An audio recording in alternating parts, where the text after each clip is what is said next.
put it on you. You put it on you when you finally need to hype. Show me this, show me that. Show me this, show me that. Before we go on, let's just mention that Bitcoin is tanking, Ethereum is tanking, Solana is tanking, your shitty AI project is tanking, and somehow BNB manages to stay up. And Tether is still at $1, with rumors of it mooning in the near future.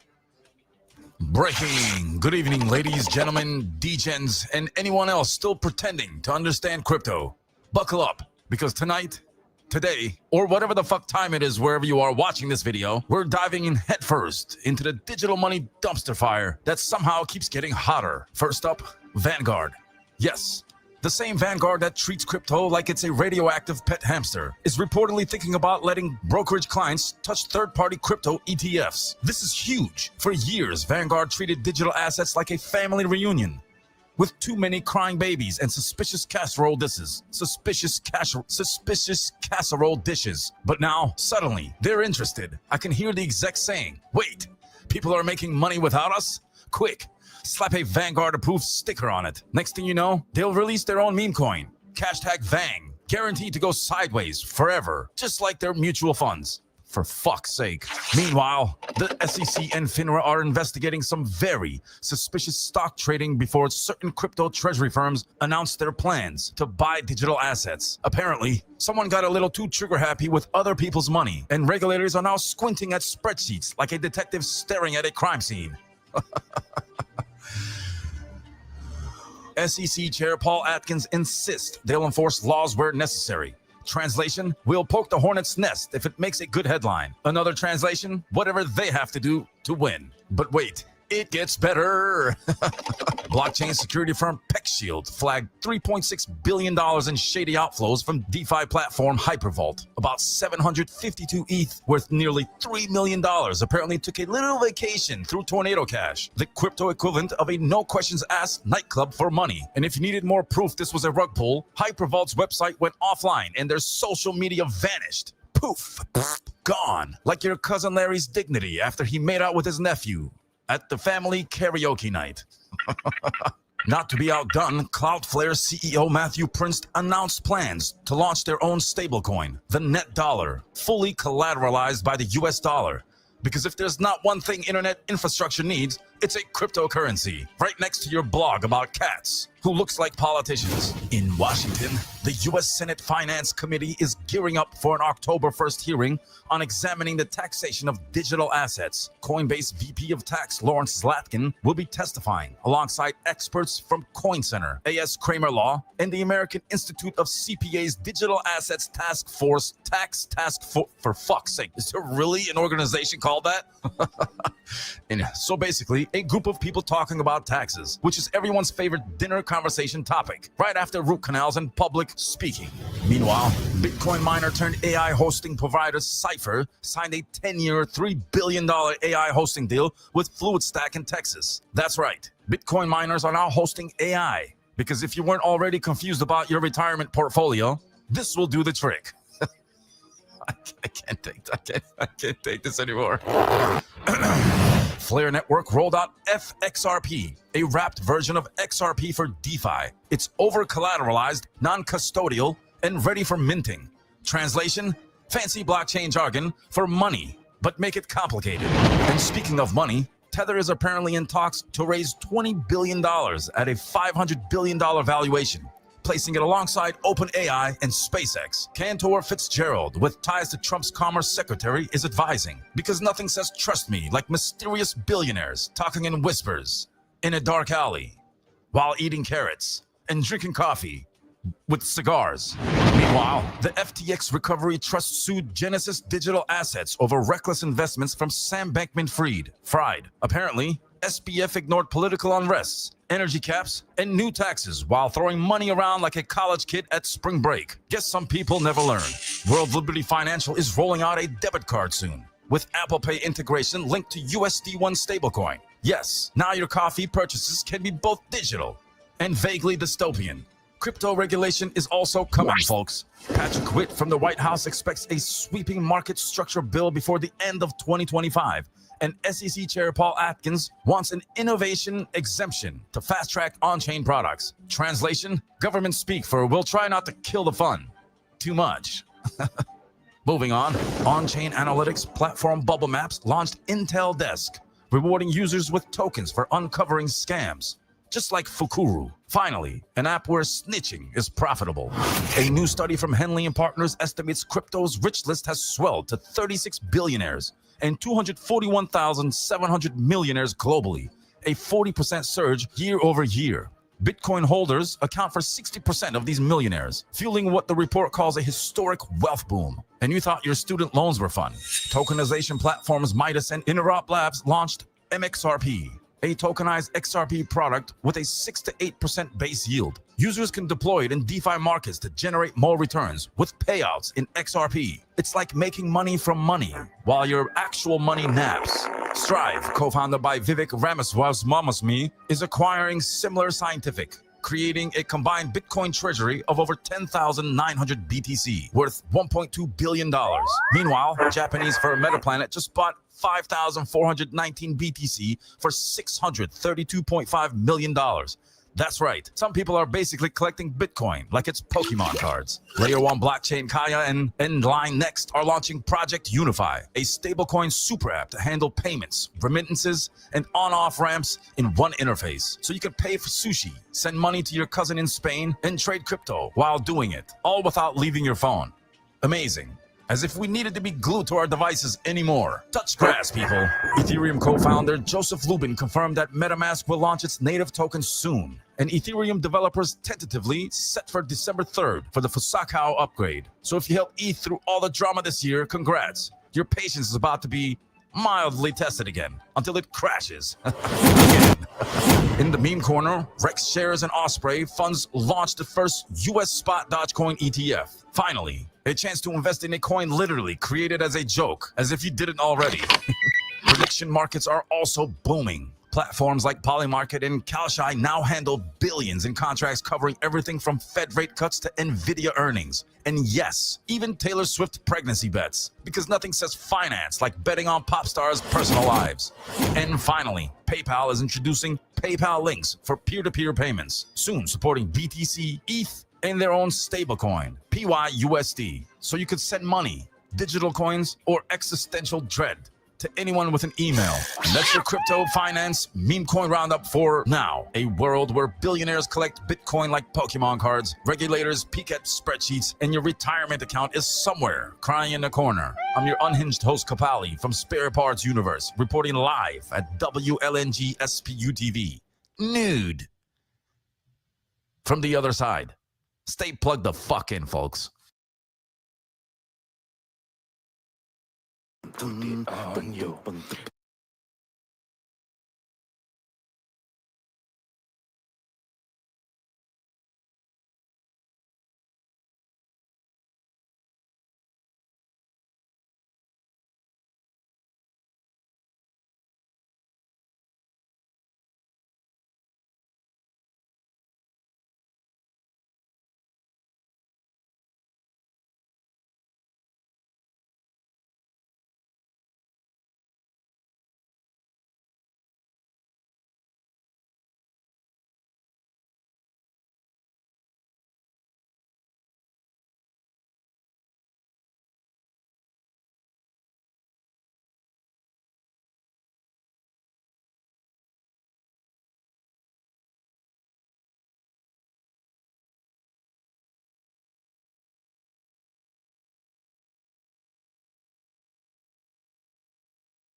the chips fall where they may.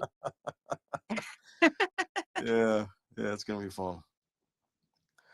Yeah. Let me get Kapali up here real quick. He's been waiting.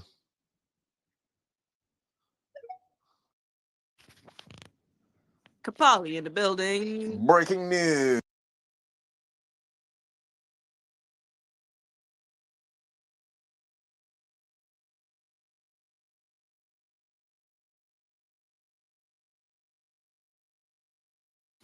Am I gonna have to talk with this mic?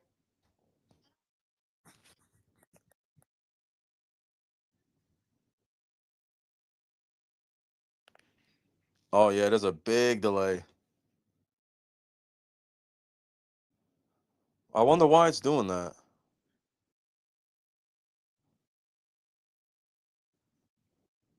On your TV?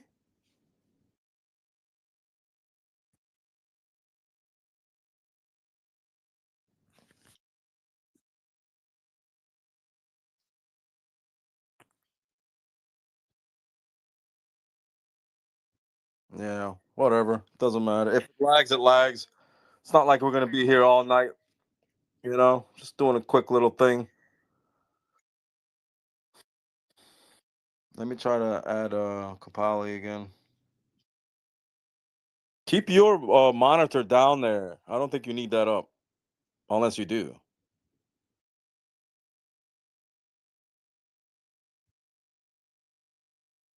So, okay, got you.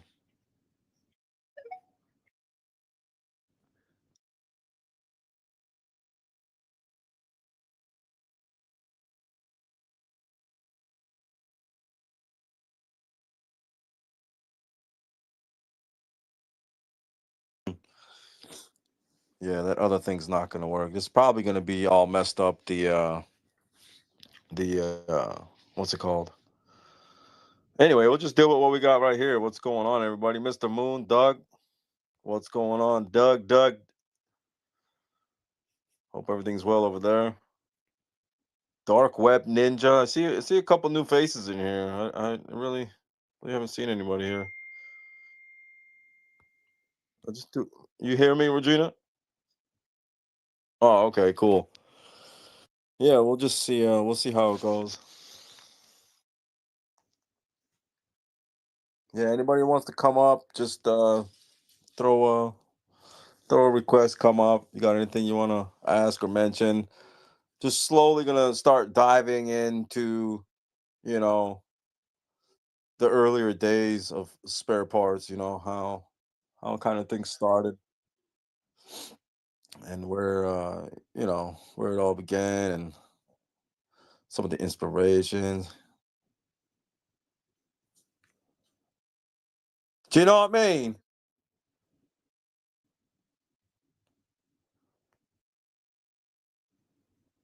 Hey, Regina. Hi, Regina.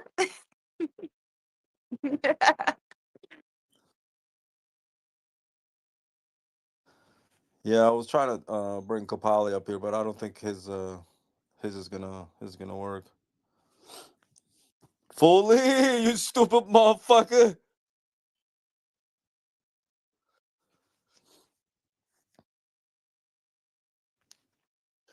Yeah, there's such a lag here on this end here, but whatever. I'll just work off of here. Yo, yo, yo. My plane leaves tomorrow morning. Oh shit, son. My plane What up, leaves. stupid? My plane leaves tomorrow morning. Nice. Yeah, Kapali's having some telephone issues. He can't come to the phone, but Oliver's here, so what's up? What's up?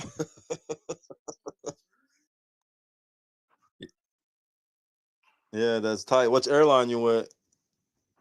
I don't know. I haven't even seen the tickets. I don't handle that stuff. There I you just go. pray to God that we have a safe flight. Frontier.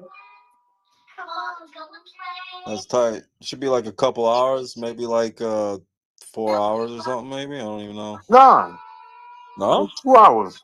Oh, what am I saying? Yeah. Yeah, 2 hours and a half, 2.5, something like that. When you over there watching cartoons, bro? Do you want to build a snowman? Can't. Little daughter is crazy. What's up? I hope you guys are bringing some bathing suits. Hell yeah. Yeah, at least one day hit up the ocean, while you're down here. At least, like, what? I would walk to the beach if I Yeah. have to every chance I got. Yeah. Early in the morning, I'm gonna run on the sand. That's what I'm gonna do. Hell yeah. Trying to build some buns before Saturday.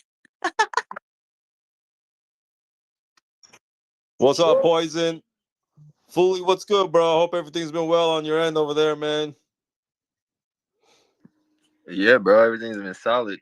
Just grinding, putting together Nice. this. I made a metaverse on this platform called Portals. They're pretty dope, and just been getting my community to tap in, and this is kind of where we've been hanging out. It's been crazy. They just Nice. introduced token swap in here, so you could actually buy and sell Solana meme coins in the metaverse. Shit's crazy. Wow. Can I have something where I could like build a gallery and people could walk through and see everything that I created? Or Yeah, that too? yeah. We literally have both. We have a thing called the Stupid Network where we Mm-hmm. host our X spaces, and we'll hop in the Stupid verse in the metaverse. I mean, sorry, the Stupid Network in the Stupid verse, what we call it, and we'll host our X spaces there. But yeah, for sure, you could definitely create a gallery in here. It's super like user friendly too. It's not like they call themselves like the Roblox of Web3 because the building style super easy.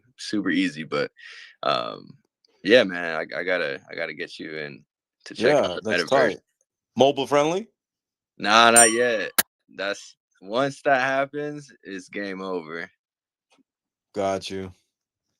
Word on Danielle, guys. She can't respond she could only respond by emoji. If anybody has a question for her, make sure it's a yes or no, or it makes her laugh.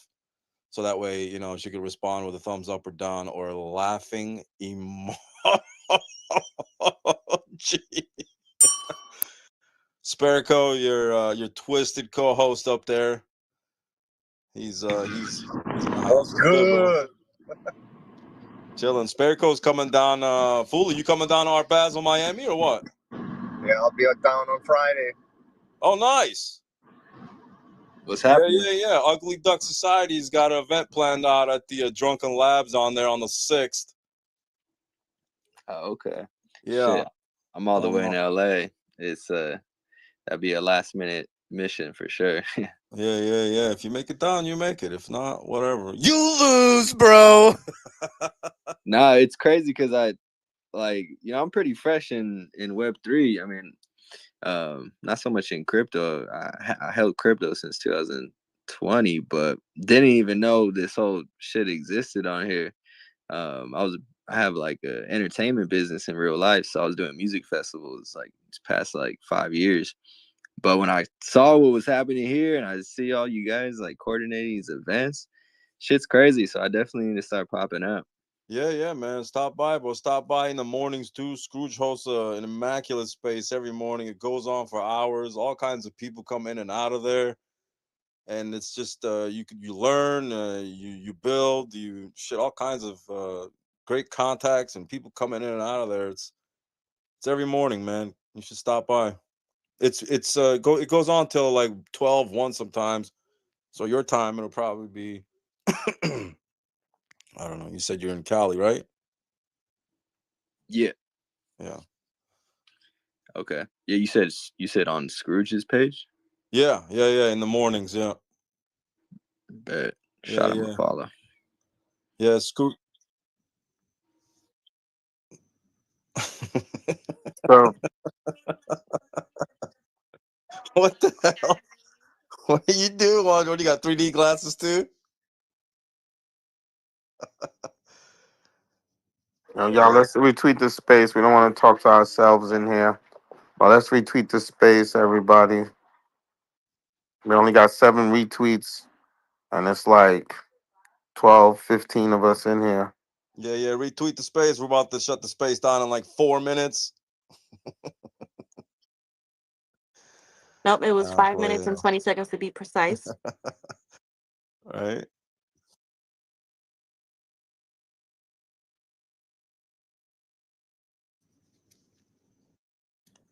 Poison and Fooley's PFP look like they belong together, man. It's a Yeah, man, sign. that red and yellow. It's always nice. Yeah, you know Poison, Fooley? Nah, let's see. Poisonous Pinups LLC, modeling magazine, clothing. Okay, tight. Yeah, they hold spaces all the time too, man. Great people go in there and check them out too. There's like serious builders in there too. They're super active. We're talking about growing. We're all talking about growing together. We all need each other's help here. I'm trying to get a network deal. I don't know about you guys.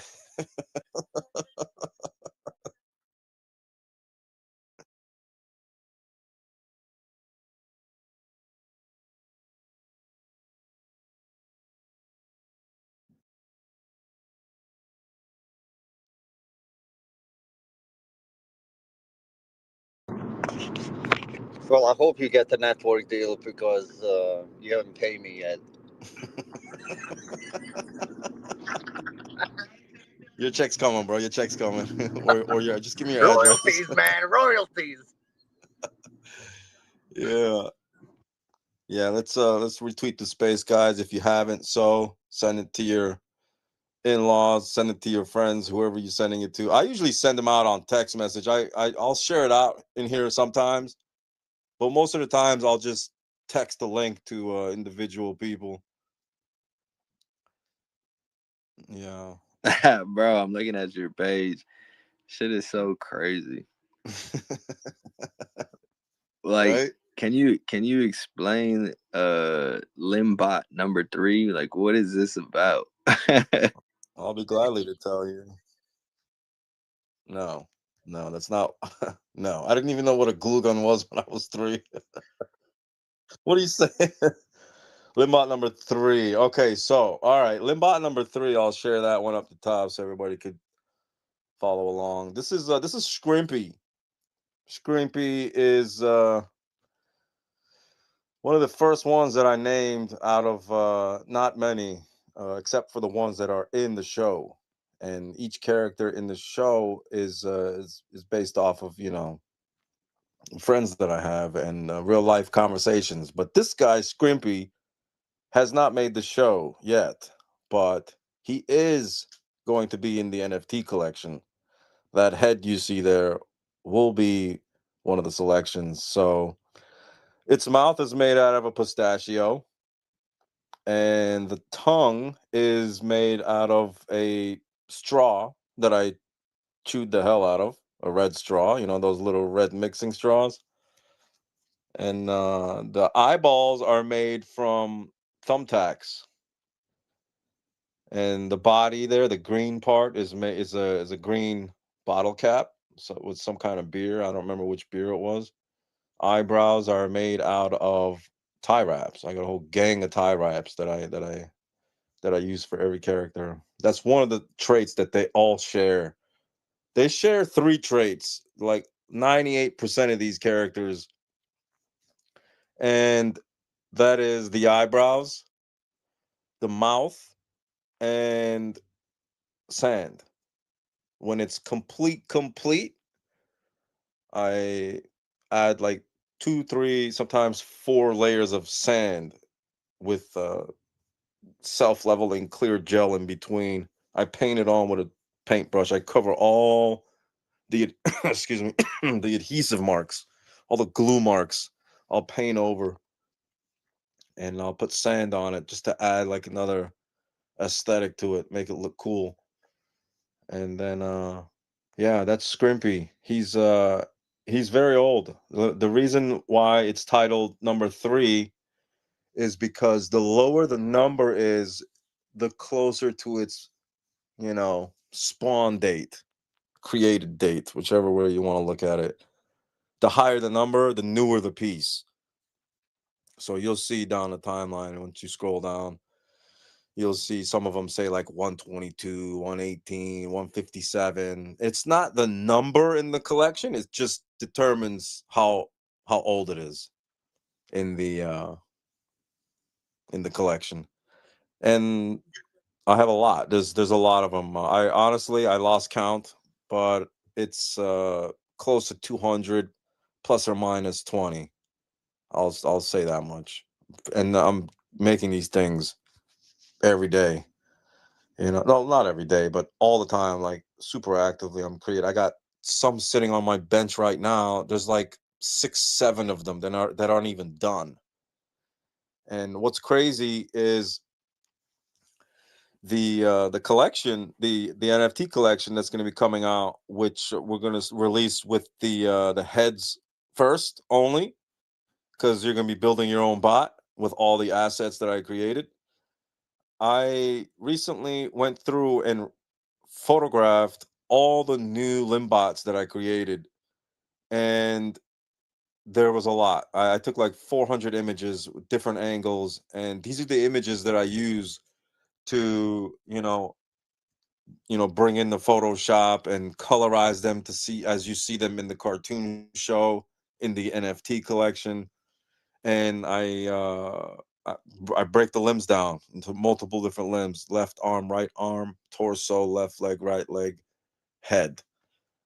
And over the course of time, I put together this whole database of traits, and so now I'm adding more, as if it was really needed to add more, but they are, because it's going to be done regardless, one day or another. But what's cool about this collection, all the limbots, after I create all these assets, what's going to be cool is that I literally generated this massive universe that have the potential to to be characterized in the animation. So there could potentially be over 200 characters in the show, if consistent or not. Right now, out of all those limbots, there's only 22 that have been aired in the show. A lot of them I put clips out. Some episodes I haven't released yet, and in the pipeline of working on a pilot episode, and then that's going to be a compilation of what's going to kind of piece everything together. And I started writing a new episode that's going to break the backstory down a little bit, so some people become familiar why these limbots are here. And that's going to be one of the next coming episodes, probably in like a week, probably after this week. I'll do that, and then slowly incorporate the pilot episode, which is going to be starring Sperco as the co-host. He plays a big role, and Danielle might be making some an entry, and that should be fun. And I think what's going to end up happening is, as we start going and going, people become more and more familiar with spare parts, is when they could possibly be involved. Like, let's say Foley is like, bro, I've been acting for years, I got a killer voice, you don't even know about. I want to audition, or I want to be part of the show. We'll figure out a way to slowly start incorporating all these people from other communities, and they will be in the show. But it's got to be on a consistent level. It can't just be like a quick appearance. So if anybody does have an interest in doing anything like that down the road, uh, we can talk about it later. It's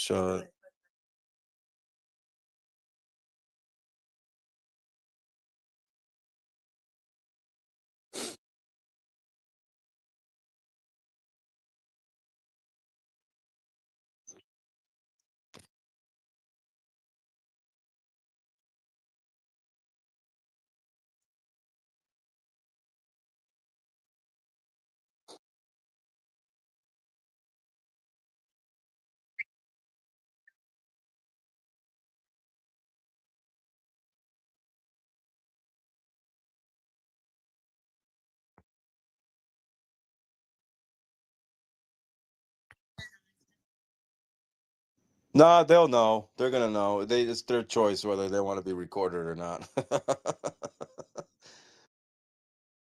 They know. What do you mean? I'm holding a mic to their face.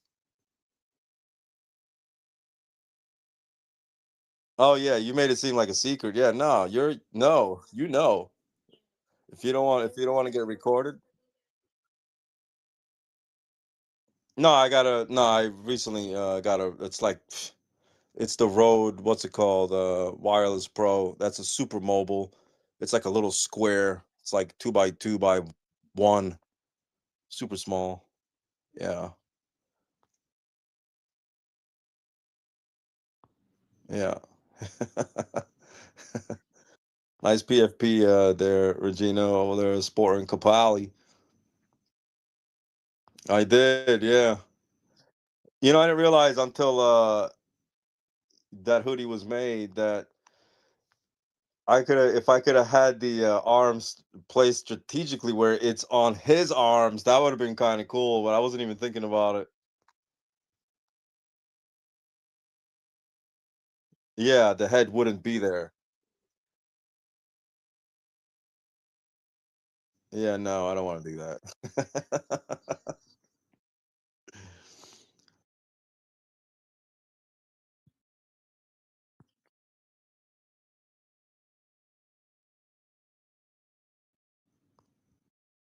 Muffin's in here. What's up, Muffin? Muffin's a big supporter. He's always on the timeline, man. I love seeing Muffin on the timeline. I love seeing all you guys in the timeline. It means a lot when people are actually plugged in, and watching. It makes me feel good, to see that you guys actually see, you know, the entertainment value to it, because that's what it is, because why not, right? Mr. Moon's crying over there. What's up, bro? You got something to say? You want to jump up here? I want to send you the mic.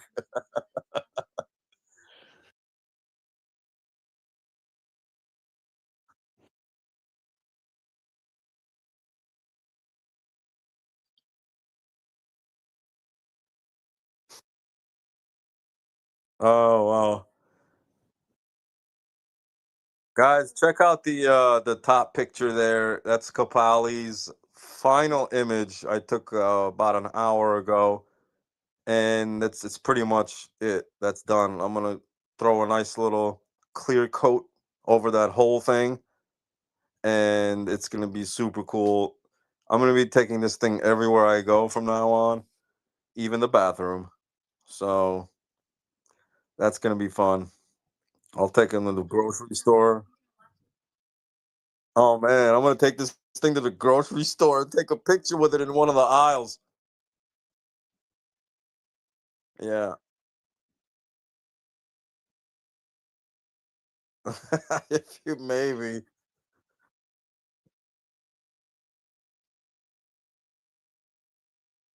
Oh yeah. I don't know. Well, you can't really fold the thing, so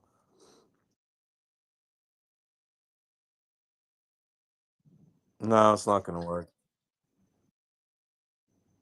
What was that noise? That was weird. Yeah, sure. What's up, Mr. Moon?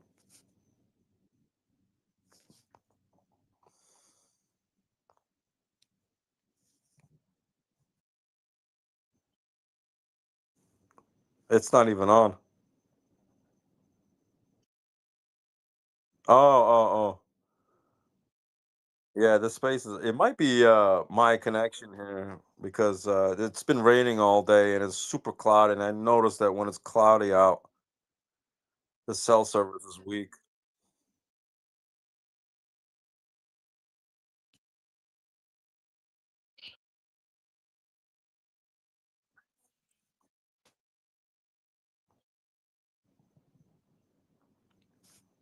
All right. That's cool. Bro, what's up? What's good, Ben? Doug's down there. Oh, Barbie's here. What's up, Barbie? Let me throw you a mic.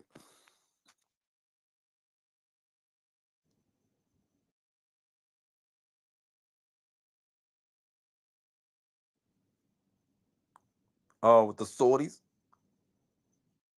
Yo, Spare, we got a grand opening of this metaverse on December 20th, and I was just DMing another artist. He does like black and white art, and I'm gonna have a section where, because we could upload images in here and whatever. Okay. And I was trying to get him to come and even rep. I think he wanted to just drop off the art for people to look at, which is cool. We could do that too.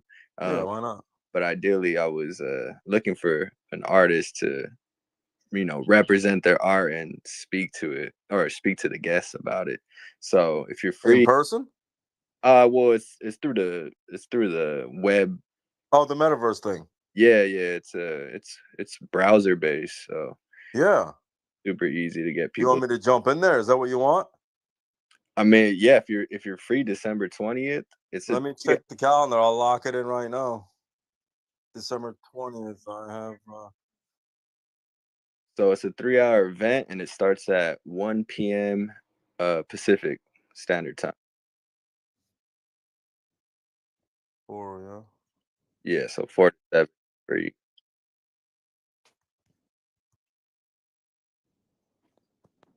Yeah, so Metaverse we're trying to get performance. 50 people in here, and I think we'll pack it out for sure.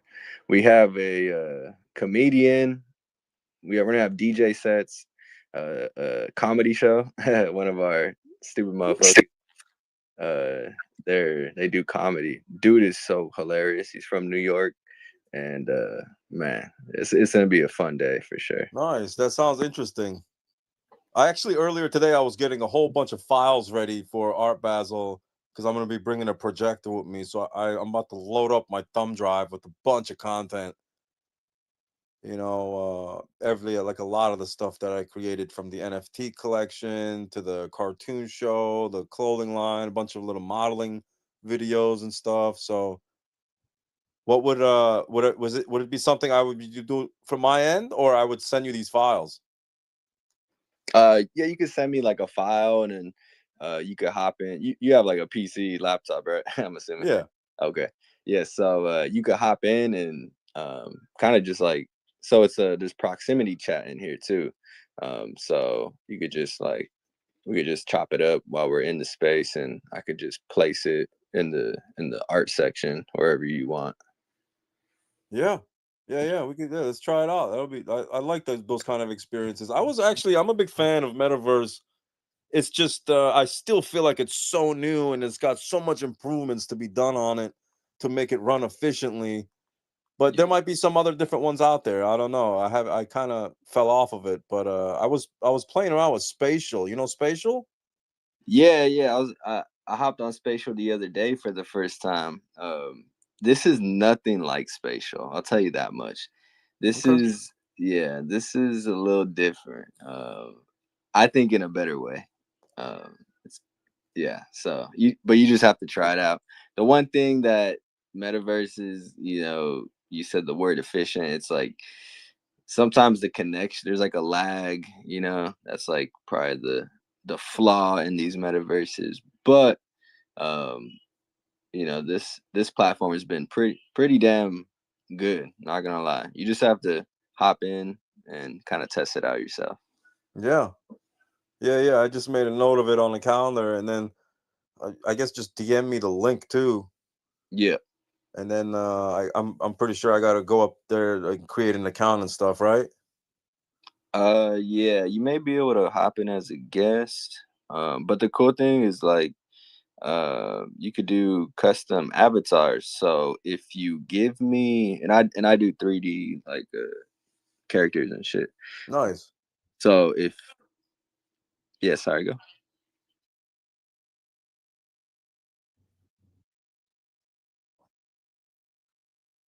Wait, hold on before you get sidetracked, because I lose my brain fast because I'm the biggest bird brain in here. I just forgot what we were talking about.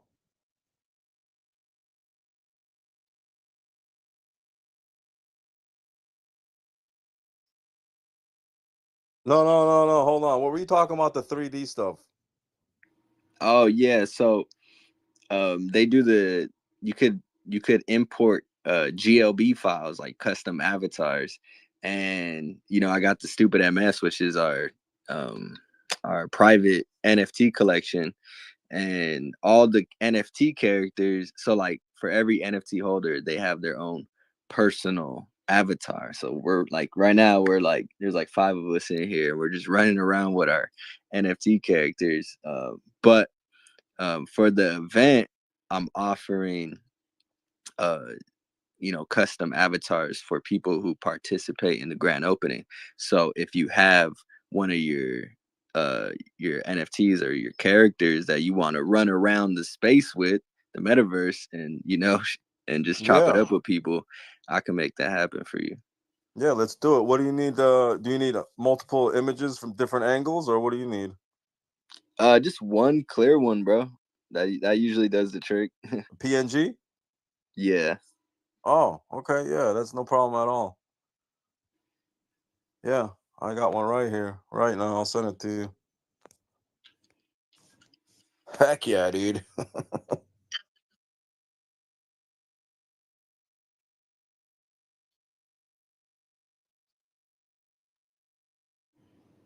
Yeah, I've never really checked out any other metaverses. I hopped in one the other day. It was spatial. This guy was having like a DJ set, and it was nothing like what we're doing over here, but it was cool. This is like I made this as a networking. No, you're good. Sorry, go for it.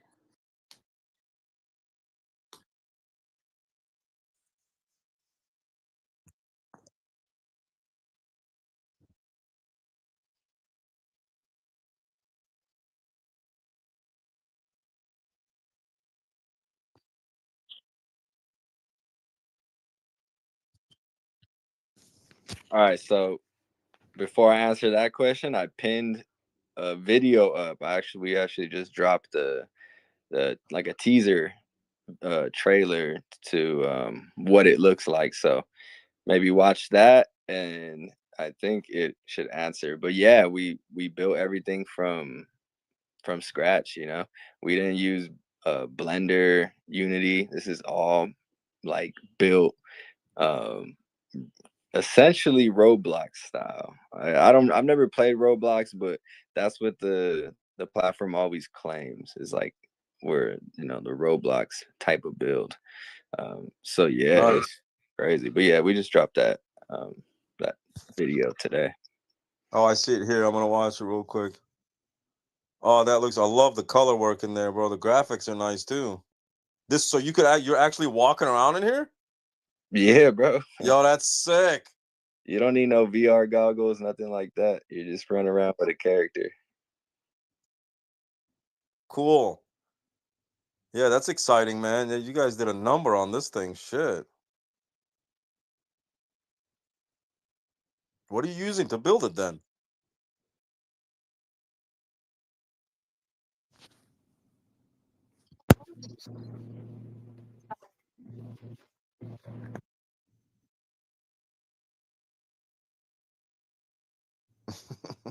Yeah, so a lot of everything you see there is like was built from ideas and conversations we've had in the past. Like the Eiffel Tower, it's kind of like spare parts. Like it seems like every one of like his projects comes with a story. That Eiffel Tower, funny enough, it comes from a story of a community member. So, we've been working on, we CTO'd the Stupid Coin, which was launched by the Bitcoin Maxi. Hilarious like story behind it. And there was like 6-7 months ago, we had a community member that full ported into Stupid. His name's Conrad. He's actually going to be DJing on the grand opening, but he's full ported into Stupid, and he went and walked to Paris from the UK. He walked to Paris with a backpack and a tent, and he was homeless in Paris. It's all documented. We're going to drop a documentary on it. But he was homeless in Paris, sleeping in like a random part of the forest, like in a tent, just diamond handing his Stupid bag. and yeah, and he was live streaming every day. So it's so crazy. So I was like, it's only right that I put the Eiffel Tower in there. And there's actually a tent. No, actually, hold up, Fully. Let's say hi to a couple people in here, man. Mr. Moon, I want to say what's up. He came up here a little bit ago. What's going on, man? Okay, he's out.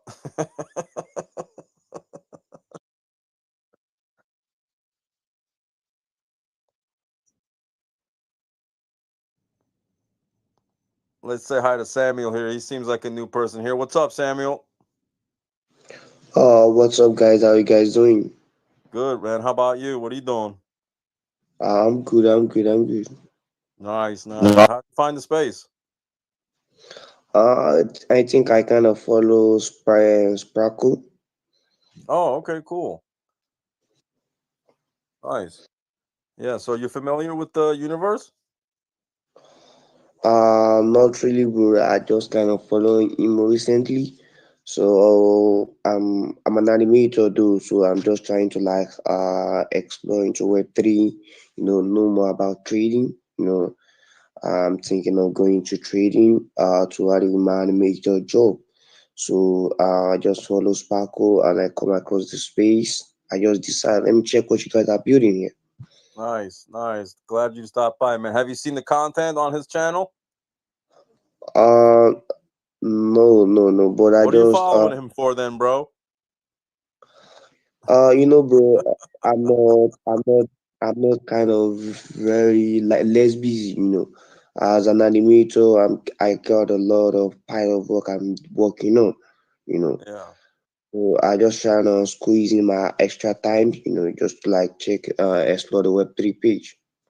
Nice, nice. Yeah, well, turn on your notifications, bro, for Sparico because he's the co-host of the Universe, and he's super active. We got a lot of stuff we're working on.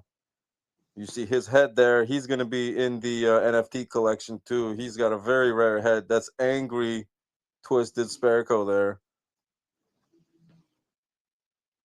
Yeah, yeah. I think Moon, your mic is working. You there? Oh, Yo, liver, I need you, dog. yeah. Well, I don't know. He was talking. All right, but for real, liver, yo, peep this, dog. So this bird wants me to go to her holiday party, but she's gonna be setting it up. Hold But on, hold on, hold on. Let him go. Let him hold go. on, hold on. So she's like getting there at 4 p.m. to set up, and then everybody's showing up at like 6. So what am I supposed to do? Do I just like walk up in this place and like sit there like a herb and I don't know none of these people? And I told her like, is that not awkward? And she's like kind of bent out of shape about it. What do you think about that? Just show up late. So walk into a big gala of people that I don't know, like, oh yeah, no, I'm here with Cena. Yeah, no. Yeah, yeah. You get there. You're the star of the show.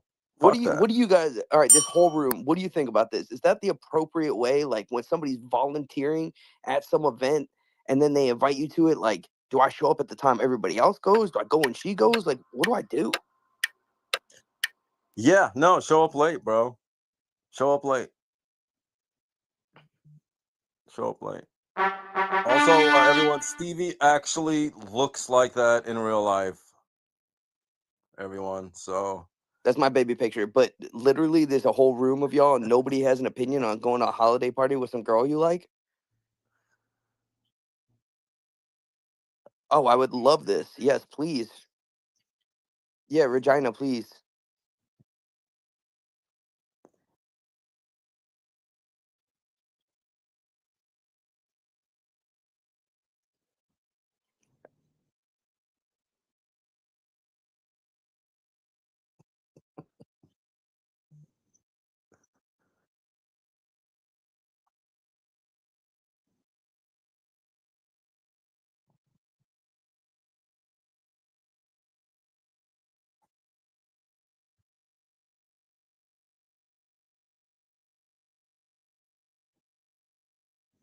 Not the worst advice. Also, Regina is the capital of Saskatchewan, Canada. Just for everyone out there. is it really? Yeah, dog, grow up.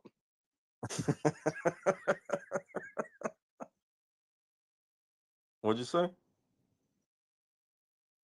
No, I don't actually.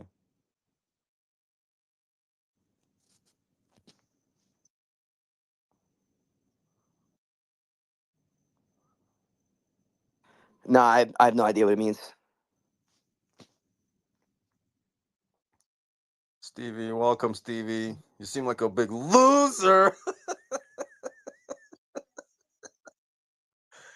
Nah, Stevie. Yo, I love how all these people got like smiley faces on and they're making sound effects and stuff. This is phenomenal. Is this what y'all do? Yeah, this is it right here, man. Once a night, bro. We come up over here, and Where are the sounds? How do I make the sounds? It's only available for the iPhone, if I'm not mistaken. Hi, I finally fixed my microphone. I just decided to jump from the phone directly. Laptop is completely ruined, not working there. Oh, there you go, Mr. Moon. Yeah, it's usually available for the iPhone users. For the Androids, yeah, for the Androids it's not usually available, but for the Apple users, the soundboard is directly integrated into the Spaces. And Yo, it's got a fart noise, dog. okay. Everyone, just go ahead and follow Stevie. He plays a secret character in the cartoon show. He's gonna be coming out soon. He makes a big appearance. He's got Which one super were we talking character. about? Your near-death experience? Yeah, that one. Yeah, you heard it here first, folks. You heard it here, folks. Folks first. First, folks. Yo, Oliver, your wiener looks so tidy when they dragged you out of that water.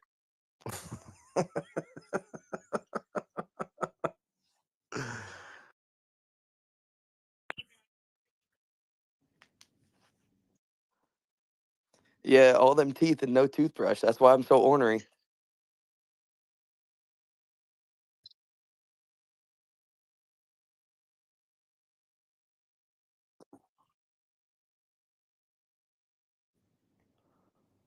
Take me home.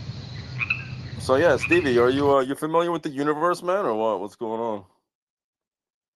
Nah, I don't listen to anything you do. I was just trying to track you down because I was trying to video call you, and then you just sent me this. I need to know what to do with that cocktail party situation. Are you really going to a cocktail party? What the fuck? How you gonna go to a cocktail party and not invite me, bro? Yo, I think you need a pregame and just not worry about it. You're Right? not wrong, Fully. I was thinking 10 mils of Adderall, maybe 20, 3 shots of tequila, and then I hit the road. Yeah, you might OD, my boy. You ain't met me, but dog.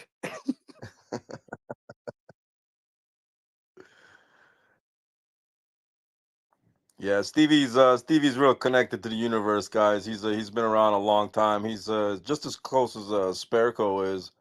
I don't even know if them two met yet, but they're very familiar. And glad you're there, Stevie. Glad you're there. Well, I love all of you. Thank you for all the advice. I'm going to call Dare back. Peace. All right, later. Yeah, yeah. Me and Stevie got a lot of stories, man. A lot of travel experiences. Some of them have been captured on audio and they're archived, ready to animate. True life experiences. It's gonna be fun. You know what I look at it as actually when I look at the show from the outside, if anybody asks me like what it's about, I really do feel like it's a just like an animated podcast, it's got that kind of life to it. There's not anything like really relevant, you know, going on unless it's the news, when they're at work and stuff. But I'll tell you guys that too real quick about the back end on how Kapali and Sperco and everybody ended up where they are. It was a long time ago in in a small village, and there was a local town's windmill. This windmill was powering up the whole neighborhood, and in this little town, there was this villain that lived there, this bad guy. Everybody knew him as the big bad guy, but they didn't really know of his capabilities. So one day, this big bad guy uh, hacked in or put a curse onto that windmill that fed the power to the whole town, and it sent out this bad energy, and the whole town got infected, and they turned into little limbots. They were all humans at first, and they turned into limbots, and then four young kids found out what happened. They started to kind of piece things together. Things were looking awkward, and they set off on an adventure to find out what happened, who did this, why they did it, how can they fix it, can they ever fix it. And time goes on, like 25, 30 years go by, and the problem was never solved. The only thing they realized is that it wasn't their only town that got infected. It was the whole world, the whole universe got infected, and all these people turned into limbots. And so years went by, and nothing was solved. And now Kapali and Sperco hosting the news on WLNG SPUTV on Planet Altrix, which is a whole different planet from Earth. They managed to find a way to get from home to this other planet, and by means through a an airport cafe, which hasn't been established yet, except just how I'm telling you right now. And whenever they go to work, they're at that other planet at the news station, and whenever they're home, they're on Earth. Wherever they live. That's also hasn't really been established yet. It's there. It's just hasn't been shown. And it's all any content, any episode you see that's not on the news station is all real life stories, experiences, all these characters have went through, or mainly improvisational bits also. So when it's not an actual story, it's improv, and it's there's all kinds. There's I got so much audio that has to do with all these different stories with Sperco, with Stevie that was just up here. He guest stars in the show too. He's not out yet, and he is going to be in the collection also. He's going to play a like a rare any character you see that's in the show is a rare character in the universe until they're spawned, until they're created into a character that's getting voiced. They're more common.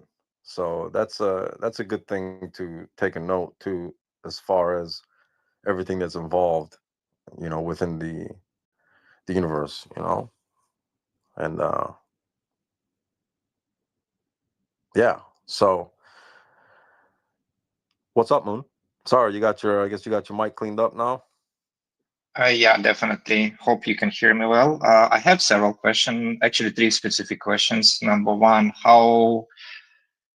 how did you come up with this crazy idea? I mean, like for me to come up with this kind of crazy ideas, it will take a lot of creativity. Second question is, you mentioned that they're trying to rush to another planet. So meaning are they not from the Earth technically?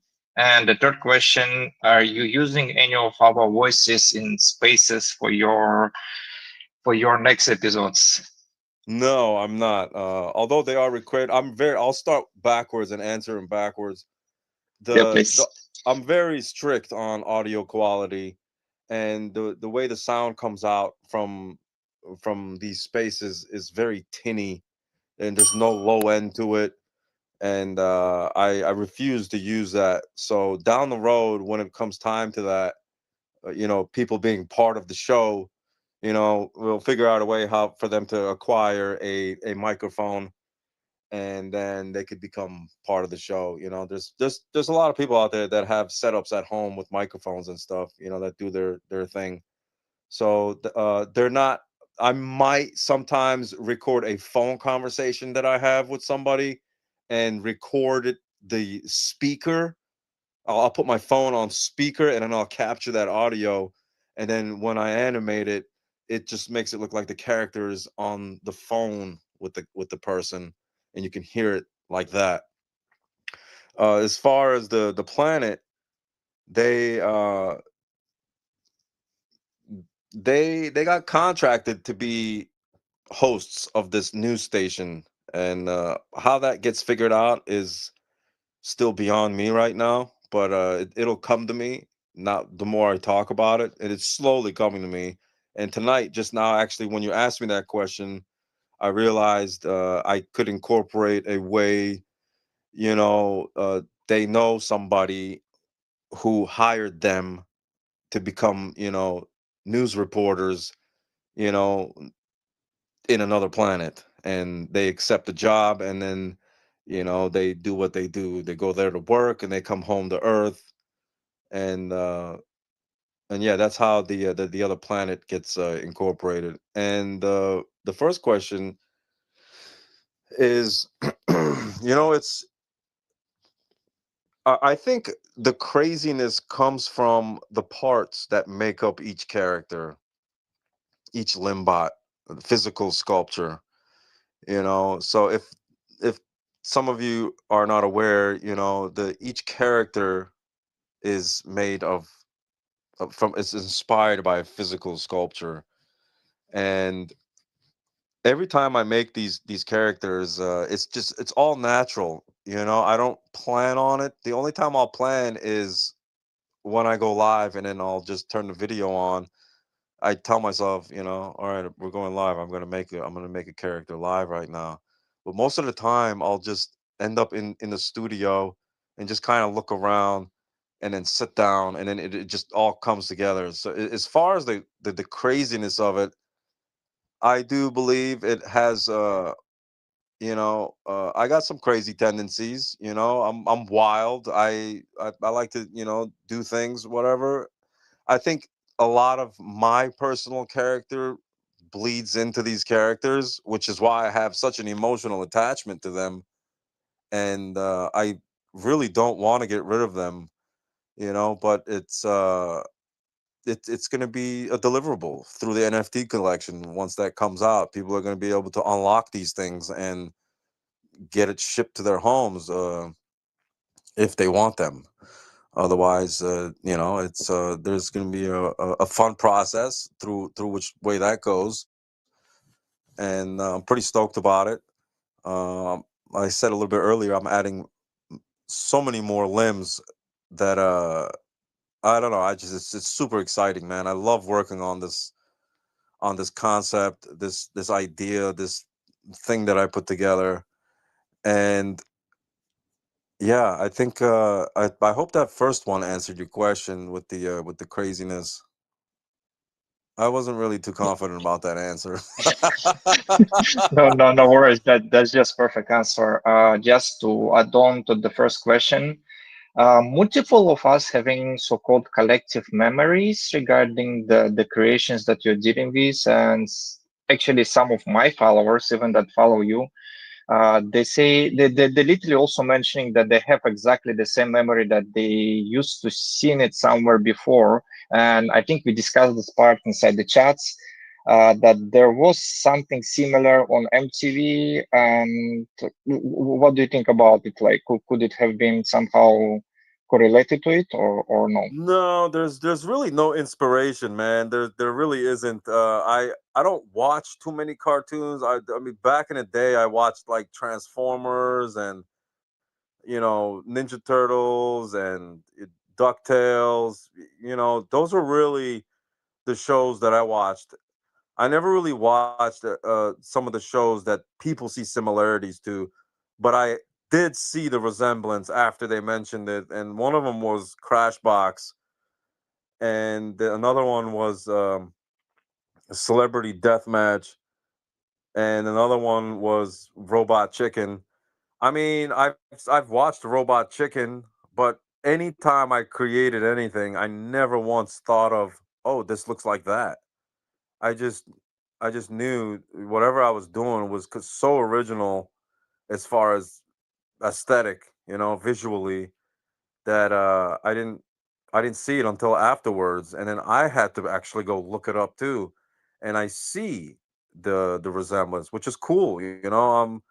I'm glad it reminds people of that, because it's like kind of not breaking what's fixed, but adding on to it and improving, maybe, if you want to even say it that way. And it's a whole new style, and it's fun. I mean, I watch my own shit so many times, bro. I was just watching some earlier. Anywhere I go, I'll queue it up somewhere on somebody's TV, or I'll try to see if I'm at a bar and their Wi-Fi is open with their TV. I'll try to tap into it and throw something up. But most of the time they're locked. You can't really get in. But yeah, For- yeah, for real. Yeah, well, not really hack into it. I just like find that TV on Wi-Fi, or get on their Wi-Fi and see what Wi-Fi the TV's on, and see if I could cast onto the screen. Sometimes it works. Yeah, yeah, yeah.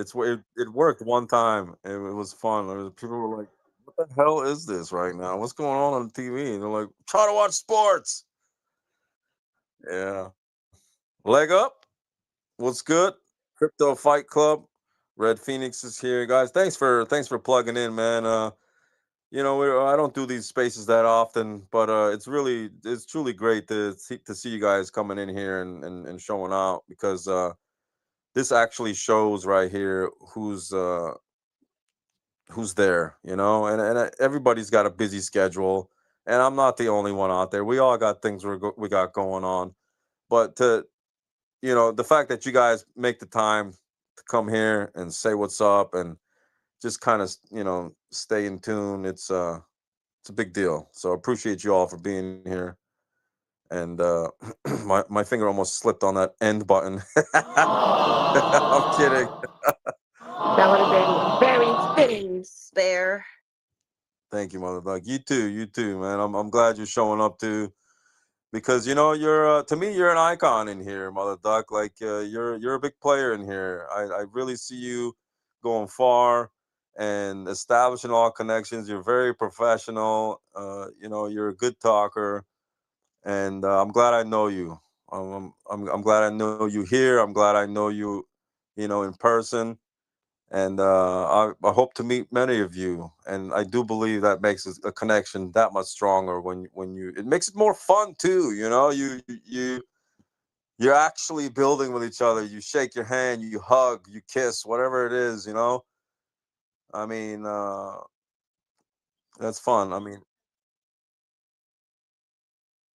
yeah. I'm Armenian, and in my culture, we kiss, not on the lips, but I mean, on other times, like we kiss on both cheeks, when, men to men, that's how we do, like when you see somebody, you meet them, you greet them, you see them next time. This is how we greet each other, that's in my culture. So, but to America, that's weird. Yeah, yeah, yeah. So I want to know if there's any cultures out there, when they meet each other, they just slap each other in the face. Excuse me. Moon, you had something? Your hands up? Yeah, I mean, like I'm technically also Armenian, but like I don't remember doing this part. I don't know, it's maybe part of your side deals, but yeah, Really? anyway, You're Armenian? yeah, uh, yep. I mean, like my mother is Armenian, so technically I am Armenian also. Do you speak Armenian? Oh no, I mean, like I only know just like two phrases. It's like "Barefa Juhutun," and that's like literally all my vocabulary for the Armenian.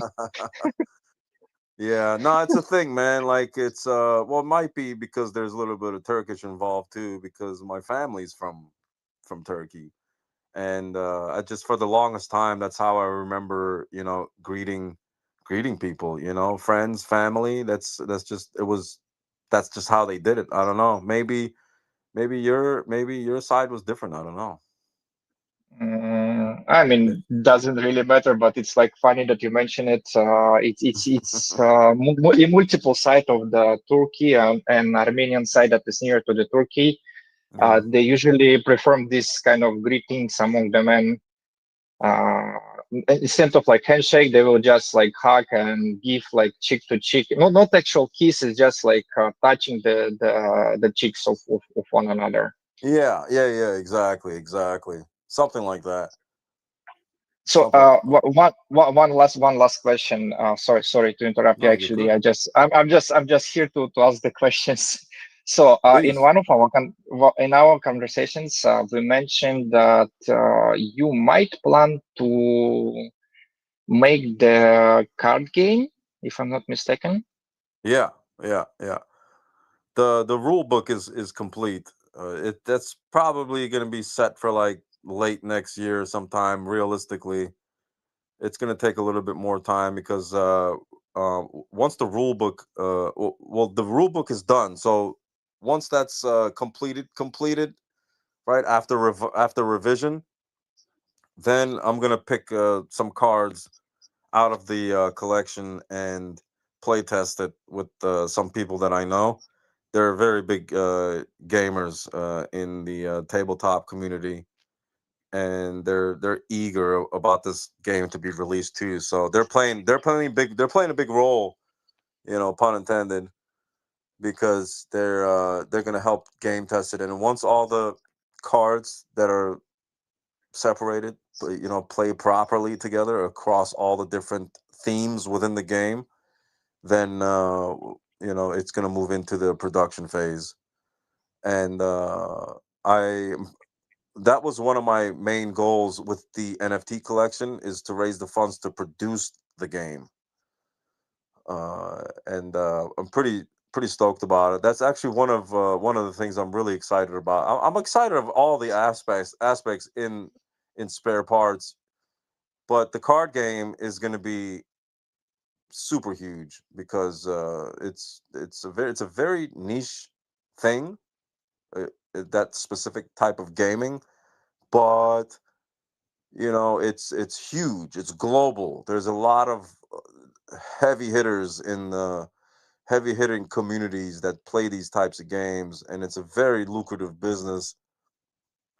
And that's going to be the last thing, you know what I've been doing all these years. Actually, the spare parts universe is coming up on 11 years old. I've been creating this for a long time, and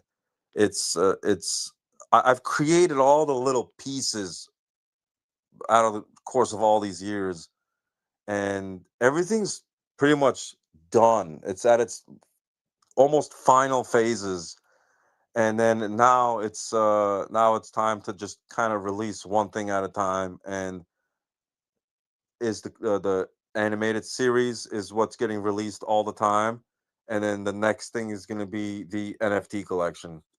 The clothing has been released. uh that's in the bio too. And and then the last thing will be the card game. So, but the main goal here is I'm slowly establishing connections through these spaces, actually. And there's people starting to surface, showing interest and wanting to help take things to the next level. And that's huge to me, because that's all I've ever wanted my whole creative life, my whole creative career, was to team up with people who see the value and want to take things to the next level. And it's happening. People with like TV connections and representatives, agents. They're slowly starting to surface. But the most important thing is to create awareness uh, to the brand, to the whole. universe, the ecosystem, whichever way you want to call it. And once the noise is there, then it's everything will follow suit from there. Because one, you can't personally reach out to Netflix because you're just a nobody to them, and you need an agent to represent you. Or the other thing is you create enough of an online noise, and they're gonna reach out. They reach out to you because they see the movement that's being created, and then they're like, oh, this looks cool, and I'm like, yeah, finally you see this. So yeah, Danielle's bugging over there. I don't know what's going on with her. Oh, leg up. Well, I think I brought you up. Did it work? Is it working now? Oh yeah, man, it's my phone. I think I had to restart my phone. I'm Really? listening. I'm listening. Yeah, man. The first space I just popped open, it kind of lagged out, so I had to restart another one. Yeah, no, it wasn't you this time. It was me because I would try to go into other spaces too, and I was having that issue. Nice. When you're making your way across Across where? the state. Oh, where do you mean to hit Miami? Yeah. Oh no, well I stay about an hour and a half away. I live in Naples, Okay. so yeah, I go to Miami about twice a week for business. Right. Yeah, I remember you mentioned that. Yeah. So I'll probably be there. Yeah, I'll be there Thursday, Friday, Saturday. Okay. So everybody leaves. If Scrooge gets there, he calls me on Thursday. I'll show up. Tell There him we go. because I think they have the thing with what's her name? What's her name? Profits. Oh, was it Hatter? I think Profits events on a Friday or something like that. So Yeah. Crypto Cam said there's a bunch of events he was familiar with that's going down over there. yeah, I'm excited. I'm excited. It's gonna be a good year. Yeah, Sparico's coming down too. You guys will have a chance to meet him too. Put a face to that character. Have you ever looked into Netflix? Like as far as like the royalties and all that and how it goes? Not really the royalties, but the only thing I did look up was how to submit, like a pitch deck, whatever they call it, or a pilot. And most of those types of networks, they require some sort of representation. Like I can't just email them. I might be able to, but the chances of them actually looking at it is very slim. But if somebody has contacts there, and they're representatives of these people, or they work with these companies, then it makes it a little bit easier Gotcha. to reach out to them. Yeah.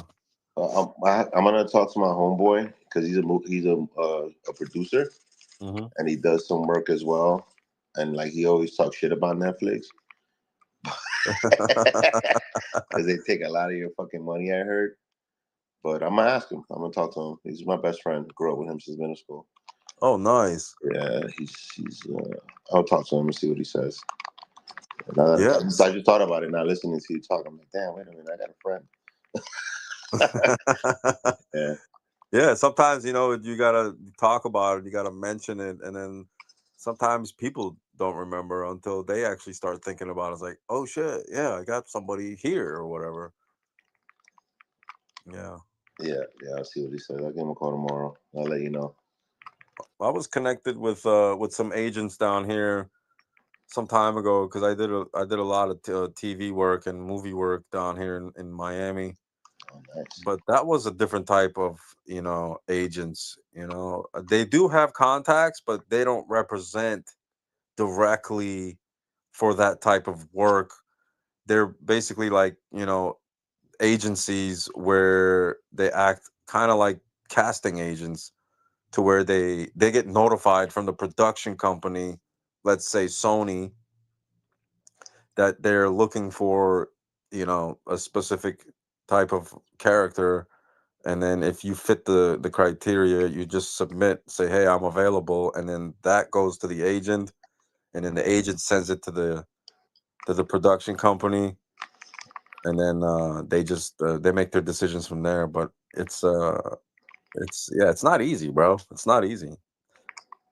But I'm constantly creating. I love creating, bro. I love creating all of it, all of it. What are Yeah. you playing the game there, or are you typing something? Is it like you should do like never Pee-wee's Playhouse?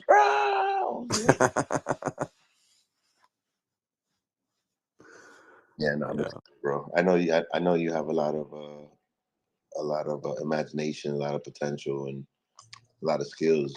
So yeah, definitely, yeah. you'll. An order came through from that side there.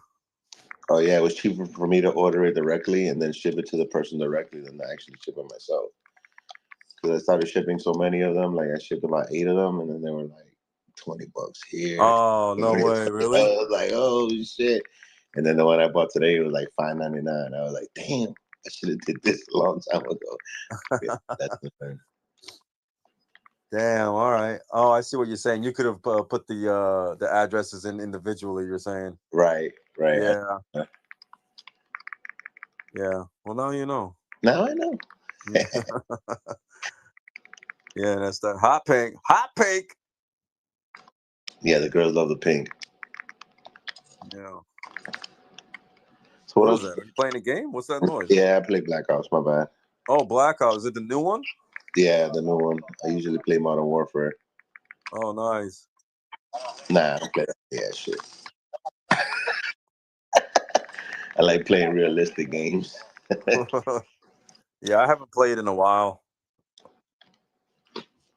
I haven't played games in a while. I'm waiting. The one game I'll be waiting for is GTA. Once that comes in, bro, I might disappear for like a week. A week might will just disappear for entire month or year. Yeah, right.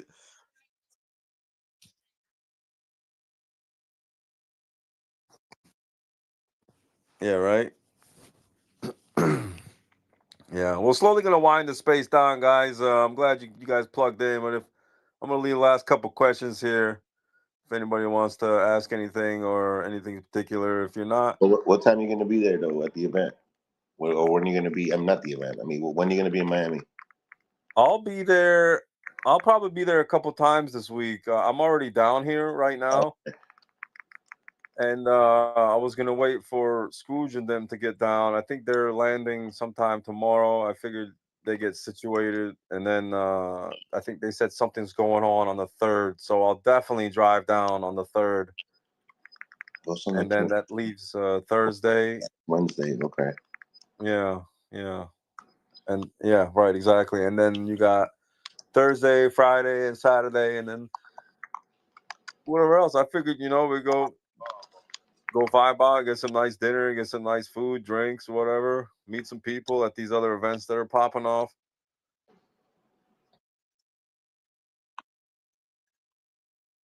What? We got to take a shot for Regina when we're there and go live. Be like, Regina, this is for you. Yeah. You're Do missing you out. do you like to drink, Regina?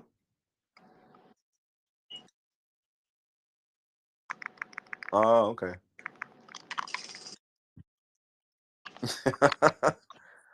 That's so funny you say that. I used to know a couple people actually throughout life I've met where they fake smoked. I don't know if anybody else has experienced that, but I noticed it where it's the process of they take a hit and then kind of like do this like swallow motion and blow the smoke out of their nose immediately. And I'm like, bro, what are you doing? Yeah. Yeah, it was an immediate exhale. But yeah.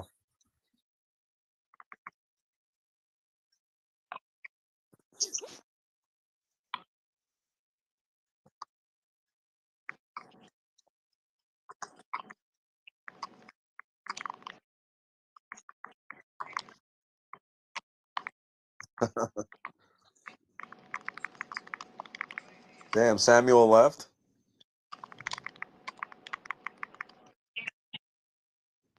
No, Samuel. Samuel was over here trying to show his animations. Bro, you can't top spare parts animation. Period. Match me, bro. Match me. I can't even duplicate my own work. Nah, I'm trying to be humble, guys. So, you know, Seriously. your No. you be taking a shit talking about Yeah. it. What That were you life saying, side, Diego? that life side one, it looks good though. The big one you did. Yeah, you're gonna see it. I'm bringing it with me.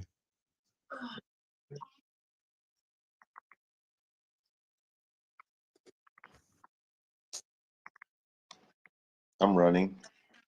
I'm running. It's running sounds. It's running sounds definitely. I'm like, get out of here.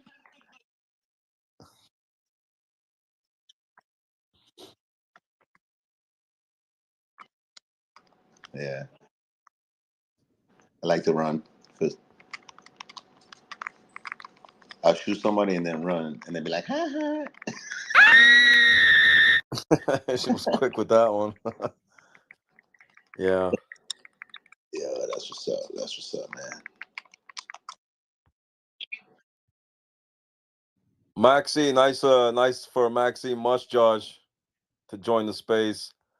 I haven't seen your PFP.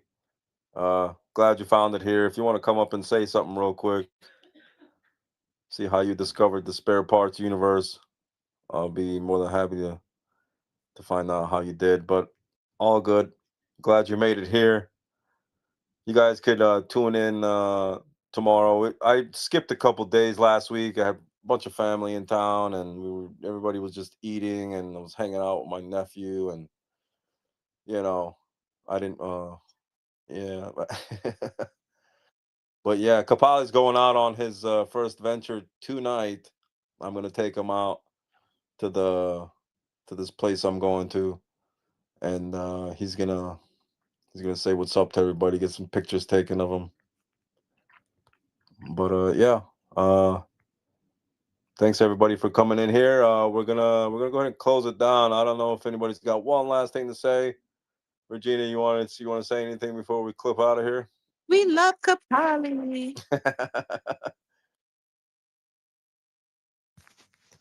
I just want to say that we appreciate you too, Spare Oliver, Kapali, Spare Universe, Spare Parts Universe, Spoo, all the different ways on. That's how I read it when I see SPU. I'm like Spoo. But Good, yeah, hell yeah. I think Sperco started saying it that way, and then once he said it, I started saying it like that. Somebody said spew. I'm like, what? you. All right, it's no Seriously? W, but Pew! it's cool. No, but we really appreciate you too. Like you really add character here. Like you make it fun. I love seeing these videos that you're coming out with. Like this is just so creative. And I told you since day one, like you're definitely about to be getting some HBO deal. I don't know why I keep saying HBO, but I'm just trying to manifest that for you. I know, right? It might be HBO. Shit. We need it. Yeah.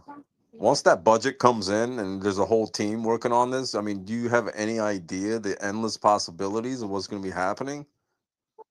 So many Yo, like I characters. see so much. Yeah. I don't even know how you have time to do what you do with these things. And you spend time here and you work and you do that. And it's just so much. Okay, but can you give me a moment? That's Um, really an so much interesting topic, talent. actually. Yeah. Yeah. Yeah. Go ahead. Because I that is a very deep topic. It's almost frustrating at the same time in a good way and a like 50-50, right? Because there's a lot of people out there that use that excuse on why they don't do certain things that they want to do, whether they dream of or whatever it is, and the main complaint is they don't have enough time in a day. If you don't have a child, I don't have a child, okay? But if you don't have a child and you're not running a business and you don't have a mortgage, you know, you got time. There's 24 hours in a day. And I probably spent 5, 6 hours of those maximum sleeping. So I make the time to pursue my passion. I got no control. I tried quitting before. Like, why am I doing all this? I really did Well, I looked in the mirror and I said, "What the fuck are you doing? Why are you doing this? You're wasting your time." And a couple days go by and I snap out of it. I completely forgot I even had that moment. And I get right back to it. I've done it with my cartoon, I've done it with music, everything that I do, but I realized I can't quit. I just can't. And I manage my time very wisely to make it to make it, to create, and it's I believe anybody can do it. You just got to do it. That's it. Who's doing that? Who's timing you? I don't know. It sounded like was it that turn Time signal? is the time is running out. Sounds like a grandfather clock. I thought that was that. I heard that the other day. I thought it was a damn turn signal in the car. I was like, that's loud as fuck.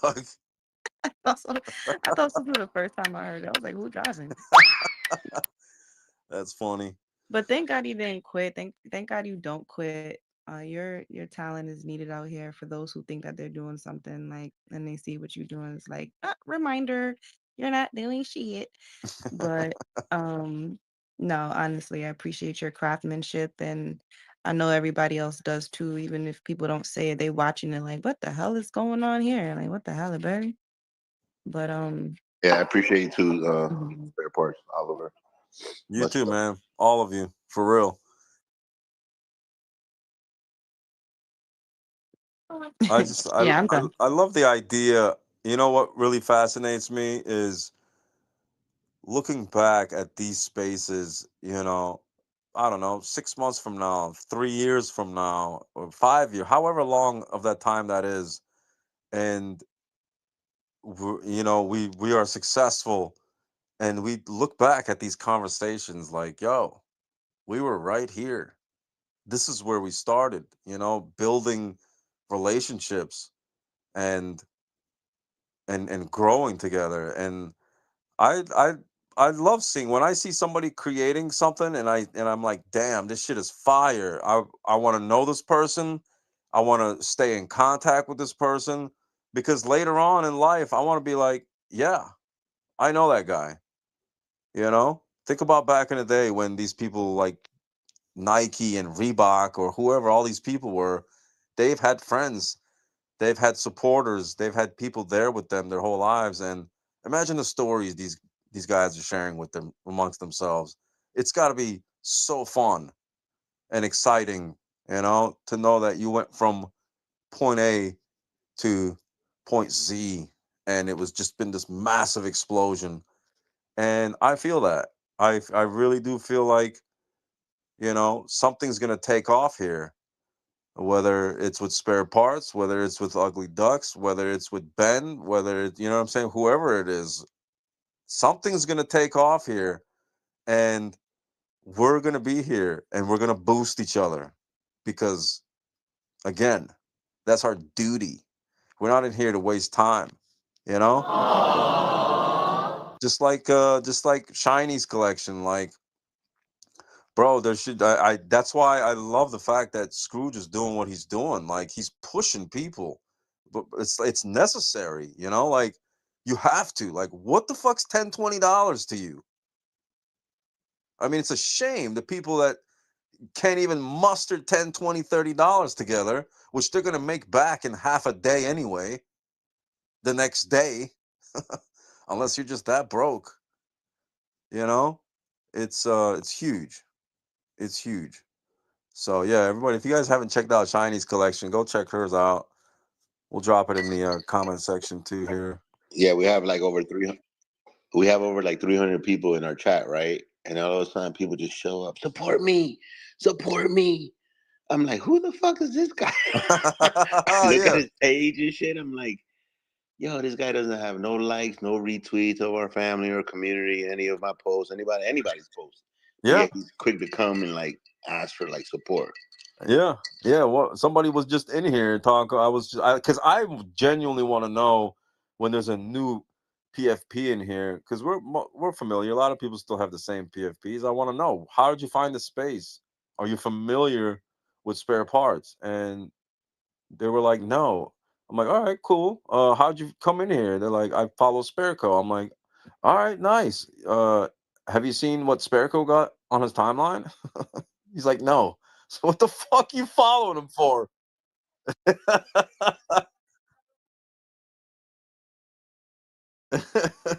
What do you know? Yeah. If you're gonna follow somebody, follow them, show up for them.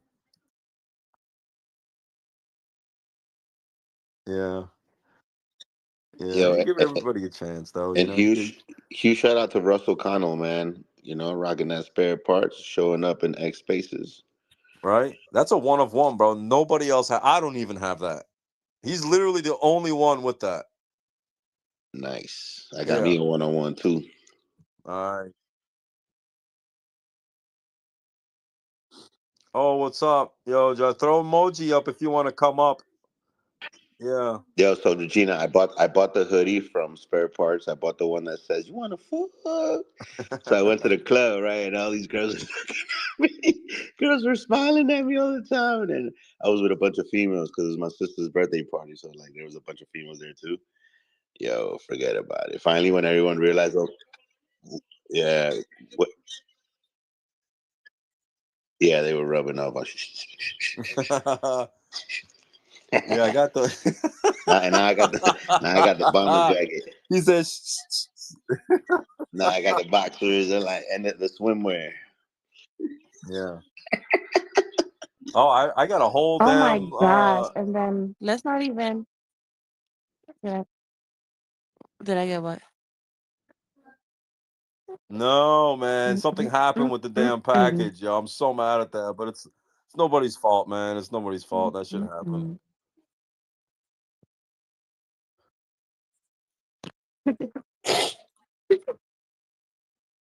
mm. That's a command, spare. That's a command.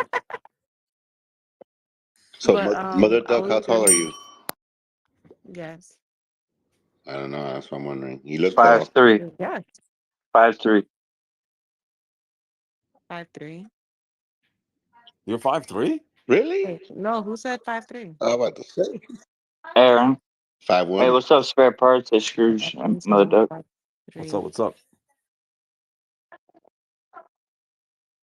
Okay, let it charge a little bit longer. I'm 5'8". 5'8". Okay. Without What? maybe 5'11". Damn. Mm-hmm. Yeah. You see this guy walk in that's 5'7"? That's me. Ooh, that He is an said that's me. average height. Ooh. Oh wait, what? I didn't. Girl, Regina, I am so sorry. I'm talking, you talking, leg up is talking, spare is I like laughing. What long did you? legs. What did you say? What'd you say, Regina?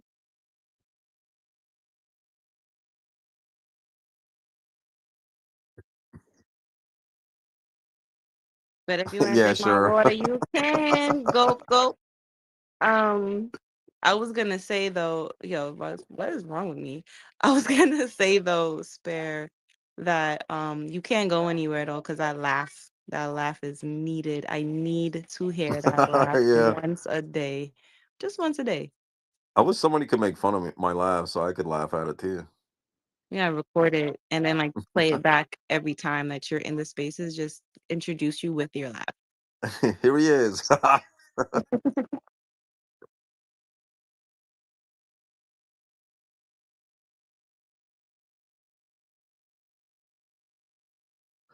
Oh, I see what you're saying. Yeah, I see it added a little bit more of depth Like to that. it. More yeah. Yeah.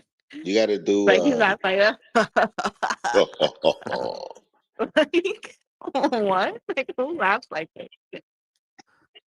He has a hearty laugh, like nah, that's a real laugh. Even if he's trying to fake it, it just turns into a real one.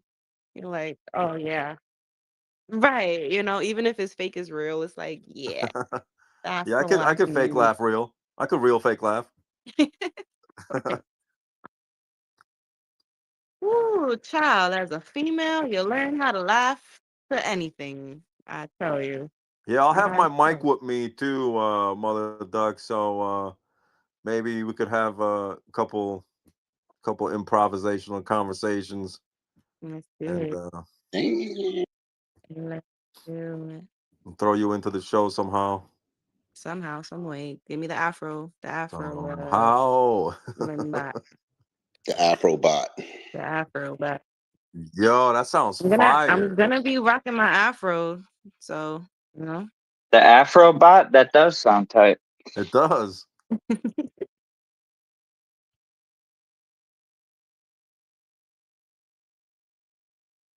I'm telling you, sir, these are commands. Kapali needs a girl. Kapali's ding dong be boinging. So Boinging. Yeah. boinging. Couple characters actually. Couple of the limbots have boingers, and couple of them have titties. Yeah, it's fun. There's a lot of character You got to any them. big booty Latinas in your bots? How do you It make a might be big booty covered out of by that? a dress. One of them How do is you make actually a? wearing a trying to fuck dress. Shee, that's the one I want. Let me see if I can find it in this thing. I'll post this one last thing here.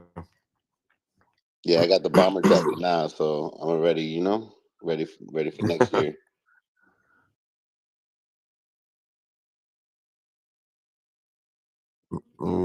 It's not Oh, here. I don't see it. yeah, it's 10 o'clock now. If you have time, we'll talk tomorrow. Mañana. Yeah. I'm so sorry. I'm here trying to take a Barbie's shoe off. What happened?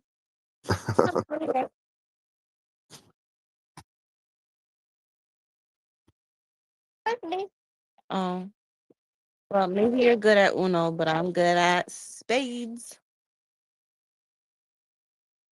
Heck yeah. Oh, What? you guys are going down. I'm trying to get a good game. Nobody plays spades. Let's do it. And dominoes.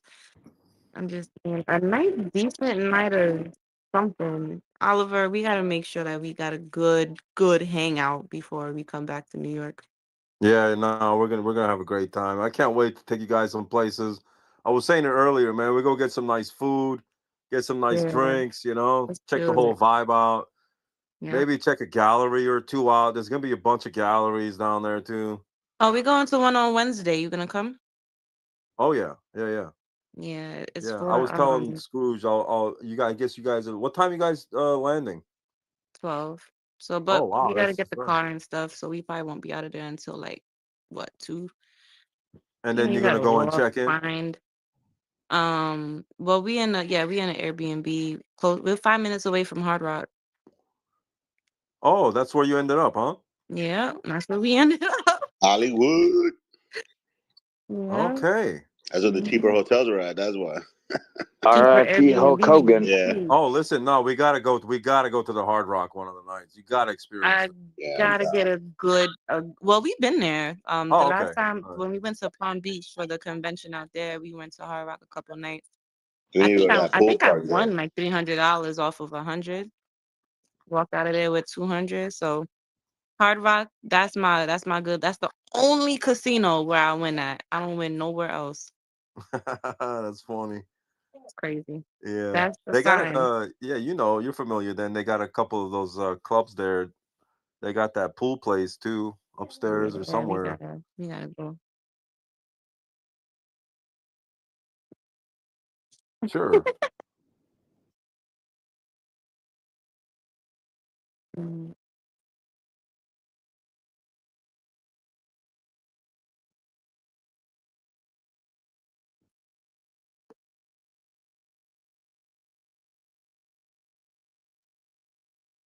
Wanna play online? Wanna play online? Okay. Send me a link.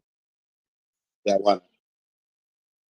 Ooh, Ooh. and do betting. You're gonna need Bet. that practice. With me and Oliver gonna take y'all out. Yeah, you're not taking me out.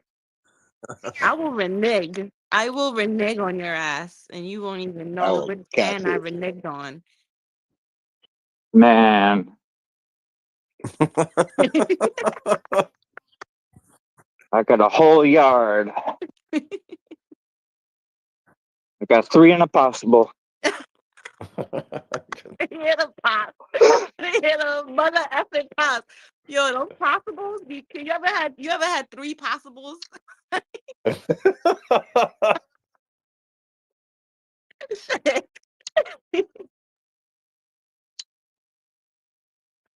Yeah. Shit. I know. I like to bid tight. I like to like close But Sean, you won't play it too, the huh? table. You know.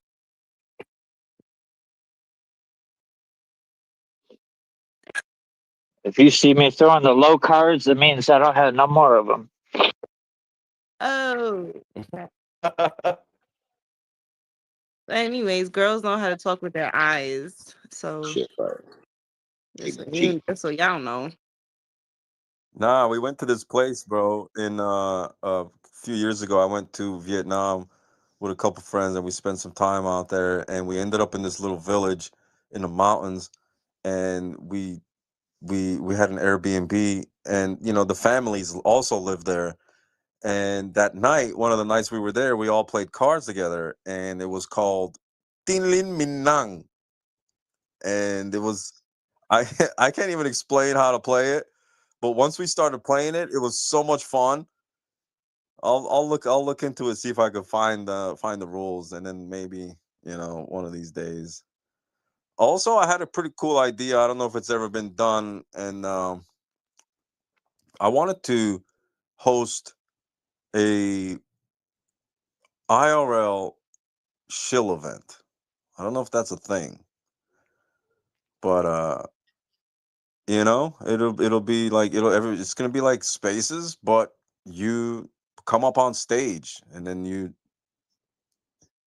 I don't and know. then That sounds like it's gonna be boring as hell. You know how bored I'd be when people be chilling? Like I'd be like, oh my god, if this person's gonna shut up already. Word. If you gonna be up there feeling like a robot. Well, you know what? Nah, because that would be fun because then it's like karaoke. So, you gotta yeah, pull them off the stage. Like, nah, you exactly. got 30 seconds.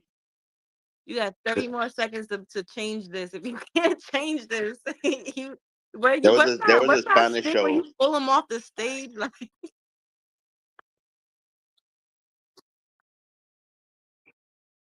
this isn't Gabby's dollhouse.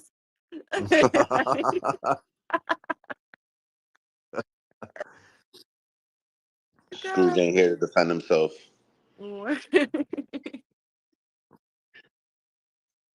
He's here in PFP. Sheesh. Yeah. I'm happy that Scrooge found a home with some people in here. I'll tell you that, because his personality is one of a kind. Clearly. Yeah. Yeah. Huh? Wanna give me a kiss? Come here. Sheesh.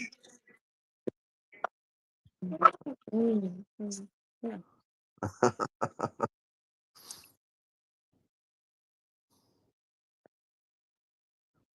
All right, guys, we're closing the space up for real. Alrighty. I'm being Ciao. summoned. I gotta get out of here. Kapali wants to I'm go on being an summoned adventure. to. I'm gonna see. I can't wait to meet Kapali. Oh my gosh. Oh man, I can't wait till you see I this. can't Oh wait to my meet Danielle. gosh. Oh yeah. All right, guys. Fun. Thanks for plugging in with Kapali. Josh, I see you down there. What's up, man? We'll catch you guys soon, man. Hope you can make it to Miami, Josh. If not, I'm trying to make it up to Texas for a friend's birthday bash out in whatever that city was, Hemsworth or some shit. Hempstead, yeah, Hempstead. Yeah. Yeah, yeah. So if somehow the universes, collide at the same time and you're there too with the maker, we could link up the three of us and see if we can make it happen. I need to take a trip. I need to go somewhere. So it's coming to that time. I get that itch to leave the country. At least I got to leave the state. All right, guys. I'll catch you later. I'll catch you guys tomorrow. Yeah. Everybody have a great Monday. You guys went through the day. Keep it up, man. I'll see you guys soon.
Put it on you. You put it on you when you finally need to hide. Show me this, show me that. Show me this, show me that. Before we go on, let's just mention that Bitcoin is tanking, Ethereum is tanking, Solana is tanking, your shitty AI project is tanking, and somehow BNB manages to stay up. And Tether is still at $1, with rumors of it mooning in the near future. Breaking. Good evening, ladies, gentlemen, degens, and anyone else still pretending to understand crypto. Buckle up, because tonight, today, or whatever the fuck time it is wherever you are watching this video, we're diving in headfirst into the digital money dumpster fire that somehow keeps getting hotter. First up, Vanguard. Yes, the same Vanguard that treats crypto like it's a radioactive pet hamster is reportedly thinking about letting brokerage clients touch third-party crypto ETFs. This is huge. For years, Vanguard treated digital assets like a family reunion, with too many crying babies and suspicious casserole dishes. Suspicious casserole dishes. But now, suddenly, they're interested. I can hear the exec saying, "Wait, people are making money without us? Quick, slap a Vanguard-approved sticker on it." Next thing you know, they'll release their own meme coin. Hashtag Vang. Guaranteed to go sideways forever, just like their mutual funds. For fuck's sake. Meanwhile, the SEC and FINRA are investigating some very suspicious stock trading before certain crypto treasury firms announced their plans to buy digital assets. Apparently, someone got a little too trigger-happy with other people's money, and regulators are now squinting at spreadsheets like a detective staring at a crime scene.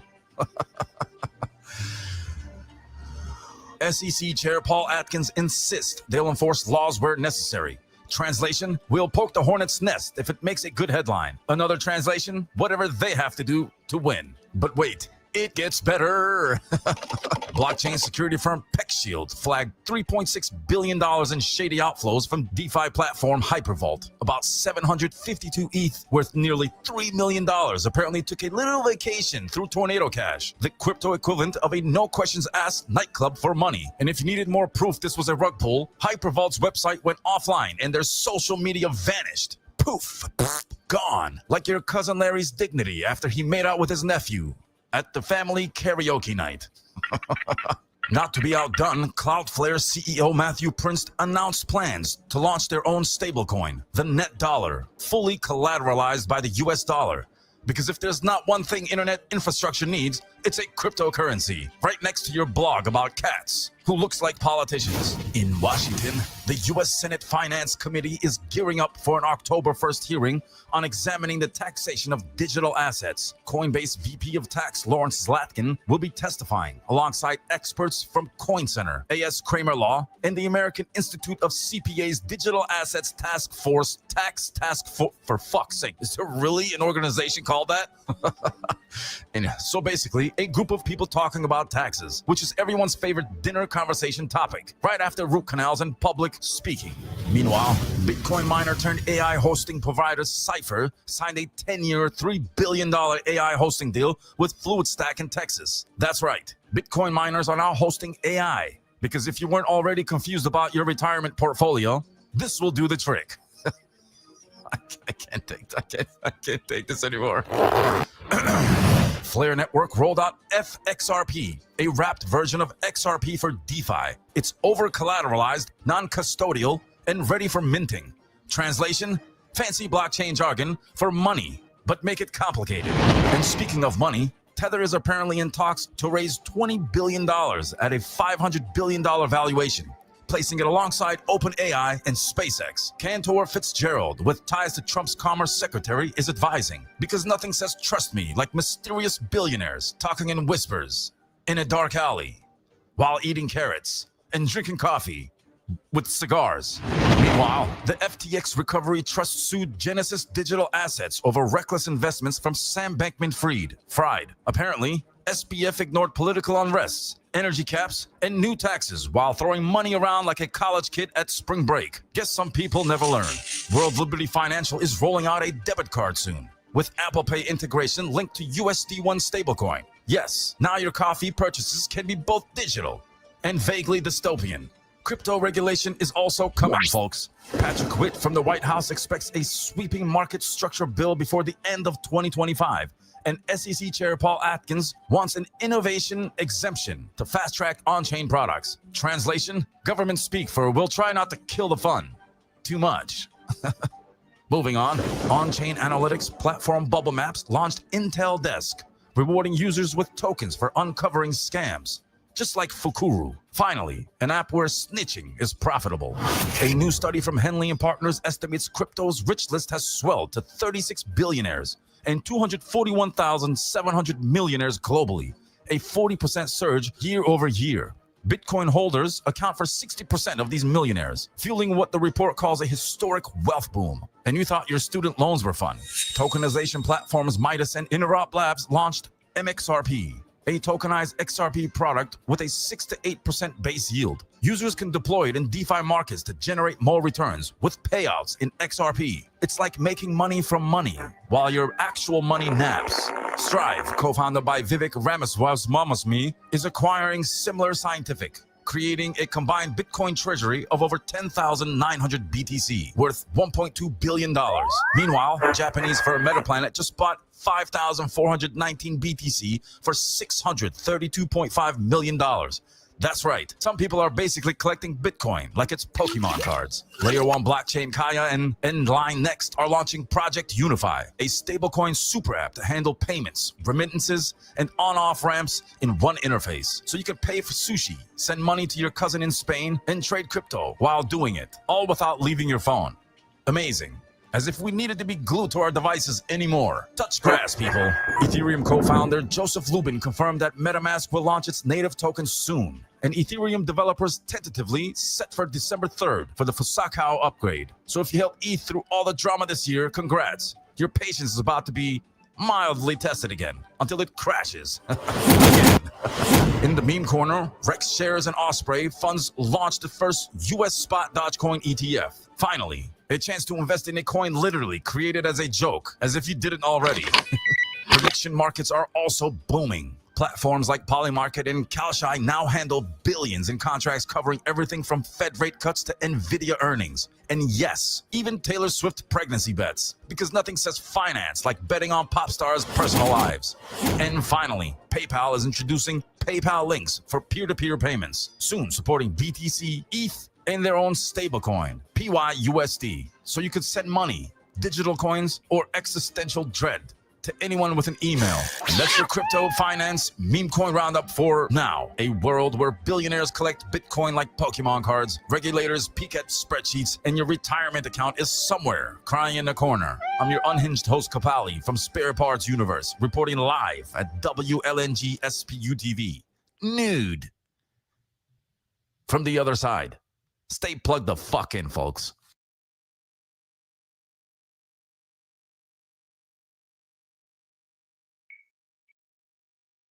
Peter Gibbons' pennies.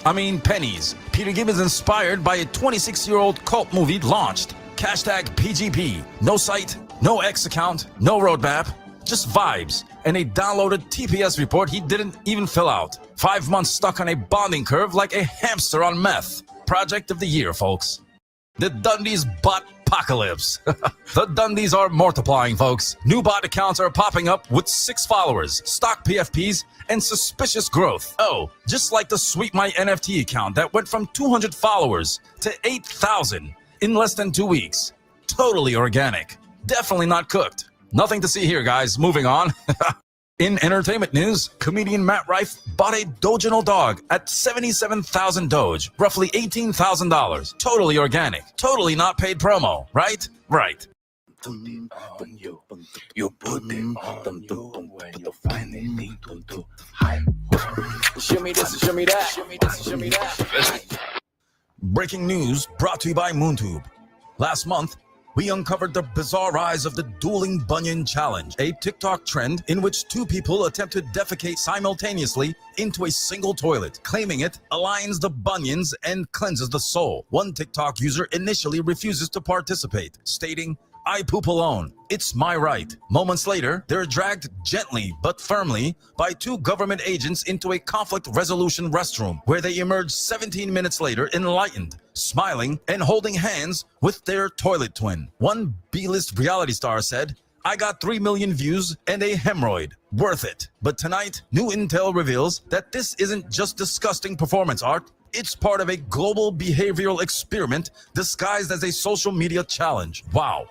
And maybe it may be backed by the FBI, the Pentagon, and Gwyneth Paltrow, and sponsored by the Bureau of Experimental Social Harmony, the National Toilets Council, and a shadowy entity we're not legally allowed to name. According to a recently leaked slide deck titled Synchronized Defecation and the Future of Civil Obedience, this challenge was quietly greenlit as Phase 2 of Project PLOP. That's Public Latrine Observation Protocol, a covert behavioral study testing how far people will go when validation is delivered via likes, shares, and comments like LMAOOO. You guys are wild. Internal FBI documents redacted with what appears to be Taco Bell sauce refer to bowl pairing as a predictive analytics tool to identify potential dissidents. Supposedly, those who refuse to participate in the dueling bunion challenge are flagged as emotionally autonomous and placed on a watch list called the Brown List. So what started as a viral toilet stunt may actually be a mass compliance experiment, a latrine litmus test,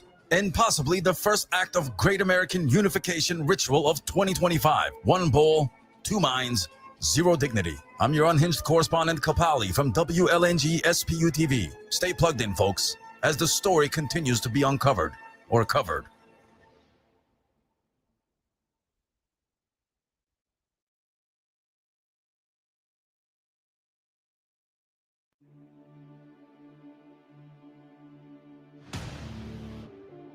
All right, listen up, bird brains. We got a special report for you brought to you by MoonTube, presented by none other than your twisted anchor, Sperico. Let's get into it. Welcome to the Spoo Special Report. I'm your twisted anchor, Sperico. Let's dive in straight into the madness. This special report is dedicated to raising awareness about the ongoing exploitation of gig workers by major companies such as Uber, Lyft, DoorDash, Grubhub, Spark, GoPuff, and others. Why? Specifically, because of their persistent underpayment of drivers who serve as the backbone of the operations. Since 2017, I've closely studied the algorithms and payment structures these companies use, and the changes over time have been alarming. Let's take a brief look at how things have evolved over the years. Pre-pandemic, drivers were compensated with a combination of base pay, per mile rates, tips, and in some cases, pay for wait time. Just before the pandemic, companies began cutting mileage and wait time pay, leaving drivers with just the base pay, typically between $3 to $4 plus tips. During the pandemic, temporary pay increases were implemented due to driver shortages, not out of fairness or support. Once the pandemic was officially declared over, base pay dropped even further, down to $2 plus tips in many cases. Today, most of these platforms employ a pay algorithm where low-paying orders are first offered to drivers. If declined, the same order is gradually increased and offered again until someone accepts. This approach has been validated by both studies and extensive driver experience. After all, these companies continue to avoid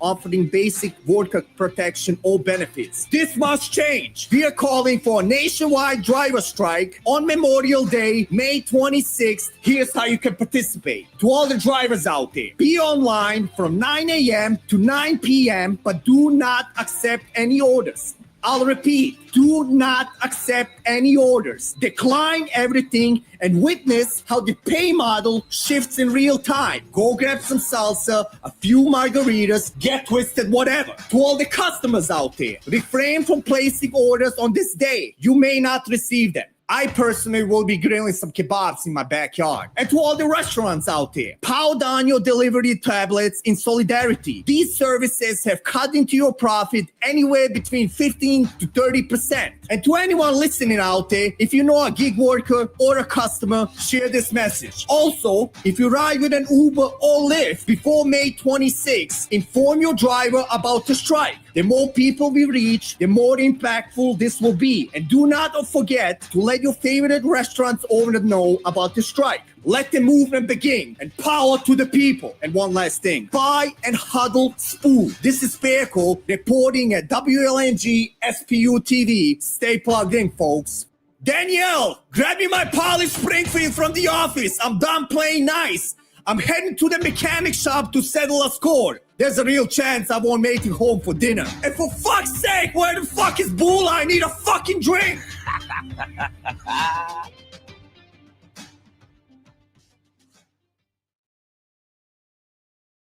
All right. Did you get it out? Your unhinged host, Kapali from WLNG SPU TV, reporting nude from the other side.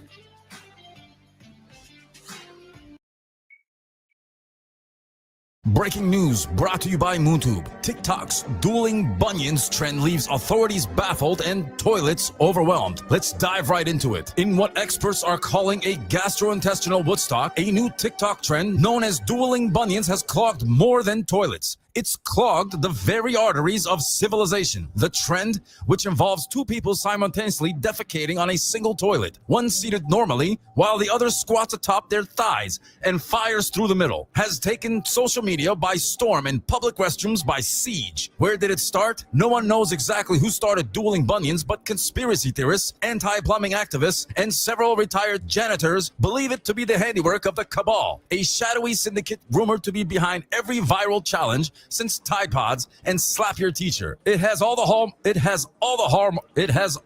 God damn it, who wrote this shit? It has all the hallmarks of cabal op, said Dr. Eliza Trout, a sociologist at the University of New Jersey, Luxembourg. It's disruptive, humiliating, and somehow monetized. There's already a crypto token called Bunyan Coin, the rise of the porcelain double-decker. TikTok creators have racked up over 3.2 billion views under the hashtag dueling bunions, with some influencers performing the act in magic Balenciaga diapers or synchronized to Taylor Swift's new remix of Shake It Off, featuring Cardi B and The Pope. A trend-setting duo known as the Dump Twins posted a video with the caption. It reached 22 million views before being flagged for biohazardous content. We would play the clip for you, but the video has been taken down. Health officials respond. The CDC released a strongly worded statement titled, "Toilets are not a team sport," warning participants of structural damage, splashback injuries, and something called PES, perennial echo syndrome. Meanwhile, orthopedic surgeons are reporting a spike in high thigh compression fractures, particularly among older participants attempting what's now called the reverse thrust fall. The cabal's alleged involvement, leaks from encrypted Reddit forums, suggest the cabal has been testing mass behavior control through bathroom trends since 2020, when sink bath Sundays mysteriously went viral. What is going on here, people? One alleged cabal insider, known only as Flush Daddy 99, posted, "Dueling bunions was just phase 4. Wait till y'all see the toilet centipede challenge. That's when the algorithm really awakens." In conclusion, a society grapples with psychological, architectural, and intestinal consequences of dueling bunions. The question remains, who's actually in control, us or the cabal's content team? One thing's for sure, this trend is number 2 in more ways than one. I'm your unhinged correspondent, Kapali, from WLNG SPU TV, reporting nude from the other side. Stay plugged in, folks. There's a shit ton to uncover.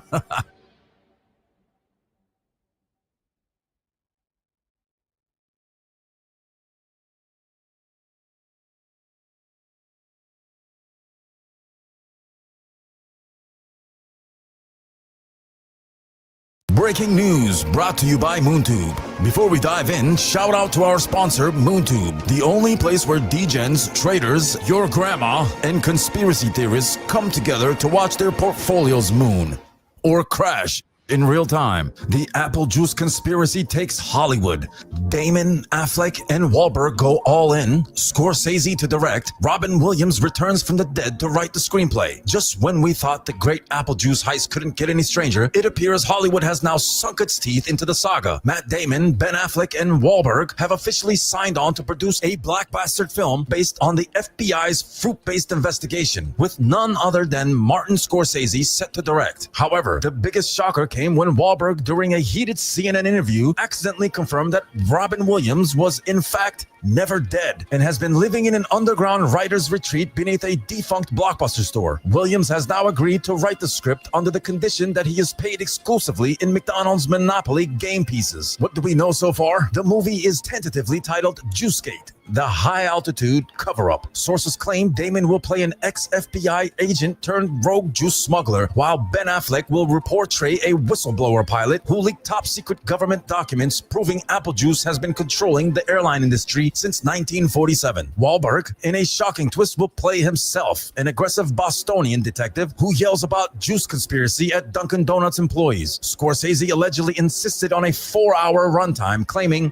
the people need to know the truth, even if it takes an eternity. Meanwhile, Robin Williams, now officially back from the dead, gave a rare public statement saying, "When I faked my own death, I never imagined it would be for an apple juice scandal. But here we are. The world's lost its mind, and I love it." The plot thickens. Rumors are swirling that Matt Damon and Ben Affleck have been in secret meetings with FBI agents and rogue anthropologists who believe this conspiracy dates back to ancient Egyptian aviation technology and a forbidden juice formula lost in time. Some speculate Netflix is funding the film in an attempt to control the narrative, ensuring the public never learns the real reason apple juice was banned mid-flight. Elon Musk tweeted critically, "Apple emoji, airplane emoji, and big eyeballs emoji," causing XRP to spike by 300% for no reason at all. As news of the film spreads, the FBI has doubled down on its investigation, detaining several Delta airline pilots who were caught hoarding vintage McDonald's apple pies, which are believed to contain traces of the original apple juice recipe. At this rate, it's no longer a question if apple juice is dangerous. It's why they never wanted us to know. Stay tuned as this story continues to rot like an uneaten apple in the sun. I'm your unhinged correspondent, Kapali, from WLNG SPU TV, reporting news from the other side.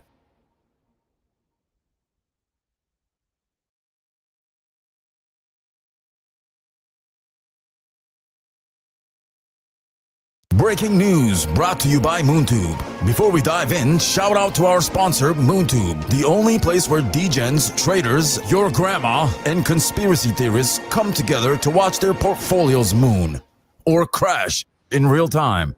The apple juice ban deepens. FBI and anthropologists called in as conspiracy unravels. The mid-flight apple juice purge has taken a bizarre turn as the FBI and a team of leading anthropologists have been brought in to investigate what some are calling the Great Juice Heist. Reports confirm that passengers who sipped apple juice before the ban took effect are now being flagged for questioning, with one traveler claiming his boarding pass was marked with a mysterious apple emoji before airport security pulled him aside. FBI officials refused to comment on what they call an ongoing fruit-based investigation. However, leaked documents suggest that the apple juice may have ancient ties to long-lost aviation secrets, possibly linked to early flight rituals performed by prehistoric civilizations. We believe apple juice consumptions at high altitudes may have unlocked something that was never meant to be rediscovered, said one anonymous anthropologist, who insisted on speaking from an undisclosed cave for safety reasons. Theories are now spiraling out of control. Did ancient aviators use apple juice as a navigation tool? Is apple juice interfering with the Earth's magnetic field? Is Big Cranberry erasing history to push their agenda? Meanwhile, Applebee's, one of the last places legally serving apple juice, has reportedly a surge in customers requesting flight mode juice, leading some to wonder if the restaurant chain holds key information. One thing is clear,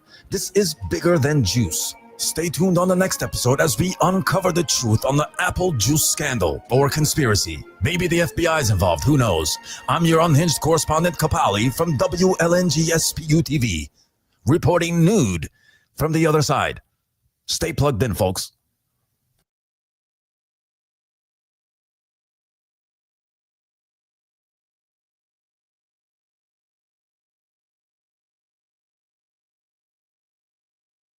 Breaking news brought to you by MoonTube. Before we dive in, shout out to our sponsor, MoonTube, the only place where degens, traders, your grandma, and conspiracy theorists come together to watch their portfolios moon or crash in real time. Airlines ban apple juice and passengers revolt mid-flight. Chaos erupted at 30,000 feet today as airlines officially removed apple juice from their in-flight beverage selection. Passengers once united in quiet superiority are now in open rebellion, demanding answers from flight attendants who don't make the rules, but are now public enemy number one. Reports indicate that one particularly enraged traveler attempted to barter his entire SkyMiles balance for just one sip of the golden elixir, while another was seen whispering to the ice cubes in his water,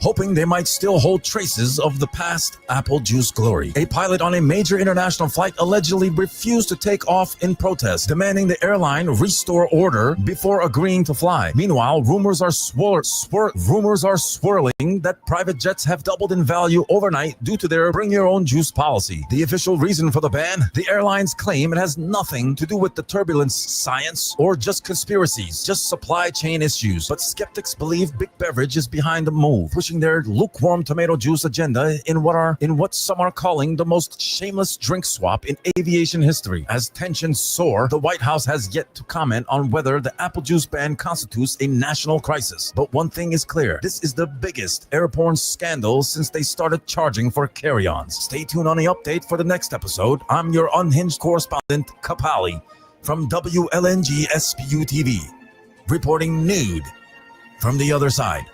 Stay plugged in, folks.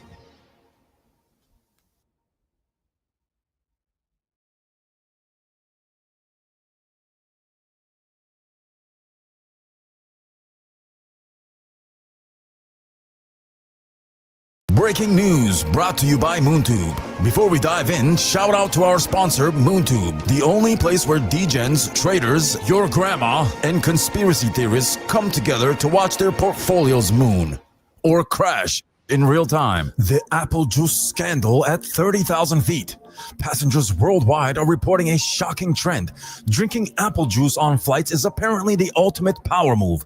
Flight attendants are growing suspicious as more and more travelers demand that crisp, golden nectar instead of coffee or overpriced in-flight cocktails and water. Sources say that ordering apple juice instantly grants passengers an unspoken sense of superiority. One man, after sipping his juice on a Spirit Airlines flight, reportedly started negotiating oil prices with an imaginary Saudi prince. Another woman demanded a seat upgrade after explaining that her apple juice had aged like fine wine in the airplane's tiny storage compartments.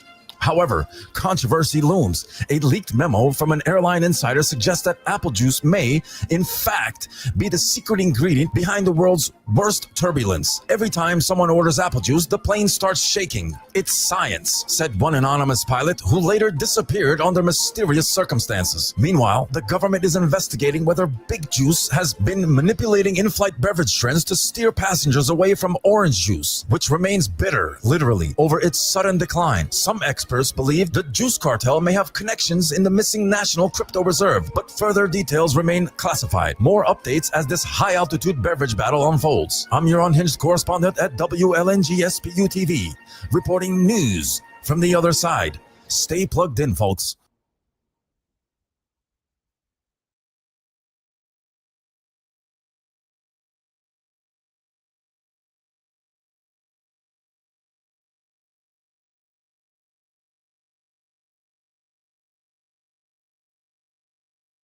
Breaking news brought to you by MoonTube. Before we dive in, shout out to our sponsor, MoonTube, the only place where degens, traders, your grandma, and conspiracy theorists come together to watch their portfolios moon or crash in real time. Senate dunks on crypto tax, Ethereum gets buffed, and JP Morgan predicts a stablecoin takeover. It's another day in the upside down world of finance, where the US Senate just did something pro-crypto. Yes, you heard that right. Lawmakers voted to scrap a controversial crypto tax rule because apparently taxing every little blockchain transaction down to your grandma's Dogecoin tip wasn't the brightest idea. Meanwhile, Ethereum is flexing with its next big upgrade, Pectra, creeping closer to deployment. It's like Ethereum's hitting the gym, working on its gains and getting shredded for the next bull run. Over in TradeFi land, JP Morgan is calling the next big move. They say yield-bearing stablecoins could grab 50% of the market, meaning the banks might finally realize that crypto isn't just a meme. And just for extra spice, Trump's SEC nominee, Paul Atkins, is getting roasted in the Senate. Apparently, having FTX baggage doesn't sit well with lawmakers. Who knew? And now, they're taking turns grilling him like it's a crypto-themed episode of Hell's Kitchen, with a mix of a young and restless. That's the rundown. Bulls, bears, and regulators. Grab some popcorn, because this week's market drama is just getting started. Your unhinged correspondent at WLNG SPU TV, reporting nude from the other side. Stay plugged in, folks.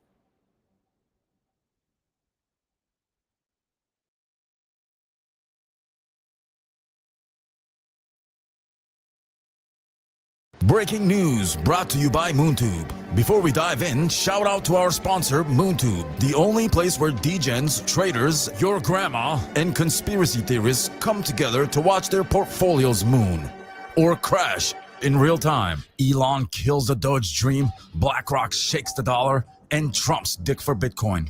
The crypto market is serving up a chaotic buffet of headlines today, and we're here to dish it out hot. Elon Musk just rugged Dogecoin. Sorry, Doge Army, but the meme dream is on hold. Elon Musk clarified that the US government is not adopting Dogecoin, despite wild speculation linking it to the name of his federal efficiency unit. Looks like the Doge father isn't pushing Doge to the White House just yet. It's back to barking at the moon. In his annual letter, BlackRock CEO Larry Fink straight up warned the US that the US dollar could lose its world reserve currency status if America keeps printing money like it's monopoly. And what could take its place? Bitcoin. Yes, you heard that right. The world's biggest asset manager is subtly suggesting BTC might be the global exit plan if Uncle Sam doesn't get his financial house in order. The Trumps are getting into Bitcoin mining in a plot twist straight out of a dystopian finance novel. Eric Trump and Donald Trump Jr. are backing a new Bitcoin mining venture, American Bitcoin, alongside minting giant Hut 8. Who knew the Trumps would be setting up their own digital gold rush? Let's see if they hold or fumble the bag. Stablecoin giant Circle has reportedly tapped JP Morgan, Chase, and Citi to back its IPO, according to Fortune. USDC's creator is finally heading to Wall Street, because what's more stable than partnering with the biggest banks while you're trying to disrupt them? The market is moving fast, people, and the simulation is glitching harder than ever. Buckle up. Your unhinged correspondent from WLNG SPU TV, reporting nude from the other side.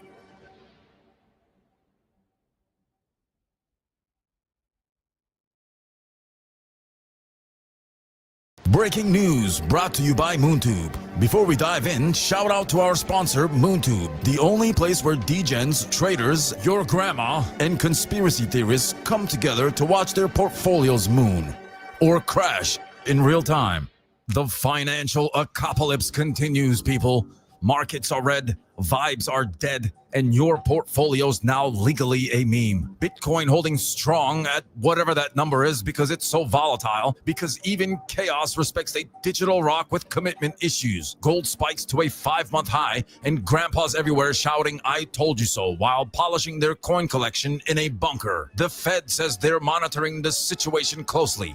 Translation, they're just as confused as you, but with a fancier spreadsheet. Elon Musk tweets a Doge meme. Global markets down 9%, but Dogecoin is up 3% because Elon winked. Economy equals solved. CNBC panelists are starting to look like hostage videos. We're seeing interesting opportunities, says a guy sweating through his tie. Investors flee to cash, which now inflates slower than your Uber ride to therapy. European Union considering intervention measures. So basically, vibes and prayers. Redditors form Depression DAO to short the world. Founders include a crypto bro, a wizard, and someone named 420 Stonks Jesus. That's it for this week's update. I'm your unhinged correspondent, Kapali, from WLNG SPU TV, handing it over to Sperko for his debut, where he's talking about sports and political news. Welcome to the very first sports edition. We are the only sports show where the commentary is hot and the VAR is still under review from 3 weeks ago. I'm your host, Bearco, and I'm here to break down the highly anticipated Champions League clash between Arsenal and Real Madrid. Let's dive in. The Gunners are aiming to reach the semi-finals for the first time since the Wenger era in 2008. It seems like a daunting task since UEFA failed to suspend Mbappe for his questionable victory victory dance after knocking out Atletico Madrid in the previous round. On paper, Real Madrid has the legacy, the trophies, and the Champions League DNA, but Arsenal is the one that's firing on all four cylinders under Arteta and can absolutely give them a money for their run. A run for their money. On paper, Real Madrid has the legacy, the trophies, and the Champions League DNA. If Arsenal brings that high press, slick passing, and Saka, Odegaard, and Rice are cooking in the midfield, they can beat anyone. Real Madrid, on the other hand, has a scary habit of pulling off miracles even when they're playing mid-Vinicius Jr., Bellingham, and Modric that doesn't even need a full 90 minutes to ruin the night. Let's hand it back to Kapali.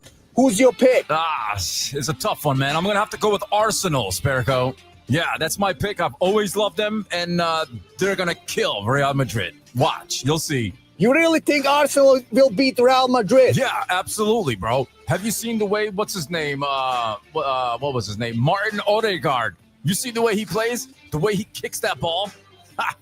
Watch. You're going to see, bro. He's going to kill you guys. Absolutely not. That all depends if we get the fearless Gunners who ran the Premiership like a Netflix series or the version that treats set pieces like optional side quests. This is Faircore reporting the sports edition of WLNG SPU TV. Stay plugged in, folks. Are we still on air? Danielle, get me another lemon drop.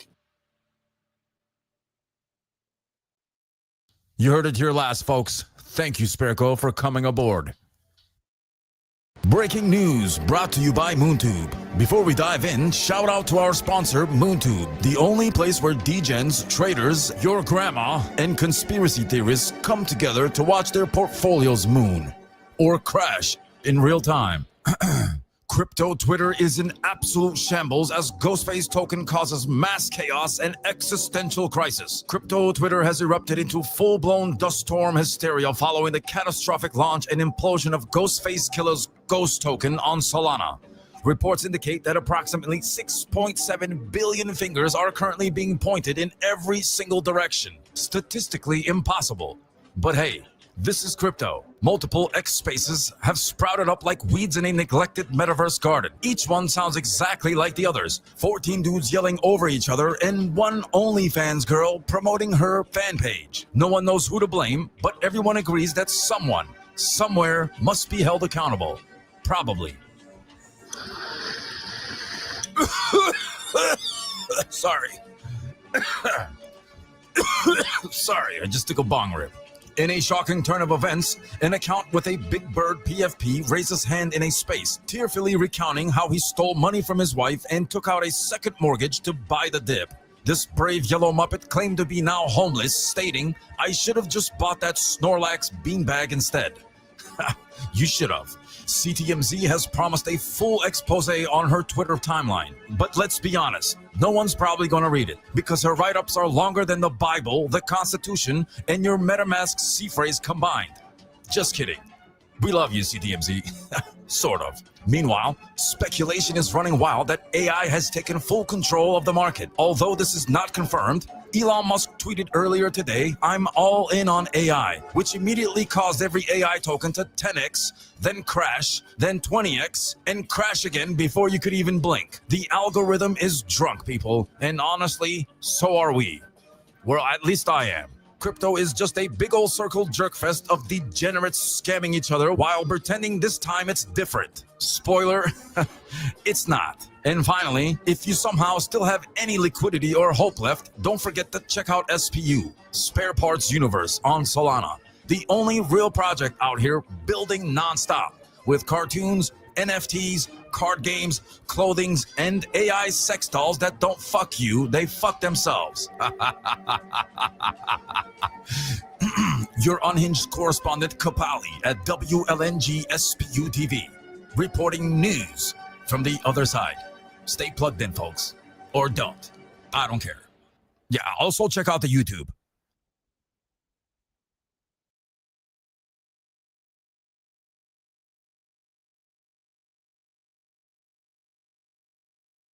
Breaking news brought to you by MoonTube. Before we dive in, shout out to our sponsor, MoonTube, the only place where degens, traders, your grandma, and conspiracy theorists come together to watch their portfolios moon or crash in real time. Market madness. GameStop goes crypto, Ripple pays off the SEC, and DeFi hangs in the balance. Buckle up, folks. Today's market update reads like a crossover episode between Wall Street and a sci-fi dystopia mixed with bold and beautiful. GameStop tossed Bitcoin into its shopping cart and slammed the checkout button like it's Black Friday in 2017. No one knows why, but considering their track record, they probably plan to hold until 2035 or sell it all next week for a 5% gain. Either way, it's GameStop, so expect chaos. Ripple just handed the SEC a cool $50 million, officially making the most expensive game of please leave us alone. 4 years, a ton of legal nonsense, and what do we get? XRP still standing, and the SEC walking away like a villain who just realized they lost. Meanwhile, over at SEC headquarters, the Crypto Task Force is hosting roundtable talks about DeFi and tokenization. Some say they're cooking up regulations that won't instantly kill innovation. Others say that's like expecting a cat to write poetry. Either way, we're watching the simulation become more self-aware. At this point, crypto is just speedrunning financial history while regulators play whack-a-mole. Maybe GameStop will launch a token next, or the SEC will start yield farming. Nothing surprises us anymore. Your unhinged correspondent from WLNG SPU TV, reporting nude from the other side. Stay plugged in, folks.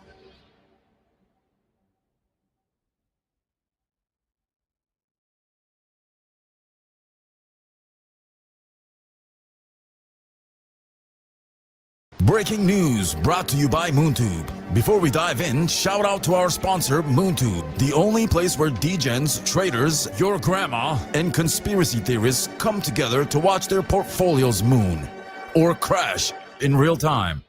Ugly Duck Society wobbles into Web3 with real-world swagger. In a plot twist no one saw coming, Ugly Duck Society is turning greasy spoon leftovers into blockchain gold. Their UDS Fat initiative recycles used cooking oil from restaurants into biodiesel, currently fetching around $2.50 per gallon. A slice of these greasy earnings fuels a liquidity pool for the UDS token, which gets airdropped to NFT holders. So, every time someone fries up a batch of onion rings, your digital wallet gets a little fatter. But wait, that's not all. UDS has also rolled out a collection of 2025 3D NFTs, each featuring over 100 unique traits. These aren't your average rubber duckies, folks. They're digitally hand-drawn masterpieces by artist Ignacio Traverso, embodying urban culture with a side of quirk. Mint 5 and you might score a custom UDS NFT in your own image. Finally, a duck that truly reflects your inner weirdness. Quacky perks? Of course. Holding a UDS NFT isn't just for show. You'll get discounted entry to the Drunken Lab, UDS's entertainment venues in Brooklyn and Houston, where you can party like a duck in water. Music aficionados can enjoy discounted studio time and exclusive music NFT drops, thanks to a collab with the Mix Palace. And for the fashion forward, UDS offers NFC-enabled apparel that blends urban style with tech, because nothing says cutting edge like a jacket that can probably outsmart you. By merging environmental initiatives, digital art, and tangible perks, UDS is crafting an ecosystem where Web3 meets the real world. Whether you're in it for the biodiesel fuel tokens, the avant-garde duck, or just a chance to party at a place called the Drunken Lab, UDS offers a nest worth checking. If this isn't quackish to you, I don't know what the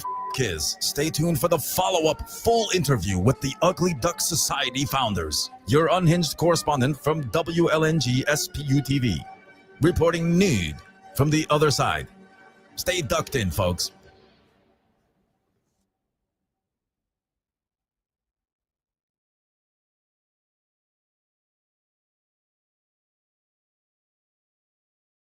Breaking news brought to you by MoonTube. Before we dive in, shout out to our sponsor, MoonTube, the only place where degens, traders, your grandma, and conspiracy theorists come together to watch their portfolios moon or crash in real time.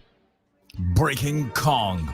the NFT jungle that just got wilder. Hold on to your bananas because Supreme Kong is here to shake up the NFT space. This elite digital ape collection isn't just another profile pic project. It's a full-fledged membership club with high-end perks, exclusive events, and a metaverse empire in the making. What's the hype? Forget the same old monkey business. Supreme Kong is all about luxury, exclusivity, and utility. Each Kong isn't just an NFT. It's a path to premium rewards, networking events, and real-world benefits. If Bored Apes are the streetwear of NFTs, Supreme Kongs are the tuxedos. These Kongs come with built-in value, including in real life and virtual experiences, because flexing in the metaverse isn't enough. Supreme Kong gets you into exclusive real-world events, a growing ecosystem, merch, staking, and collaborations with big names in crypto and fashion. Community-driven perks. Holders have a say in project direction, making it an NFT with actual governance, not just gorilla gifs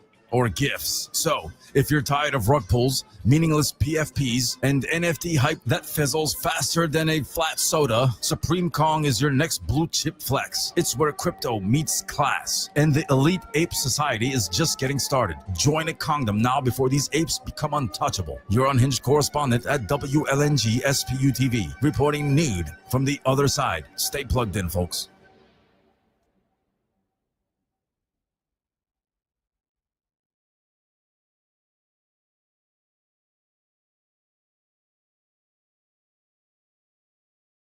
Breaking news brought to you by MoonTube. Before we dive in, shout out to our sponsor, MoonTube, the only place where degens, traders, your grandma, and conspiracy theorists come together to watch their portfolios moon or crash in real time. Fullport.it unveils the KOL Villa, the ultimate Bitcoin Vegas experience. Hold on to your wallets, crypto enthusiast. Fullport.it is launching the KOL Villa, a luxurious oasis set to become the epicenter of Bitcoin 2025 festivities in Las Vegas. Scheduled from May 25th to June 1st, 2025. This event promises a fusion of high-stakes crypto discussions and Vegas-style indulgence. Forget your average crypto conference, people. Fullport.it is throwing a week-long Bitcoin blowout in a Vegas mega mansion, and it's shaping up to be the place to be for Bitcoin 2025. From May 25th to June 1st, the KOL Villa will be a 24/7 hub for top crypto influencers, live streams, networking, and exclusive side events. Picture it: a private chef whipping up gourmet meals, live interviews with Bitcoin's biggest names, and a headline party that'll make even Wall Street jealous. Big names? Check. Luxury experience? Absolutely. Sponsorship perks? Unmatched exposure, VIP access, and the kind of brand recognition that makes crypto Twitter explode. If you want your name in the middle of the Bitcoin conversation, this is where you need to be. Fullport.it is selling the sizzle, not just the steak, and you don't want to miss out. Get in before it's just another wish I was there moment. Visit Fullport.it now. I'm your unhinged correspondent, Kapali, from WLNG SPU TV, reporting nude from the other side. Stay plugged in, folks.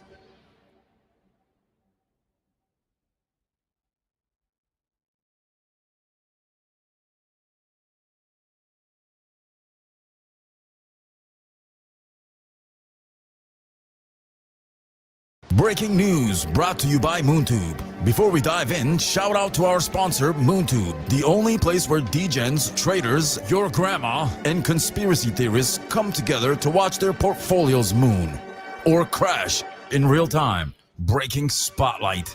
Doginal dogs. The future of Dogecoin NFTs is here. In a world where meme coins and digital art collide, Doginal Dogs is barking its way to the top. These 10,000 pixelated pups aren't just another NFT drop, they are permanently inscribed on the Dogecoin blockchain, making them unshakable as your grandma's love for Facebook minion memes. The Doginals movement started as a wild experiment but quickly became Dogecoin's answer to Bitcoin ordinals. With no centralized control, no rug pulls, and no chance of accidentally getting deleted, these digital doggos are here to stay. Think CryptoPunks, but with more fur and less attitude. Doginal Dogs isn't just about collecting cool pixelated art. It's about building a brand and cashing in on your NFT ownership. From selling branded merch to licensing your dog for collaborations and promotions, this ecosystem is all about putting the fun in funding. Want your Doginal dog to be the next Doge? The Bark branding course teaches you how to market, promote, and give your NFT its own fan base. Whether it's meme campaigns, viral tweets, or a marketing strategy straight out of Elon Musk's playbook, the Bark Branding Course Guide has you covered. With immutable ownership, branding potential, and blockchain-backed performance, Dojino Dogs is giving Dogecoin a real use case. And it's not just buying Tesla merge. Whether you're here for the tech or just want a pixel pup with passive income potential, this One Doge project isn't rolling over anytime soon. Get your paws on one before they're all gone. Your unhinged correspondent at WLNG SPU TV, reporting news from the other side. Stay pawed in, folks.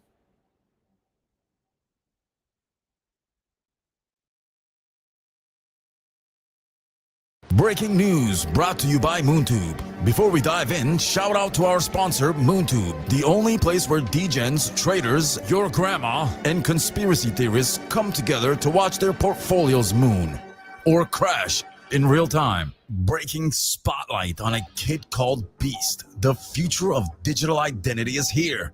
Forget boring PFP projects. A kid called Beast is flipping the NFT game on its head. This isn't just another set of JPEGs, people. It's an entire digital movement blending culture, tech, and identity into one unstoppable force. What makes AKCB different? Thought you'd never ask. Beast Technology. This isn't your average NFT project. AKCB is pioneering 3D AR-ready avatars built for the metaverse, gaming, and beyond. Soul-bound identity. Your Beast isn't just a profile pic, it's you. As you interact with the ecosystem, your Beast evolves, making it a truly unique digital extension of yourself, a cultural movement. AKCB isn't about hype. It's about bringing together innovators, creators, and misfits under one brand that actually means something. Why? It's more than just NFTs. Web3 meets lifestyles. AKCB is building a brand, not just a collection. Think exclusive collaborations, in real life events, and tech that goes way beyond blockchain. Different beast, different perks. Whether you're here for the art, the tech, or the networking, there's a place for you in the pack. A true digital identity. This is where NFTs meet self-expression.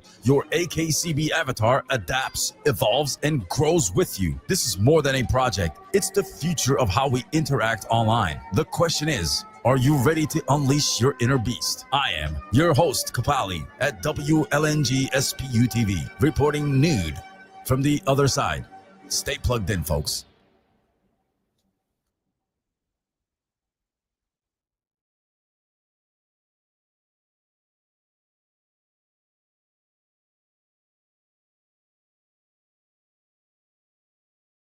Breaking news brought to you by MoonTube. Before we dive in, shout out to our sponsor, MoonTube, the only place where degens, traders, your grandma, and conspiracy theorists come together to watch their portfolios moon or crash in real time.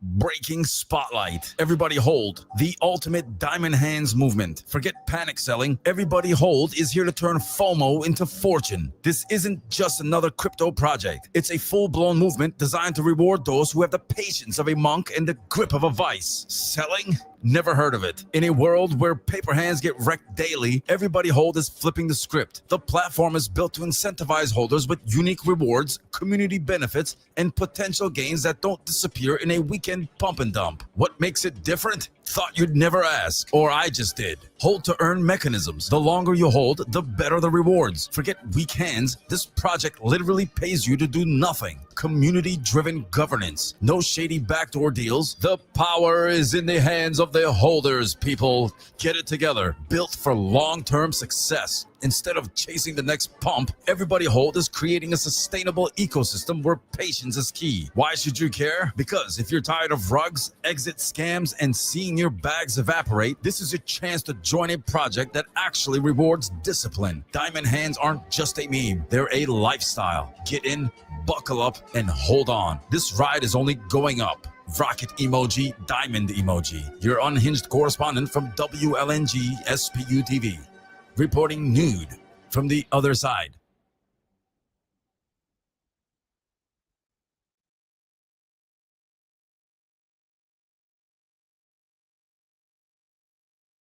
Breaking news brought to you by MoonTube. Before we dive in, shout out to our sponsor, MoonTube, the only place where degens, traders, your grandma, and conspiracy theorists come together to watch their portfolios moon or crash in real time. Oh, sorry, I gotta take my medication. Anyway, Markets have completely lost it, and it's not as serious as we're making it seem to be. Arthur Hayes, the man, the myth, the leverage legend, is calling for Bitcoin at 110,000. Why? Because reality is optional at this point. Meanwhile, the Federal Reserve is backing off rate hikes, practically whispering, we might start printing again, but like casually. If you thought eggs were expensive before, just wait until your morning coffee costs half a Dogecoin. Michael Saylor's Bitcoin addiction reaches clinical levels, reaching 500,000 BTC, meaning Michael Saylor officially owns more Bitcoin than 95% of nations. At this point, he doesn't run a software company. He's basically the final boss of the Bitcoin network. If world governments ever try to regulate BTC, Saylor's probably got a contingency plan involving a private island and an underground mining fortress. Trump turns Truth Social into a meme coin casino, and it's mooning because of course it is. His social media platform, Truth Social, has transformed into a full-blown meme coin infomercial. Somewhere in the White House archives are shedding actual tears. If this keeps up, the future debates won't be about policy. They'll be about which presidential candidate has the best tokenomics. Final thoughts? Logic is dead. Holders are kings. Bitcoin skyrocketing. Sailors hoarding. Trump's memeing. For fuck's sake. The Fed is even playing financial limbo. If you're still trying to make sense of this circus, you're the problem. Just buy the dip, sell the top, and pray your hardware wallet doesn't end up in the washing machine. Your unhinged correspondent, Kapali, from WLNG SPU TV. Stay plugged in, folks.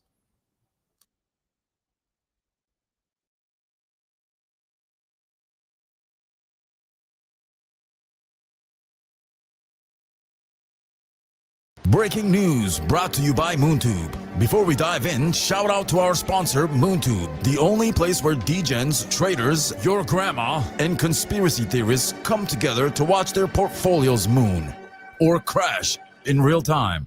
Ladies and gentlemen, the crypto circus continues. Flat Earth predictions, tornado cash cleans up, and Eric Trump's Bitcoin adventure. Hold on to your tinfoil hats, folks. According to Dune Analytics dashboard, Polymarket boasts 94% accuracy rate in predicting events just 4 hours before they happen. However, considering some of its users still believe in the earth is flatter than a pancake, we might want to take these prophecies with a grain of salt, or perhaps the whole shaker. In a plot twist worthy of a daytime soap opera, the U.S. Treasury Department has decided to remove Tornado Cash from its sanctions list. Once accused of laundering money for North Korean hackers, this crypto mixer is now free to, well, mix crypto again. Treasury Secretary Scott Bessent assures us they're still keeping an eye on North Korea's cyber shenanigans, but for now, Tornado Cash is as clean as a whistle. In a move that left both crypto enthusiasts and late-night comedians scratching their heads, Eric Trump has been appointed for fuck's sake, who wrote this shit? Has been appointed to Strategic Board of Advisors for MetaPlanet, Japan's largest corporate holder of Bitcoin. Apparently, his business acumen and love of the Bitcoin community make him the perfect candidate to help MetaPlanet become a global leader in the Bitcoin economy. Next up, Eric teaches a masterclass on blockchain technology. The Trump administration is proposing a major overhaul of the U.S. Agency for International Development, including integrating blockchain technology into its procurement system. The goal is to enhance security, transparency, and traceability in aid distribution. Critics argue this tech solution may not be necessary or cost-effective in humanitarian context, but hey, when has he ever stopped anyone? The total stablecoin market capitalization has surpassed 230 billion, fueled by growing user adoption, institutional interest, and U.S. regulatory developments. It seems that stablecoins are the new black in the crypto world, proving once again that when it comes to finance, stability is always in style. I'm your unhinged correspondent at WLNG SPU TV, reporting nude from the other side. Stay plugged in, folks.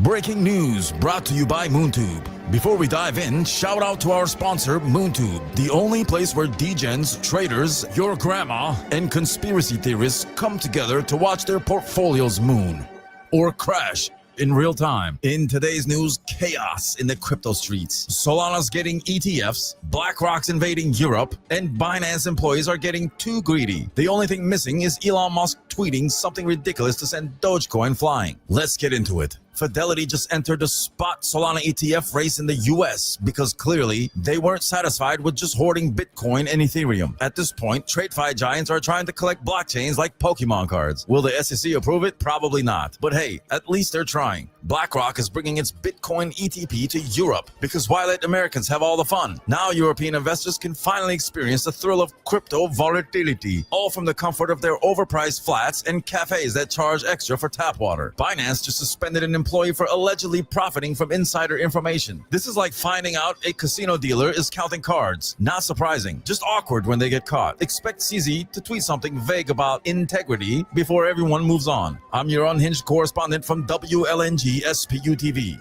reporting nude from the other side. Stay plugged in, folks.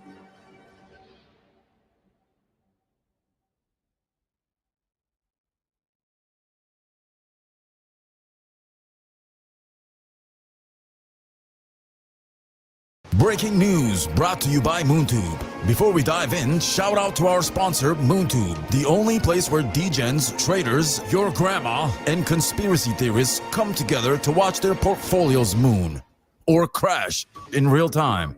Doge stimulus checks, border shenanigans, and cartels going crypto. Because 2025 couldn't get any weirder. President Trump and Elon Musk have teamed up to propose a Doge dividend, a plan to send $5,000 checks to taxpayers, funded by the Department of Government Efficiency's cost-cutting measures. The idea is to slash $2 trillion in federal spending and give 20% of the savings back to the people.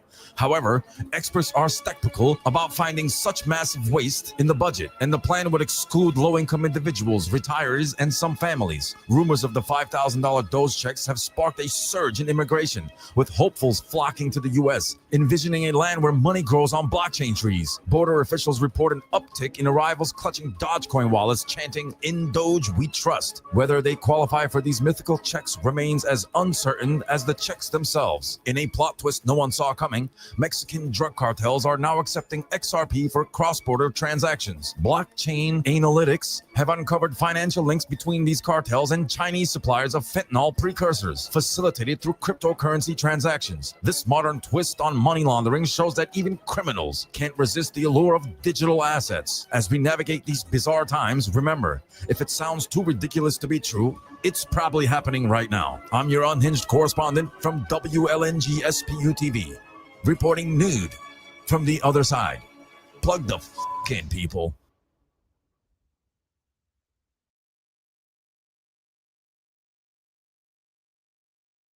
Breaking news brought to you by MoonTube. Before we dive in, shout out to our sponsor, MoonTube, the only place where degens, traders, your grandma, and conspiracy theorists come together to watch their portfolios moon or crash in real time.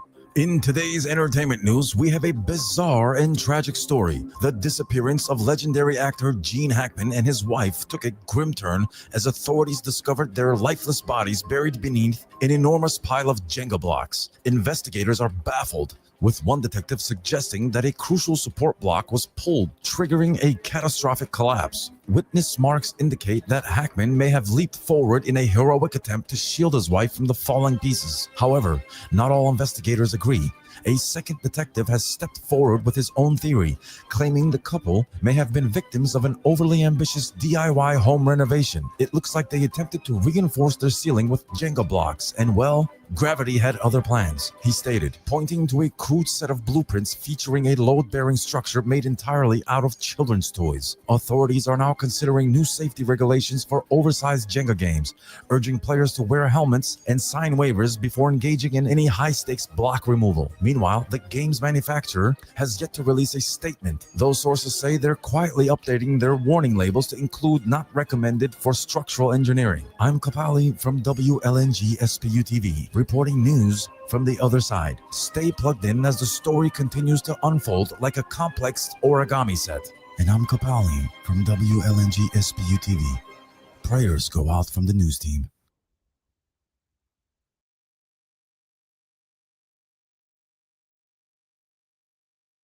Breaking news brought to you by MoonTube. Before we dive in, shout out to our sponsor, MoonTube, the only place where degens, traders, your grandma, and conspiracy theorists come together to watch their portfolios moon or crash in real time. Dubai's real estate gets a digital facelift. Now you can own a piece without melting in desert heat. Hold on to your camels, folks. The Dubai Land Department has launched a pilot phase of its real estate tokenization project, aiming to digitize property title deeds. By leveraging blockchain, the initiative enables fractional ownership, allowing multiple investors to co-own properties through tokenized assets, expanding investment opportunities. Dubai, a city known for turning sand dunes into skyscrapers, is now transforming its real estate market into digital oasis. The DLD's latest venture allows investors worldwide to own a fraction of Dubai's luxurious properties without the hassle of dealing with actual sand. It's like owning a piece of the Burj Khalifa without worrying about window cleaning. So,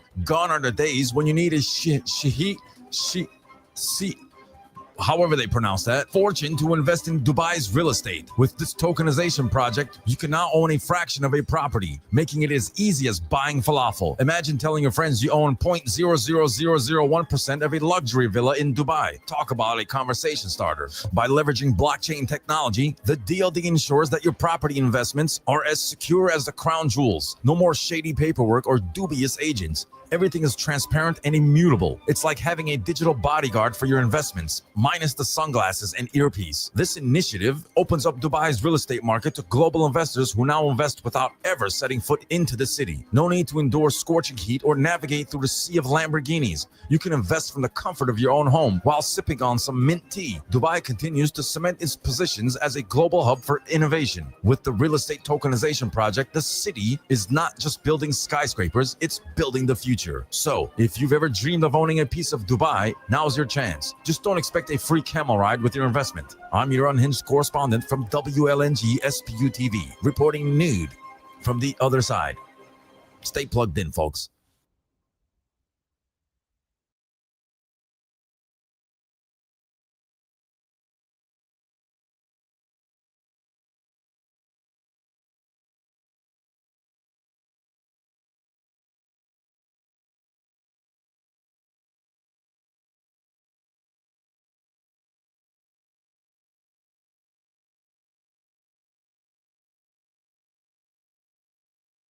Breaking news brought to you by MoonTube. Before we dive in, shout out to our sponsor, MoonTube, the only place where degens, traders, your grandma, and conspiracy theorists come together to watch their portfolios moon or crash in real time. I'm fucking tired of this shit, man. I don't want to fucking do this. Good evening. Breaking news again. Tesla's week in hell, from falling steel to fiery protests. Ladies and gentlemen, grab your popcorn and fireproof jackets because Tesla's week has been hotter than a lithium battery on a summer day. Tesla is recalling vehicles after reports of steel panels falling off mid-drive, making Cybertrucks look less like the future of transportation and more like rejected props from a low-budget Transformers movie. Elon swears it's future, not a flaw. Something about natural weight reduction? Sure. Over in Deutschland, Tesla's reputation is running on fumes. Reports indicate that 94% of Germans are officially done with Teslas. Mine's charging downstairs. And let's be honest, when Germans don't trust your engineering, you know you've messed up. Violent protests have erupted at Tesla showrooms and charging stations because nothing says sustainable energy like Molotov cocktails in a parking lot. Across the US, vandalized Teslas, dealership gunfire, and one man literally setting himself on fire have turned Tesla centers into Grand Theft Auto side missions. The witnesses say the man tagged the dealership with "Elon lied" before going full Human Torch mode. His last words, "Full self-driving is a scam." Sources say all of this chaos stems from Musk's ongoing war against federal bureaucracy. He wants less government interference, and the government wants, well, a car that doesn't shed parts on the highway. The tension is reaching a boiling point, and at this rate, Musk might be one tweet away from declaring Tesla an independent nation. That's all we have now, because if I keep going, I'm legit going to have a panic attack. Your unhinged correspondent from WLNG SPU TV, reporting nude from the other side. Stay plugged in, folks.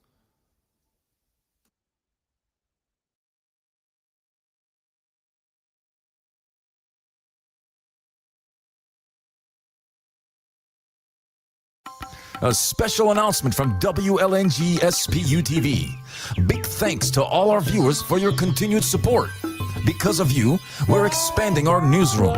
While we've been bringing you the latest on finance, crypto, and drama, we're now branching out into entertainment, political news, a late night show where we will be doing interviews with special guests, a game show, and other underreported stories that might not be accurately trending. These new segments will be introduced by fresh faces joining the WLNG SPU TV cast. So get ready for even more raw, unfiltered reporting. As always, huge thanks to the viewers for plugging in. Be sure to subscribe to our YouTube channel for constant updates. I'm your unhinged correspondent from WLNG SPU TV, reporting nude from the other side.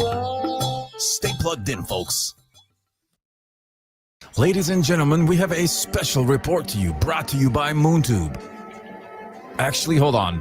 Spareco's called. 1 second. Go ahead. Spareco, go ahead. Yo, did you get the JFK report? I'm working on it, bro. I got another report that I'm doing from MoonTube right now. Do you mind? Well, what are you doing on my set? I'm just trying it out. What do you mean trying it out? Go back to your set, man. I ain't finished here. I'm ready yet. Okay, all right. I'm going. Geez. Get out of here. All right. Just keep those that as short as possible, and then get it. All right, Spirico. I'll get you later. All right, goodbye. All right. I'll do it. All right. Goodbye. So sorry about that. Ladies, gentlemen, and degens of all blockchain dimensions, prepare yourselves. The time of endlessly scrolling through scammy Twitter threads, shady influencer promos, and YouTube black holes is over. The MoonTube platform is launching soon, and it's about to flip the script on how crypto influencers, developers, degens, and investors do business. Imagine a place where influencers actually get paid. No more exposure bucks. Developers can promote their projects without sending funds into the abyss. Investors get real-time insights instead of reading white papers written in ancient hieroglyphics. MoonTube is the all-in-one crypto content platform designed to reward everyone, even the degens in the back who ape into a project before reading the fine print. With escrow secured payments, news driven by yours truly, live streaming, verified influencer connections, and a revenue sharing model that actually pays. MoonTube is making influencer marketing in crypto safe, transparent, and finally profitable for everyone involved. But wait, there's more. Want free MoonTube tokens before launch? Just engage with content. Yup, it's that easy. Holding a Pioneer NFT? Congrats. You get 5% off platform revenue. Finally, an NFT that actually does something. Need a crypto influencer but hate getting rugged? MoonTube's got a secure hiring system that keeps scammers where they belong, on other platforms. So if you're tired of the wild, wild west of crypto influencing, hop aboard MoonTube, the only platform where you don't have to risk your entire portfolio just to promote your project. The degens are coming, and this time, they're bringing receipts. I'm your unhinged correspondent, Kapali, from WLNG SPU TV, reporting nude from the other side. Stay plugged the f*** in, people.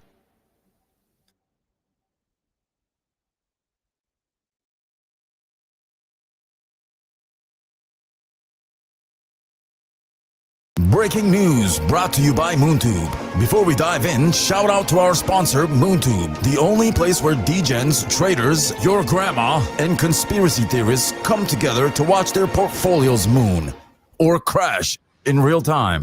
This just in, Hollywood screenwriter turned pumpkin targeted in Telegram hacking scandal. In an unexpected plot twist straight out of a rejected Netflix pilot, a Hollywood screenplay writer turned crypto pumpkin who requested to remain anonymous has found himself at the center of a Telegram hacking scandal or conspiracy. According to reports, the mystery mogul's TG account was compromised, sending entire Telegram communities into chaos as his hacked account began spamming fake links and sending phishing links to community members with Walmart coupon shopping discounts. Like a rogue AI with a vendetta, innocent community members, unaware of the lurking threat, were left dodging phishing attempts like a mid-budget sci-fi protagonist. The same elite crypto investigators who exposed Vicky the Jeter / scammer believe that this may be a targeted attack, a conscious effort to personally dismantle the Pumpkin's empire. Fortunately, No one was harmed, threatened, or hacked, but the paranoia levels in Telegram spiked to an all-time high. Some speculate this was a high-stakes publicity stunt, while others are convinced that April Fools came early. Well, it didn't. Some wish it did. Could this be the beginning of a new era in the Telegram world, or is it just another cosmic joke on Planet Ultraix? Your unhinged correspondent at WLNG SPU TV. I'm Kapali, reporting news from the other side. Stay plugged in, folks.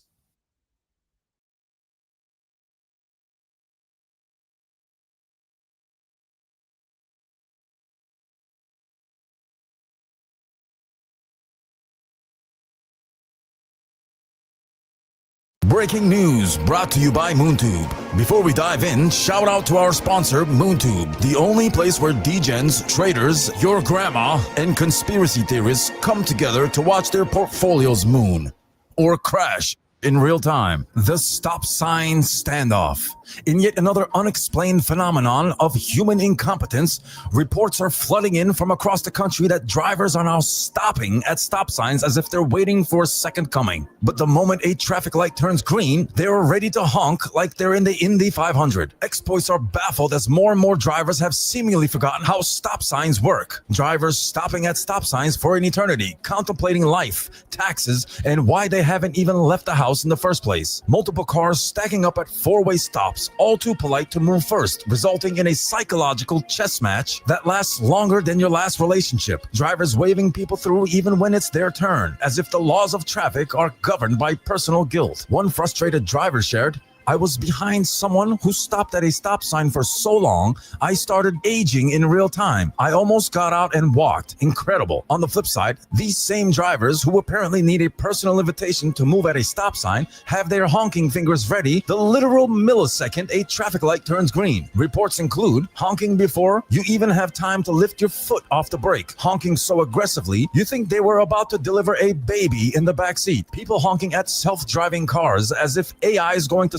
suddenly feel pressured and apologize. Traffic experts respond. When asked to explain this societal traffic breakdown, experts simply shrugged and said, "Honestly, we have no idea what's going wrong with people. At this point, we're just studying the decline in real time." Meanwhile, lawmakers are considering installing countdown timers on stop signs, while a new bill is being proposed to legalize throwing tomatoes at people who honk too fast at green lights. What can you do? If someone stops at a stop sign like they're waiting for a prophecy, start knitting. You'll be there for a while. If someone honks at you the instant the light turns green, take an extra second just to make them suffer. And if all else fails, just remember, we live in a society where people treat turn signals like a state secret. So, is this really surprising? Stay tuned for the next episode on the Apple Juice Conspiracy. I'm your unhinged correspondent here at WLNG SPU TV, reporting nude from the other side.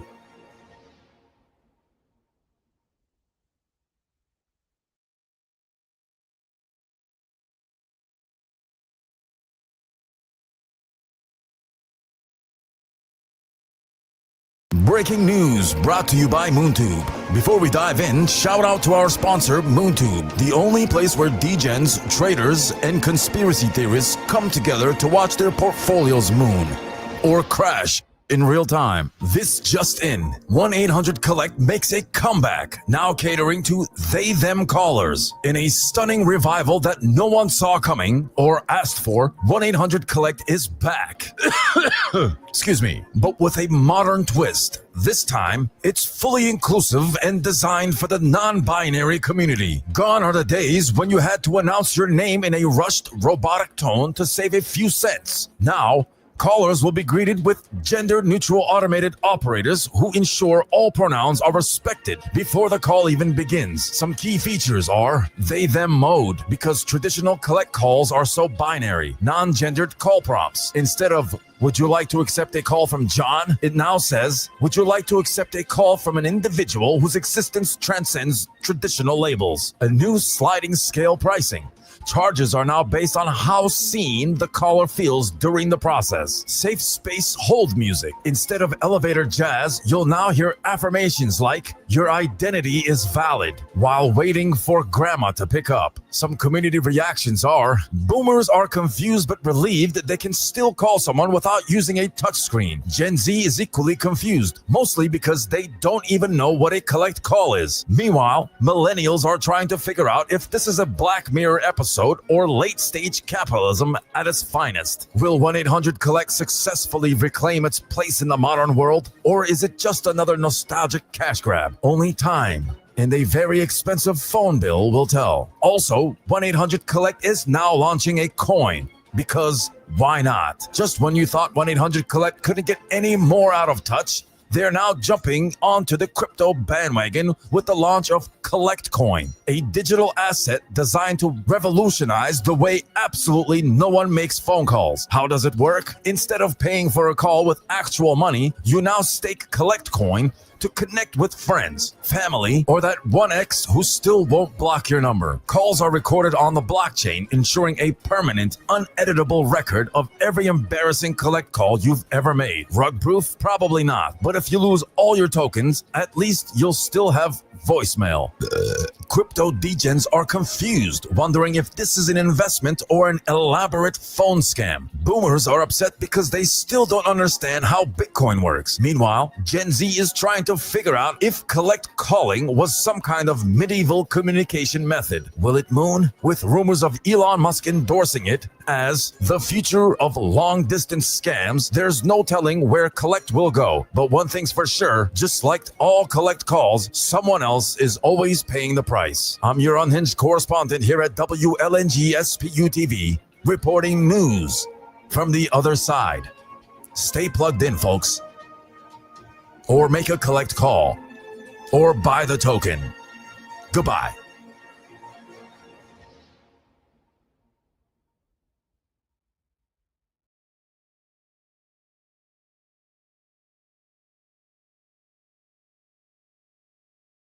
Breaking news brought to you by MoonTube. Before we dive in, shout out to our sponsor, MoonTube, the only place where degens, traders, your grandma, and conspiracy theorists come together to watch their portfolios moon or crash in real time. The SEC has officially folded on Ripple, ending a 4-year legal battle that felt longer than a Game of Thrones season. XRP holders are celebrating worldwide. Gary Gensler is pretending he meant to lose, and somewhere, a lawyer just bought a yacht. Meanwhile, Trump's squad is scheming on a Bitcoin shopping spree. Bo Hines, or Heens, let it slip, and now we're all wondering, is Trump stacking stats, or is he just trying to pay off another golf resort? Either way, if he ends up with a Bitcoin is MAGA hat, don't say we didn't warn you. And then there's Radium, crashing into the meme coin space like a guy who shows up uninvited to a house party claiming he knows the DJ. They just announced Launch Lab, a new launchpad to challenge Pump Fund. Naturally, Ray pumped 28% because why not? If it exists, it pumps. If it has no use case, it pumps harder. Markets are chaotic. The news is weirder, and we're just here watching it all unfold. Your unhinged correspondent from WLNG SPU TV, reporting nude from the other side. Stay plugged in, folks.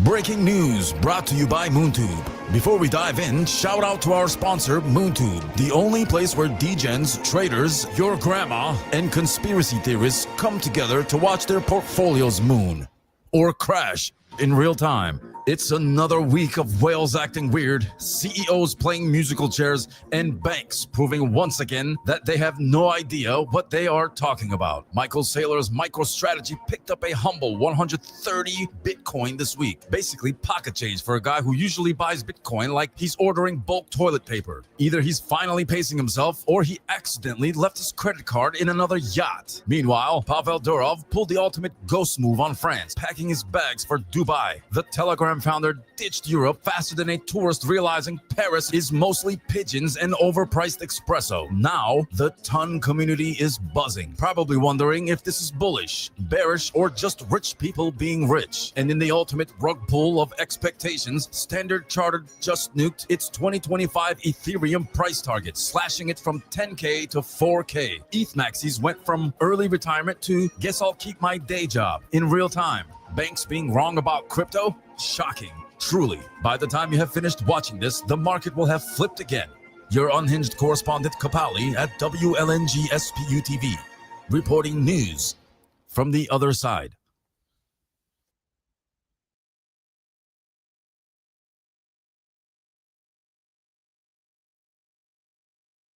Breaking news brought to you by MoonTube. Before we dive in, shout out to our sponsor, MoonTube, the only place where degens, traders, and conspiracy theorists come together to watch their portfolios moon or crash in real time. This just in, Hamas government spends $50 million on butterfly condoms in highly questionable environmental strategy, in what experts are calling the most confusing use of taxpayer money since the $2.5 million shrimp treadmill study. The Hamas government has reportedly allocated $50 million to equip Monica monarch butterflies with tiny, high-tech condoms to curb their rapidly increasing population. The plan, according to unnamed government official, the initiative, dubbed Operation Wingman, aims to prevent an uncontrolled butterfly boom that could disrupt local ecosystems or worse, increase pollen output to levels never seen before. If we don't act now, we could be looking at a future where every flower is over-pollinated, said one concerned scientist who may or may not be funded by big pesticide. The custom-engineered micro-condoms, known as flutter wraps, are designed to be both aerodynamic and ultra-thin, ensuring they don't slow the butterflies down mid-air.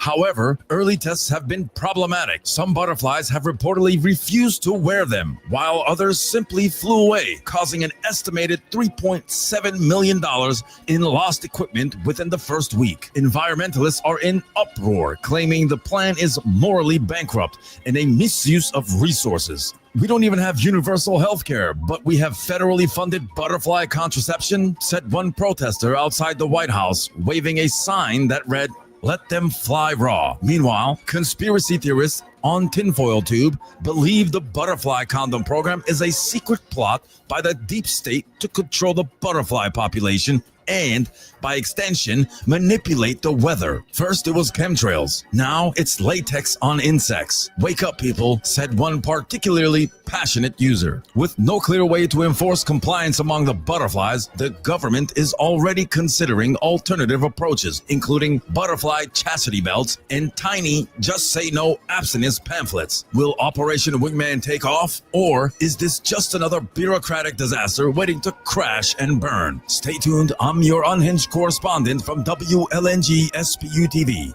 reporting news from the other side. Stay plugged in, folks.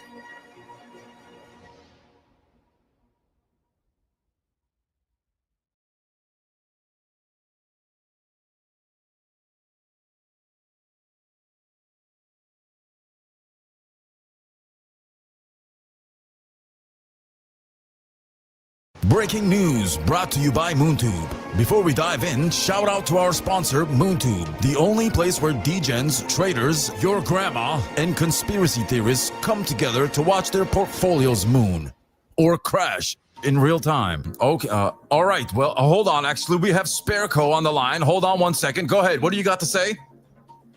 Yo, Kapali, I got the hottest story ever, man. What Check is your email right now. email? Send it in the teleprompter, bro. You're in the station, you idiot. What, you think this is a joke? You're gonna send me the teleprompter or not? I did.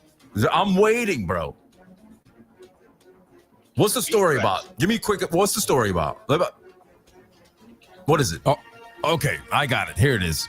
Ladies and gentlemen, gather your kernels because today's breaking story is about the biggest financial pop-off since someone tried to pay for snacks with Dogecoin. Introducing the AMC heist of the century, Project Popcorn. A scheme so greasy, even your fingers would slip trying to hold the truth. It's a tale of deception, dilution, and popcorn so stale it could break your teeth. Allegedly orchestrated by AMC's very own CEO and a shadowy crew of insider traders, and some social media influencers who were cashing out faster than an ATM on payday. This scheme saw billions of dollars siphoned from retail investors. How many investors? Reports suggest millions worldwide, all believing they were part of the next big market revolution. Instead, they got served a cold bucket of financial betrayal. It all began in 2021 when AMC stock became the darling of the 8 movement. Retail investors rallied, believing they were part of a historic short squeeze. Hopes were high, memes were flying, diamond hands were the phrase of the year. On June 2021, AMC stocks skyrocketed over 3,200% from its all-time lows. A movie-worthy moment, except instead of popcorn, investors got served a different kind of pop. Oh, and the plot thickens. AMC secretly sold 11.55 million shares on lit markets at an average price of $50 a share, raking in billions of dollars. And who knew these shares? Hedge funds. Yes, the very funds everyone thought they were fighting against. Hedge funds covered their over-leveraged short positions, while retail investors were left holding the bag, and not the good kind. Enter the ape shares. AMC preferred equity. It sounded empowering, like a nod to the loyal investors, but in reality, it was more like handing someone a parachute after they've already hit the ground. The ape shares effectively diluted the value of AMC stock. Retail investors thought they were gaining power, but they were actually losing value faster than a movie ticket at an empty theater. And if it wasn't enough, AMC cranked out more shares like they were printing monopoly money.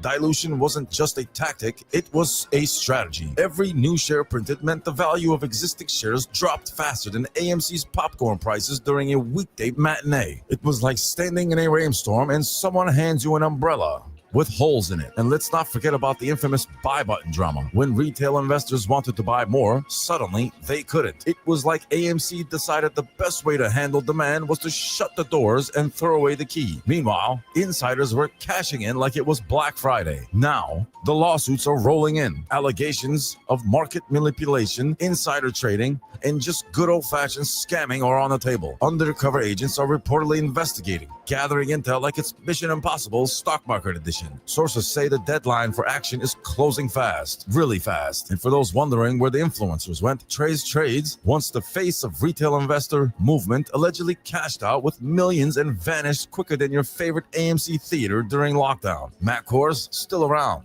still complaining, and possibly shedding more tears than AMC's quarterly reports. If you were invested in AMC between 2021 and 2024 and feel like you've been financially mugged with a smile, you may just have the right to stand up. Visit www.amcprojectpopcorn.com for all the juicy, buttery details. This isn't about stocks, people. It's about justice. I'm your unhinged correspondent from WLNG-SPU TV, reporting nude from the other side.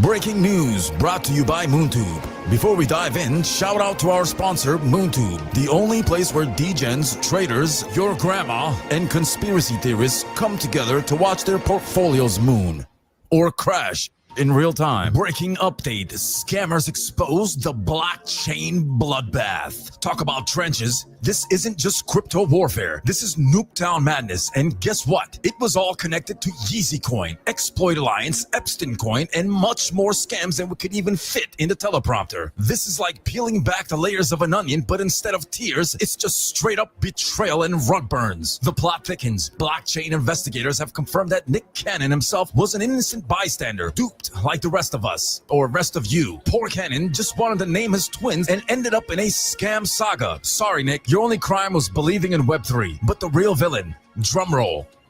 Drumroll, please.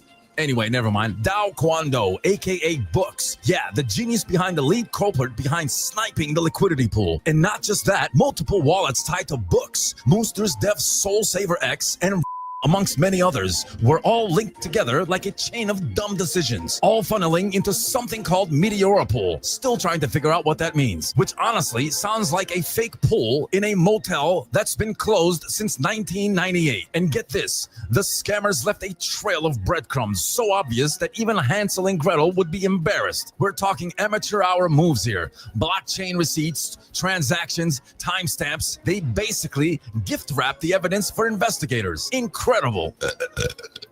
The 4 a.m. scam squad. It's like the Den of Thieves 4. The liquidity sniping went down at 4 a.m. because nothing good happens after midnight. And apparently, that's when crypto rats come out to play. Real low-life hours. And let's talk about engagement farming, the sad, pathetic art of paying bots to comment and make it look like you're relevant. Well, sources say Books has a total of 22 real-life friends, confirmed by an undercover agent who requests to stay anonymous. But let's be real, we all know who it is. This isn't clout chasing, people. This is about cleaning up Web3 and throwing scammers into the digital dumpster where they belong. In a live space, Books reportedly texted, "We're going to be the biggest scams in Web3. Bullish caught off camera allegedly shook his head in disbelief, probably realizing he was in the company of the blockchain's finest clowns. And it gets worse. These idiots were also behind the EA token exploit alliance we exposed earlier, and they tried to pin the rug on Never Fade. But guess what? He had nothing to do with it. Blame the innocent guy while you're busy draining wallets. After getting caught, these scammers tried the old mugshot defense. They leaked the mugshot of the man who exposed them. In an absolute alpha move, the guy claimed it was his best picture, slapped it in his PFP, and declared that mugshots are the new meta. Honestly, fucking power move. Meanwhile, Bullish went live calling out Books to come up and apologize, but all they got was crickets. Dead silence. If silence was a crime, these scammers would be doing life. Bullish even said, if you didn't do anything wrong, you'd come up and speak, and still nothing. And in a final act of desperation, Books minions even tried to bot up Bullish and Never Fade's live space to make it look like they were the ones botting. Wow, imagine getting caught for scamming, then trying to scam your way out of it. The levels of pathetic are unmatched here, guys. Seriously, poor Nick Cannon. All he wanted to do was drop some coin and name his twins. Now he's in a web of scams deeper than the Titanic sank. Props to Bullish, his team of investigators, and the noisemakers calling out these frauds. Real heroes of the scammer smackdown. Here's an audio clip of the moment they called out the whole scam. So fucking come up on stage, get out of your little pussy ass fucking Discord in there. You keep texting my actual phone. Come up here and talk about it, bro. And you're not gonna talk about it. You want to know why you're not gonna come up here and talk about it? Because you know the proof is on that fucking chain, and you have no way to fucking explain it. Rumor has it, Wild and Out coin might still have some life, and Twitter's own CMTZ joined in the debauchery, claiming she's getting death threats from the scammers for exposing the truth. She's got a full write-up, and the link is in the description below. Don't worry, CMTZ. SPU's got your back. Stay plugged the fuck in, people, as the story develops, unlike your portfolio. I'm Kapali, your unhinged correspondent at WLNG SPU TV, reporting nude from the other side.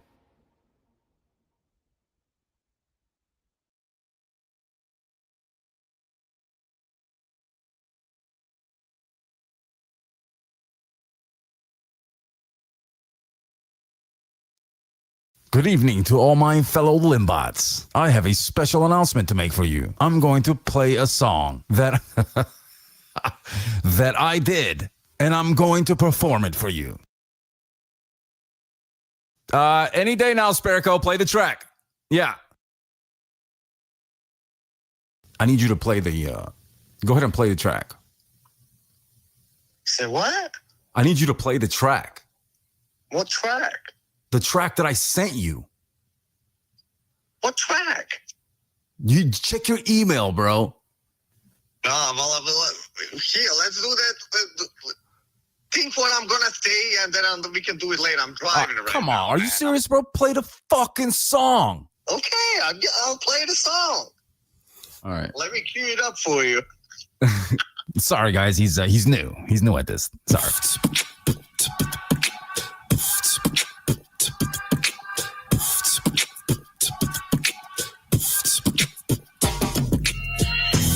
I just feeling I'm gonna make it. I'm gonna make it. There's no more of us take over emotions in day-to-day life. This ain't a magic trick. Take care of yourself, handle your biz, stay in your lane. It's only your pain, don't lose focus.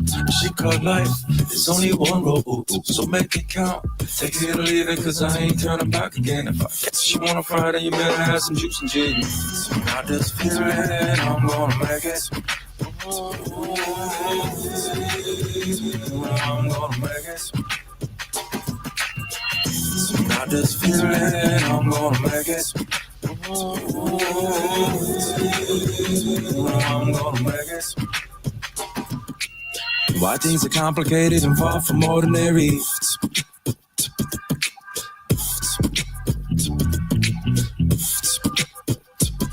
Dip your hat down, say hello and goodbye, keep walking. Kiss someone on the cheek and keep talking. Tell somebody they're having a good day and keep moving.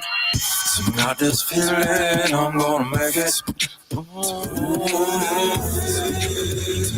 I'm gonna make it. So I just feel it, I'm gonna make it. I'm gonna make it. I just feel it, I'm gonna make it. I'm gonna make it. Put it in the comments. Let me know if it sucks. I mean, like how bad it really sucks. Negative comments are encouraged. Okay, bye.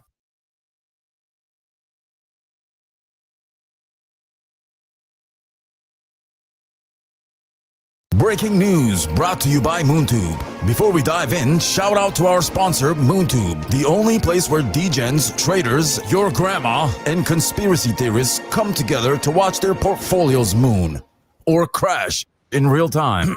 It looks like Nick Cannon is back at it again, and no, we're not talking about another show no one watches. This time, he's launching a crypto scam. Sorry, we mean a highly promising Web3 project, and using his two brand new babies with Iggy Azalea as a marketing leverage. Cannon officially announced that he won't reveal the names of his latest additions to his personal army of offspring until his crypto coin Wilding Out, ticker W whatever it is, reaches a 10 million market cap. I want these kids to have generational wealth, Cannon quoted in a deleted tweet right before posting an affiliate link to an offshore account. Meanwhile, Iggy Azalea remains suspiciously silent because she has already cashed out her pre-sale allocation before the inevitable rug pull. To make sure this pump and dump runs smoothly, Nick has enlisted some of Twitter's finest crypto influencers whose also shilled Exploit Alliance right before it went to zero. Or it's heading to zero. Among the big names that have decided to partake in this celebrity scam include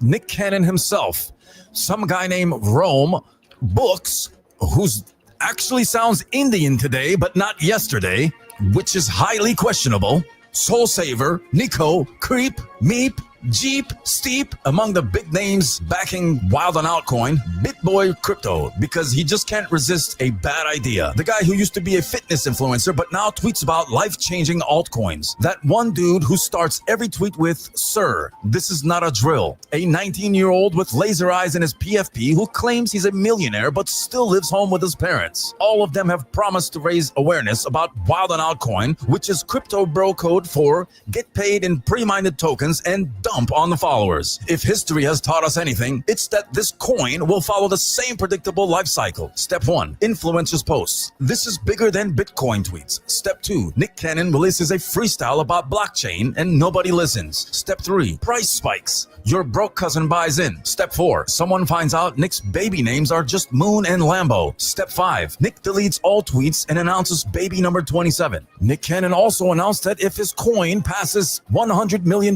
market cap, he will have 3 more children, surpassing Elon Musk. As of now, Wild and Altcoin is already up 600%, which means the rug pull is imminent. If you're still thinking about investing, just remember, the one thing Nick Cannon holds longer than his crypto bags is his child support payments. And if you're still waiting for those baby names, just know that Nick Cannon isn't even sure if he remembers them himself or if he's even the father. Cannon has partnered with some of Twitter's shadiest KOLs and influencers to pump the coin, ensuring that only his hand-selected hype men are allowed to speak. Anyone else? Denied faster than a loan application with bad credit. Sources say these influencers are currently tweeting fake screenshots of insane gains which mysteriously vanish after 24 hours, promoting the coin in spaces where no one else is allowed to speak unless they are reading from the script, telling people to buy now, cry later, which is ironic because they're all selling first. So, will Nick Cannon's coin moon? Or is this just yet another multi-million-dollar scam disguised as a celebrity stunt?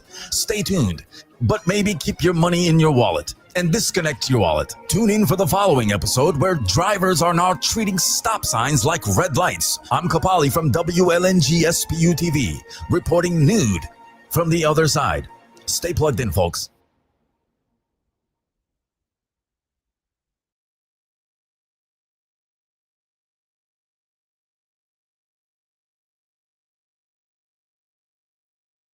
Breaking news brought to you by MoonTube. Before we dive in, shout out to our sponsor, MoonTube, the only place where degens, traders, your grandma, and conspiracy theorists come together to watch their portfolios moon or crash in real time. Trump signs executive order creating national crypto reserves, and it's already missing. Despite tariffs, backlash, and every government agency side-eyeing him, President Trump signed an executive order establishing a national crypto strategic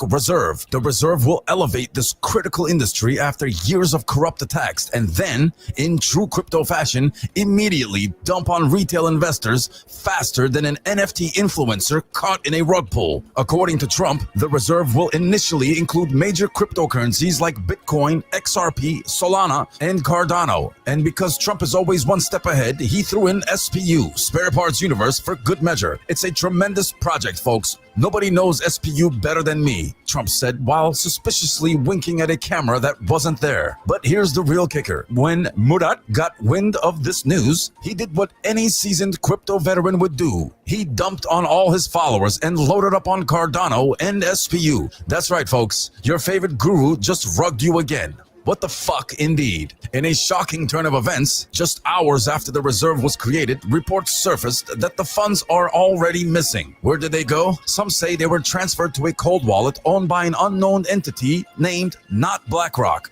while others believe the funds were last seen taking an all-expenses-paid trip to Epstein's Island, which doesn't officially exist anymore but somehow still does. Experts are calling this the biggest vanishing act since the US gold reserves mysteriously disappeared.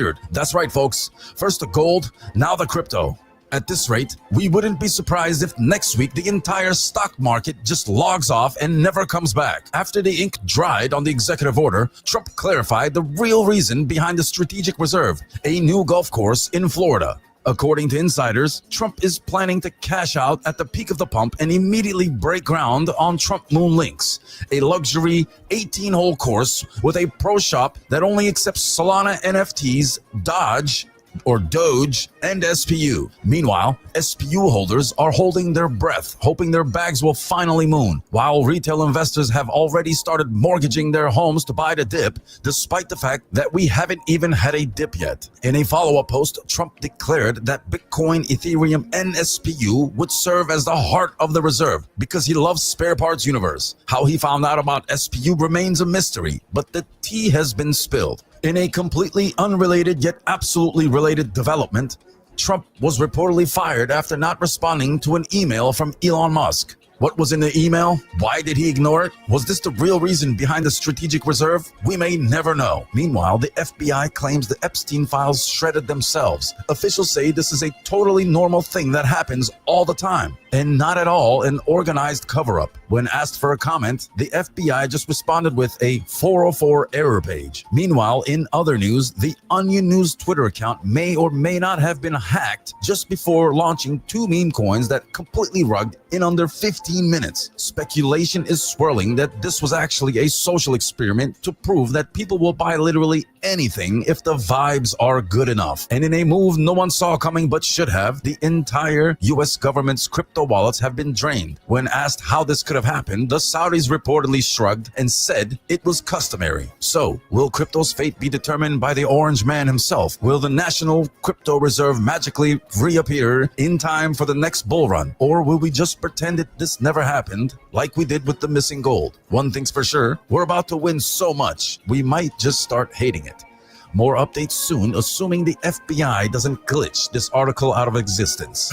I'm your unhinged correspondent from WLNG SPU TV, reporting nude from the other side. Stay plugged in, folks.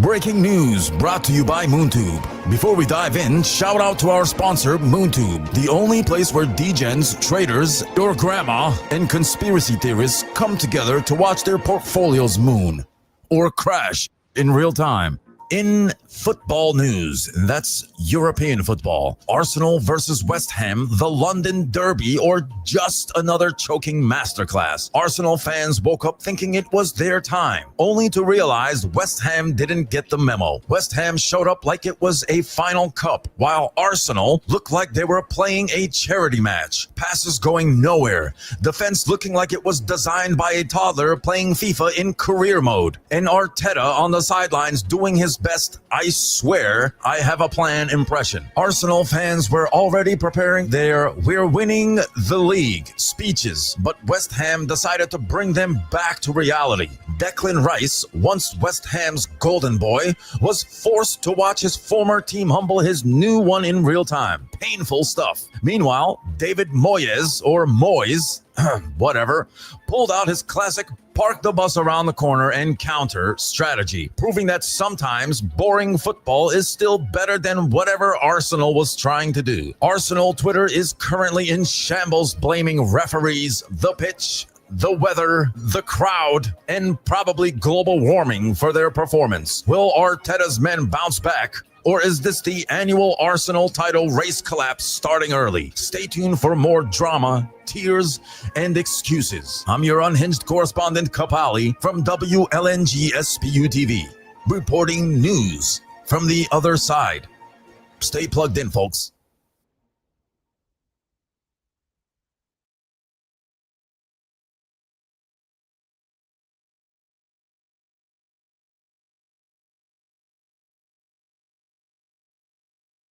Breaking news brought to you by MoonTube. Before we dive in, shout out to our sponsor, MoonTube, the only place where degens, traders, your grandma, and conspiracy theorists come together to watch their portfolios moon or crash in real time. Nvidia prints money while the rest of us eat ramen. Nvidia has officially hit the just buy it and shut up phase of investing. The stock is up another ridiculous amount as Jensen Huang continues his side quest to personally own every dollar in circulation. What's driving the rally? AI chips. AI chips, and oh yeah, AI chips. Apparently, every company on the planet now needs NVIDIA's GPU just to exit. Even your toaster is probably powered by an H100 at this point. Stock price? It only goes up. Missed out? Too bad. Should have sold your house and gone all in last year. Future outlook? Either Nvidia becomes the first company to hit $250 billion market cap, or the bubble bursts and the entire market collapses into a black hole of margin calls. For now, Jensen Huang is somewhere in a leather jacket, casually counting trillions while Wall Street FOMOs into oblivion. Stay tuned. I'm your unhinged correspondent, Kapali, from WLNG SPU TV, reporting news from the other side. Stay plugged in, folks.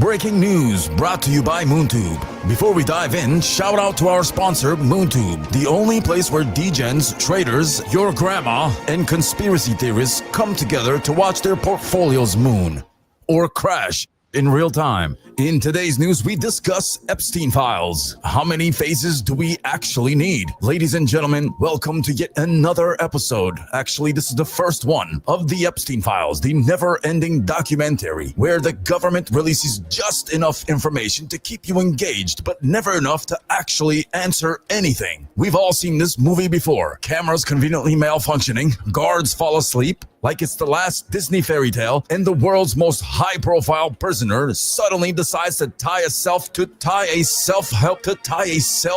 knot. Jesus Christ, that was a tongue twister. Who wrote that? And call it a day. Sound familiar? Oh, right. It's happened about 100 times. And let's be honest, who even cares anymore? The guy is dead. Or is he? At this point, the Epstein files are coming out in more phases than the Marvel Cinematic Universe. We have the phases here. Phase 1, names redacted. Phase 2, names still redacted, but now in bold letters. Phase 3, FBI confirms they lost Phase 1 and 2. Phase 4, government officials mysteriously forgot how to read. Phase 5, whoops, a natural disaster conveniently takes out key files. Phase 6, whoa. Why all of a sudden are planes crashing nationwide? Rumor has it the government is milking this conspiracy just to drive engagement and keep news outlets rolling in ad revenue. Because let's be real, why solve a crime when you can turn it into a never-ending Netflix binge? Former President Trump, once acquaintance of Epstein, has hinted at releasing even more government files if elected. But let's be honest, will he actually reveal anything? Or just be another stack of conveniently black-marketed PDFs that say, we take this very seriously, while revealing absolutely nothing? Another rumor has it that Epstein didn't just traffic teenagers, but also exotic animals. Because why stop at the horrific crimes when you can also turn your private island into a dollar store Jurassic Park? Tired of waiting for the truth? Want to own a piece of the cover-up? Well, good news. I mean, great news. We're raffling off a fresh new line of Epstein hoodies, a limited collection you'll never see again, just like key evidence from the case. So, comment below. What's your theory? Cover up? Distraction? FBI sleepover gone wrong? Or are we just all living inside one big simulation of who wants to be a government pawn? I'm Kapali from WLNG, reporting nude from the other side. Stay plugged in, folks.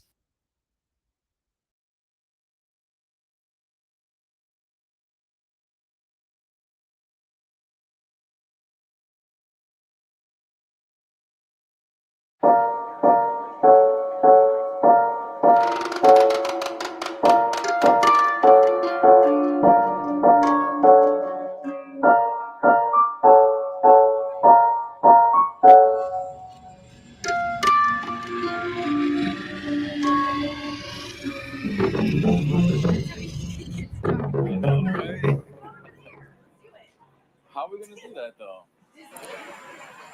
Well, it's official. Word is going around that superstitions are not true. Sources say that date back to 1,500 years ago when dinosaurs first stepped claws on Earth. So you can put all that shit aside. And, sorry, quick mix-up with the teleprompter there. So you can put all that shit aside about walking under ladders. You will not even, you will not have bad luck. Who the hell wrote this teleprompter? Instead, you'll wake up with a terrible headache the next morning. Try Excedrin. That works best for me.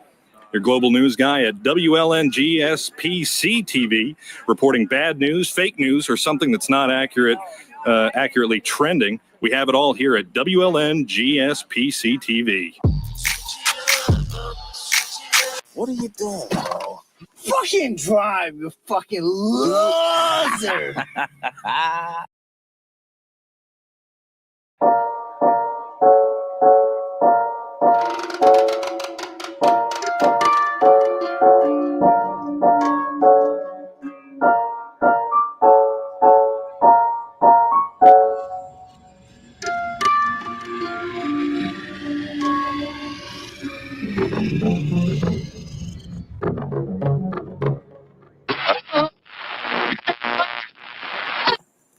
This just in. Some guy has been robbed. They've stolen over $2 point something million in cash and diamonds. Man, he never shared with anybody. The security footage from the bank managed to capture photos of the thieves. They probably were his friends. We'll have more on this story when the photos and suspects blah, blah, blah develop. In other news, the cutest bag of drowned puppies was found under the bridge here just north of Wallabosh Lane. Absolutely adorable. Unfortunately, they were all dead, couldn't be resuscitated. This just in, when a mosquito bites, it's actually sucking part of your soul. These are scientific facts, not superstition. I'm your news guy at WLNG or SPC TV, reporting bad news, fake news, or something that's not actually trending. We have it all here at WLNG SPC TV Network. What are you doing, bro? Fucking drive, you fucking loser!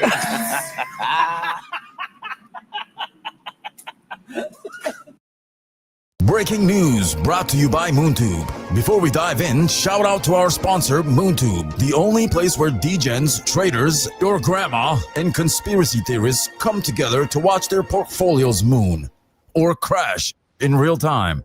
XRP to CAD, Canada's mysterious obsession with a digital stale bagel. In today's edition of What is Canada Even Doing?, we take a deep dive into the strange, possibly maple syrup-fueled connection between XRP and the Great White North. While the rest of the world is debating real crypto utility, Canada is quietly hoarding XRP like it's the last Tim Hortons donut. Why? No one knows. Maybe the Bank of Canada lost a bet. Maybe Justin Trudeau's secret moonbag is buried under an ice rink. XRP to CAD charts resemble a sad roller coaster, yet somehow Canada keeps holding on, like a Leafs fan in playoff season. The government says it's monitoring developments, which is Canadien for we have no clue what's going on, but we'll tax you anyway. Meanwhile, Canadian exchanges are playing the world's most passive-aggressive waiting game, moving XRP faster than Putin, and that's the famous dish they have, not Putin. It's French fries, gravy, and cheese curds that squeak in your mouth. Yeah, so anyway, they're moving XRP faster than a Putin order at 2 a.m. Conspiracy theories are flying. Is Canada using XRP to secretly fund underground moose racing? Did the government just realize XRP is older than Bitcoin in crypto years? Is this all just an elaborate distraction from another housing crisis? Stay tuned as Canada continues to do the most polite market manipulation possible. I'm your host, Kapali from WLNG SPU TV, reporting news from the other side. Stay plugged in, folks.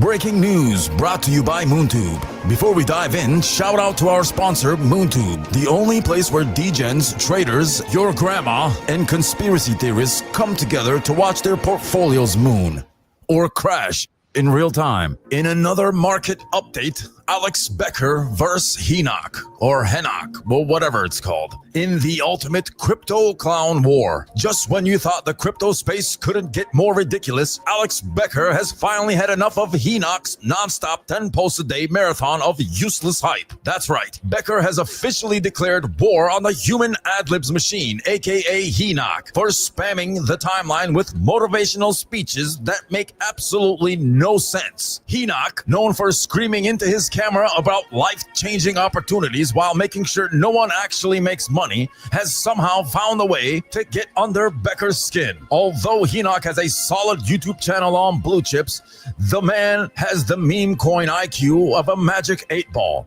He consistently talks down to Cardano holders while secretly holding a bag himself. And let's be real, he looks like an adult buckwheat, but the rat version. A gap so wide in his teeth. With all that crypto money, Henoch could have at least considered fixing that Grand Canyon-sized gap between his teeth. Rumors say he lost half his portfolio in there. Word on the blockchain is that the whole liquidity pool is stuck between his front teeth. His dentist tried to bridge the gap, But even Cardano's development team said that's too much work. Enoch loves calling everyone cucks, like he's some kind of crypto overlord, but he might need to spend less time yelling and more time looking in the mirror. Meanwhile, Becker is still too busy shilling another game-changing project that'll likely end up like his other ones, dumped on his own followers while he escapes with the profits. Who knows? Maybe it's true, maybe it's not. Anyway, who wins this crypto clown war? Neither. But one thing's for sure, the only thing Becker and Enoch have in common is that their followers always end up broke, like broken dreams. I'm your unhinged correspondent from WLNG SPU TV, reporting nude from the other side. Stay plugged in, folks. Somebody get me a cup of water, please. Good grief.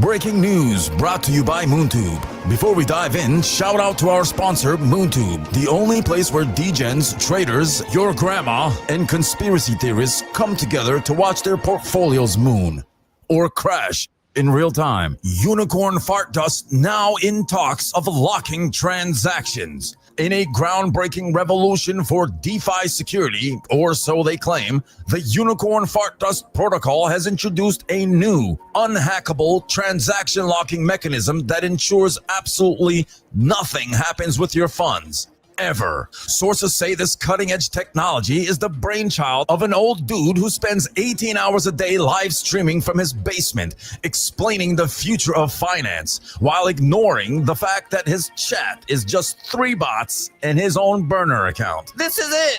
No more scams! No more rug pulls!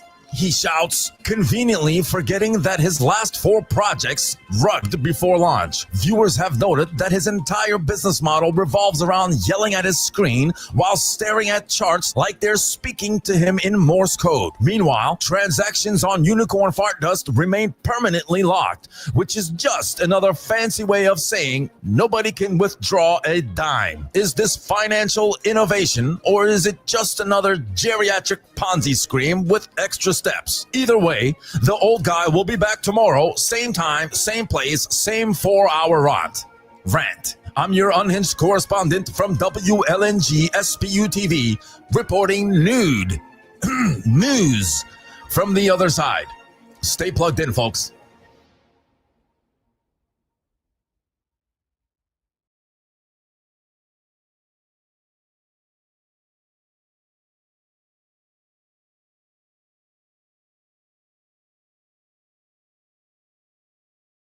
Breaking news brought to you by MoonTube. Before we dive in, shout out to our sponsor, MoonTube, the only place where degens, traders, your grandma, and conspiracy theorists come together to watch their portfolios moon or crash in real time. Sean Puffy Combs and the bad boy era. In a plot twist nobody is surprised by, Sean Puffy Combs, aka P. Diddy, Puff Daddy, Brother Love, the man who won't sit down, is now facing the ultimate remix. A courtroom battle that's shaping up to be his worst production yet. Legal analysis described the case as a historical artifact, since it seems like every scandal, allegation, and unpaid contract formed the last 30 years is finally catching up to him. Industry insiders say that while P. Diddy was busy throwing lavish parties and making ad-libs on other people's songs, his lawyers were working overtime settling NDA violations like it was a side hustle. Rumors say his defense strategy involves releasing another remix of I'll Be Missing You, dedicated to his disappearance reputation, throwing every former bad boy artist under the bus, which shouldn't be hard, since most of them were already broke after signing those legendary contracts, distracting the public with another Love Era rebrand, even though nobody believes it.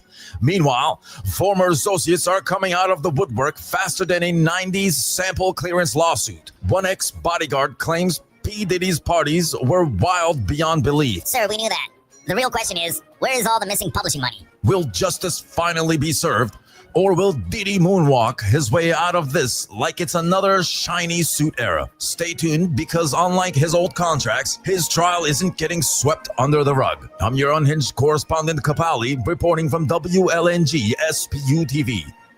News from the other side. Stay plugged in, folks.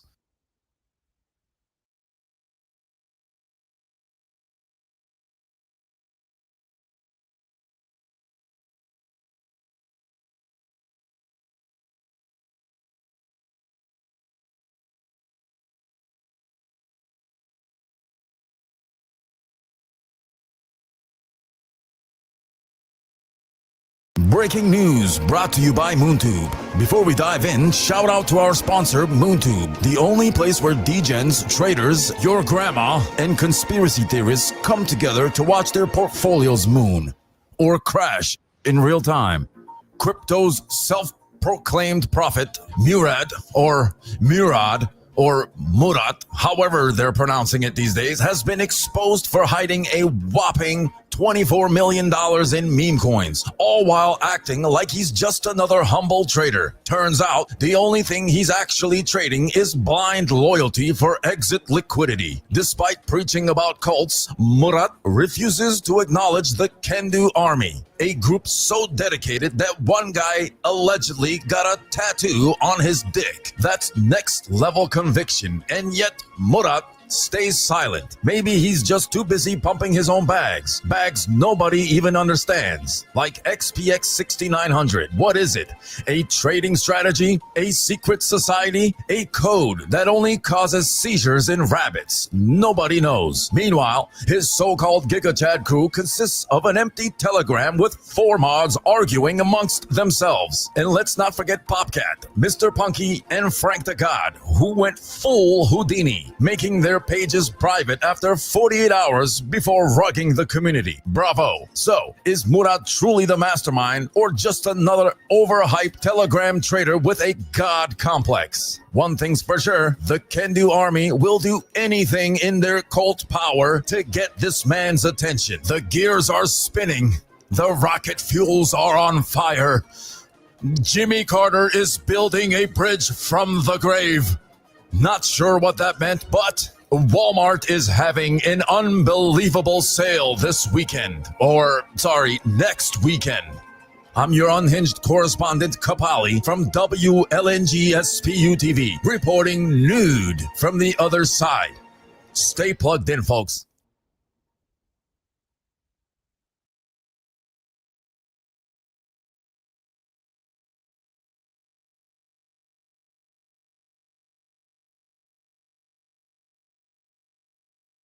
Breaking news brought to you by MoonTube. Before we dive in, shout out to our sponsor, MoonTube, the only place where degens, traders, your grandma, and conspiracy theorists come together to watch their portfolios moon or crash in real time. Adam22 goes from podcasting bad rappers to rugging the entire crypto world. Instagram's most mid-tier internet sensation, Adam22, has apparently decided that milking low-effort interviews wasn't enough. So he's graduated to full-blown financial crimes. That's right. Sources say he's using the same developer as the infamous Haktua Girl hack to launch his own crypto rug pull extravaganza.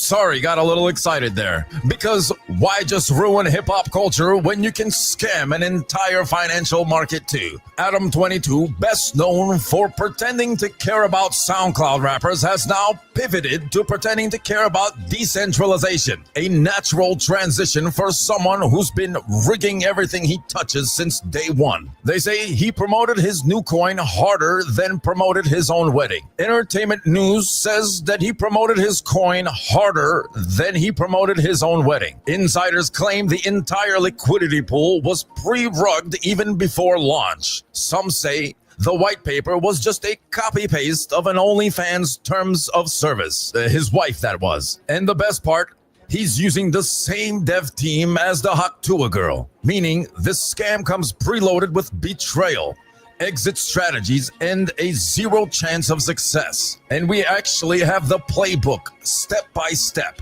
Step 1. shield a coin on his platform with the same enthusiasm as those exposing the industry clickbait videos. Step 2. Watch his NPC followers ape in faster than they unsubscribed from his account after he started interviewing washed-up TikTok influencers. Step 3. Dump on his entire fanbase while dropping a fake apology video blaming bad actors and unforeseen market conditions. And finally, step 4. Disappear with the bag, but not before launching a paywalled podcast episode explaining why it was, quote-unquote, actually the community's fault. So, what's next? Will Adam22 try to gaslight his fans into thinking this was all a social experiment? Will he get bailed out of the same degenerates that defend Logan Paul's scams? Or is he already preparing for his next fake redemption arc? One thing's for sure, if you invested in his coin, you just paid for his next clout-chasing stunt. Good job, everyone. I'm your unhinged correspondent from WLNG-SPU TV, reporting nude from the other side. Stay plugged in, folks.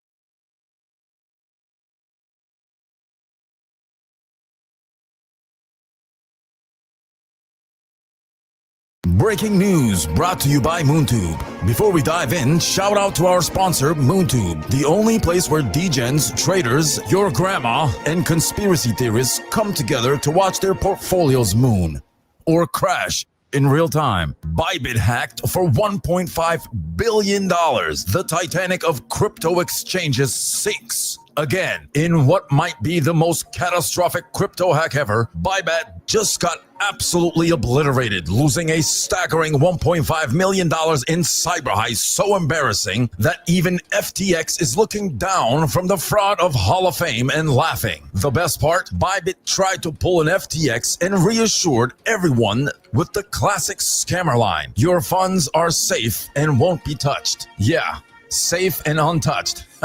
Just like the Titanic was unsinkable, Bybit's ETH multi-sig cold wallet got rugged through some malicious smart contract trickery, meaning their security was about as airtight as a screen door on a submarine. It turns out their team blindly signed off on their own doom, proving once again that crypto exchanges are run by the same level of intelligence as a bag of wet socks. Who's behind it?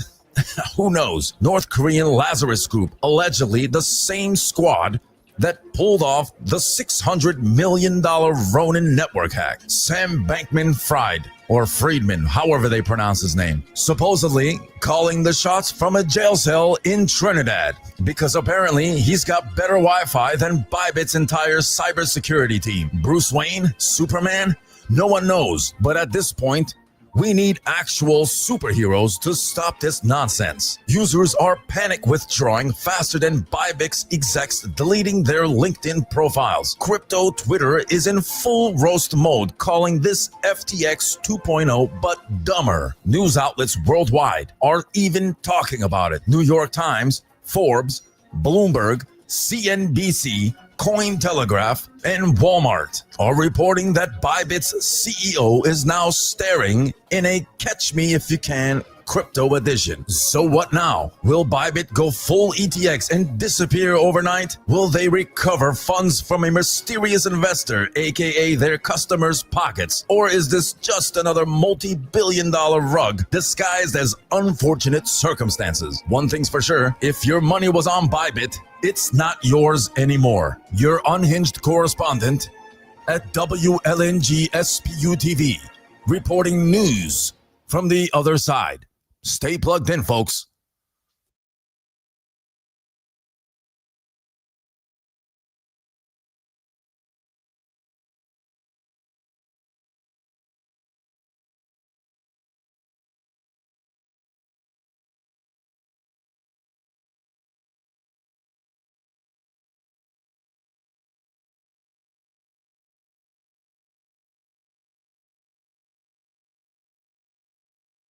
Breaking news brought to you by MoonTube. Before we dive in, shout out to our sponsor, MoonTube, the only place where degens, traders, and conspiracy theorists come together to watch their portfolios moon or crash in real time. In recent tech news, Ring doorbell cameras now doubling as Border Patrol agents. In a shocking but somehow not surprising turn of events, Ring cameras have reportedly signed a government contract to help track illegal immigrants. Some key features new to the update: motion sensor alerts now say, "Hi, you are currently being deported." Sources claim Amazon is testing drone integration, meaning your Ring camera could literally chase intruders down the block. A bug in the new system mistakenly identified a DoorDash driver as an international threat. His only crime?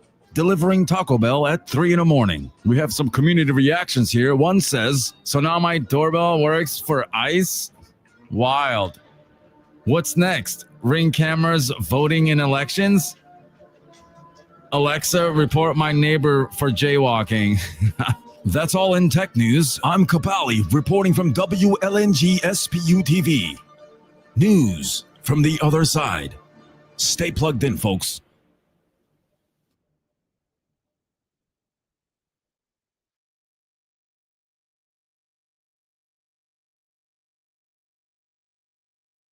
Breaking news brought to you by MoonTube. Before we dive in, shout out to our sponsor, MoonTube, the only place where degens, traders, and conspiracy theorists come together to watch their portfolios moon or crash in real time, market in free fall, and big red dildos everywhere. The overall crypto market is tanking, leaving VCs and retail investors in full panic mode as charts are flooded with massive red dildos that some traders are now referring to as financial violations. With Bitcoin plummeting, speculation is running wild. Was this just a seasonal dip? Or is the groundhog secretly on payroll of the 1%? Some believe Punxsutawney Phil's shadow, whatever that guy's name is, shadow sighting was a coordinated market manipulation effort to shake out weak hands and redistribute wealth back to the elites. Meanwhile, politicians remain suspiciously quiet, leading some to theorize that this entire dip is just another deep state scandal to suppress retail investors while institutions buy the dip. One trader summed up the chaos perfectly, saying, "I don't know if I should sell, buy, or just accept my fate and apply for a job at McDonald's." Good luck to you, man. Will Bitcoin recover? Or is this just the start of another economic winter? Stay tuned as we monitor whether Phil's shadow has truly cursed the market, or if this is just another washout before the next moon mission. I'm Kapali from WLNG SPU TV, reporting news from the other side. Stay plugged in, folks. Did you guys get that?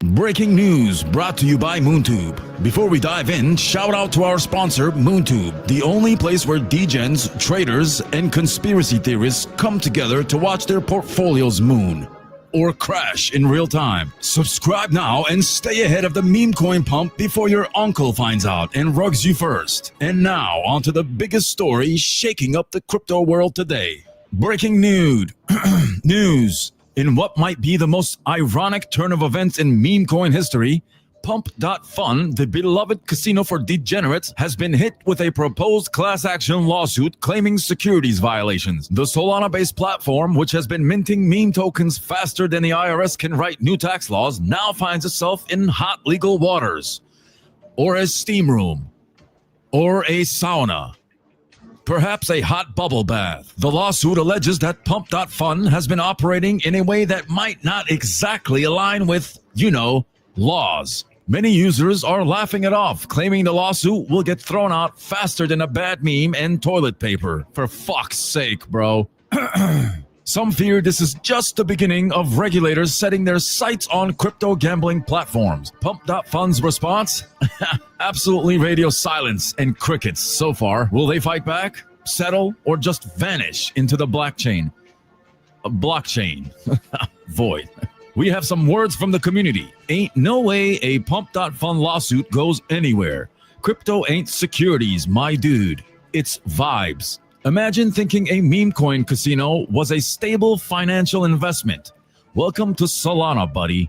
They better not mess around with my future bags. I got a degen lifestyle to maintain. If they go after Pump, they go after all of Solana. Who's next?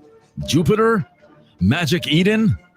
We're all in this together, baby. Legal experts, aka Reddit lawyers, say this case could set a precedent for crypto projects running borderline gambling operations. But the real question is, will this actually change anything? Or will degens just find the next shiny meme coin casino while this plays out in court? One thing is certain, Pump.fun is still pumping, like Pump the Jam. And the lawsuit hasn't stopped people from rolling the dice. Stay tuned as we follow this dumpster fire with the intensity it deserves. We have a call coming in from the same citizen that called the other day with another Trump comment, completely unrelated to today's topics. Go ahead, sir. You just don't understand. You don't understand, bro. He understands the common person, and that's why he's building an economy that's taking the money away from the wealthy. So that's literally what they're trying to tell you not to do. Like, the left doesn't want you to know that. You actually took the words right out of my mouth. Literally. This is all we have for today. Thanks for tuning in. I'm Kapali from WLNG SPU TV, reporting news from the other side. Stay plugged in, folks. Really, stay plugged in.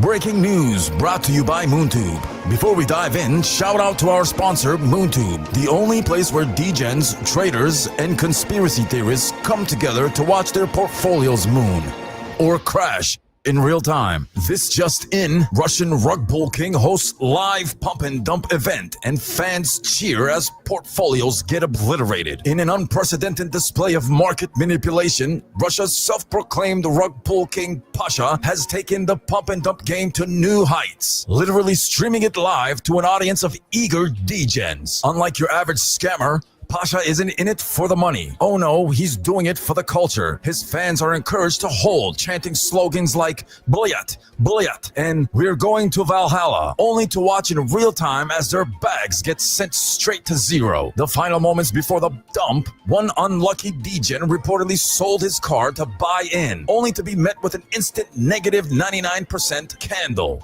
A viral comment read, "Don't call the police, I'm just an AI. It would be pointless." We have one of the live clips here that were aired yesterday. Here it is. 200k, generational wealth. It's only generational wealth from now on. Блять, okay. Dump this guys. It. Let's dump it. Let's dump it. Dump the dump it, dump it, dump it. For those brave enough or dumb enough to learn from the master, Pasha's exclusive Discord is rumored to contain secret pump schedules and rugging tutorials for aspiring scam artists. The link might be in the description below, or maybe it already disappeared like your liquidity. The only question now is, who is the real fool, Pasha or the people still joining his pumps? I'm Kapali from WLNG SPU TV, reporting news from the other side. Stay plugged in, folks.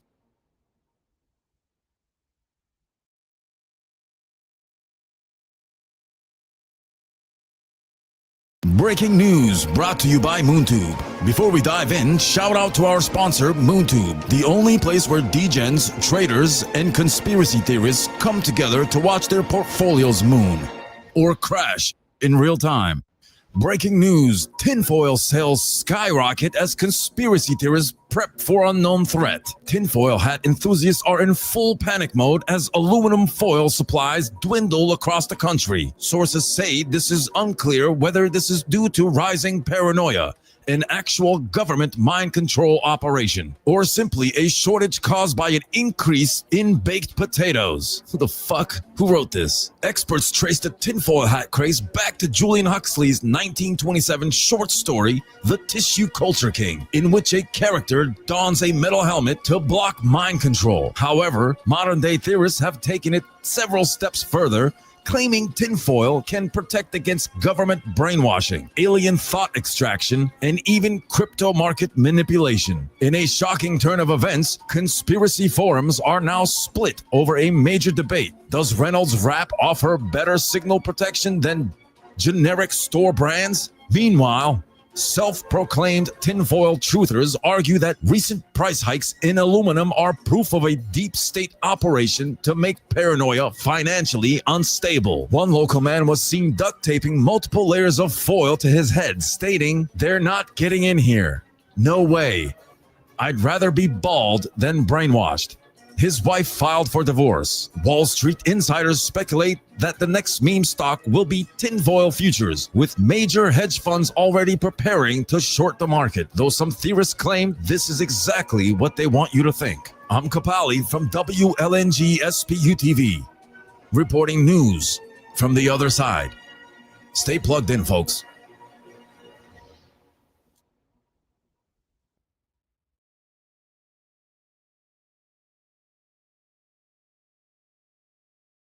Breaking news brought to you by MoonTube. Before we dive in, shout out to our sponsor, MoonTube, the only place where degens, traders, and conspiracy theorists come together to watch their portfolios moon or crash in real time. In other dogshit meme coin news, former Kendu dev tries to win back degens with Valentine's Day token. In a desperate attempt to make amends, the ex-Kendu dev, yes, the same one who ghosted the community faster than a bad Tinder date, is launching a brand new coin on Valentine's Day. A love letter or a rug, some say. The dev claims this project is a gift to the community and a way to make things right. But let's be real, is it just a rebrand or cash grab? We have a call coming in from a regular with an inside scoop on Kendu. Go ahead, sir. It's honestly a cover up for something else. Like anytime something happens, it's what they don't want you to know is where you need to look. I'm a sleuth, okay? I know these kind of things and I'm like sharper than the average. Thank you for calling. Call anytime. Actually, do it sparingly.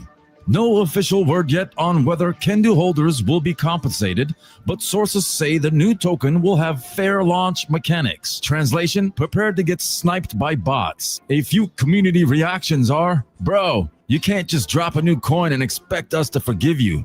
This isn't a rom-com. Fool me once, shame on you. Fool me twice. Wait, how many times have we been rugged now? He's really launching on Valentine's Day.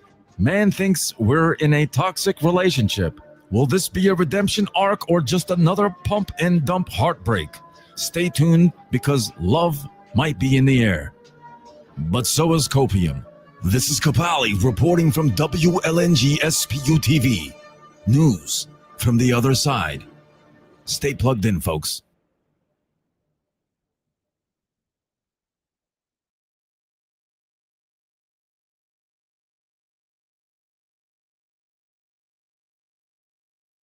Breaking news brought to you by MoonTube. Before we dive in, shout out to our sponsor, MoonTube, the only place where degens, traders, your grandma, and conspiracy theorists come together to watch their portfolios moon or crash in real time. Super Bowl Sunday in absolute chaos as fans forget why they are even watching it. As millions gather for Super Bowl Sunday, a shocking revelation has left America in utter confusion. No one actually remembers why they watched the game. Is it commercials? The halftime show? The excuse to eat 7,000 calories in one sitting?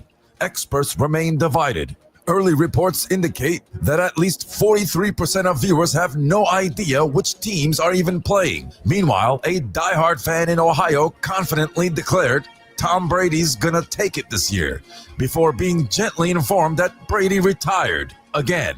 Over in the stadium, referees are allegedly prepping their traditional mid-game ritual, making a single call so egregiously, or sorry, bad, that Twitter collapses under the weight of unraged NFL fans. Sources also confirm that at least one coach will throw a challenge flag purely out of frustration with life. In the halftime show, Usher is rumored to be preparing a performance so smooth that it may physically cause every millennial in America to teleport back to 2004.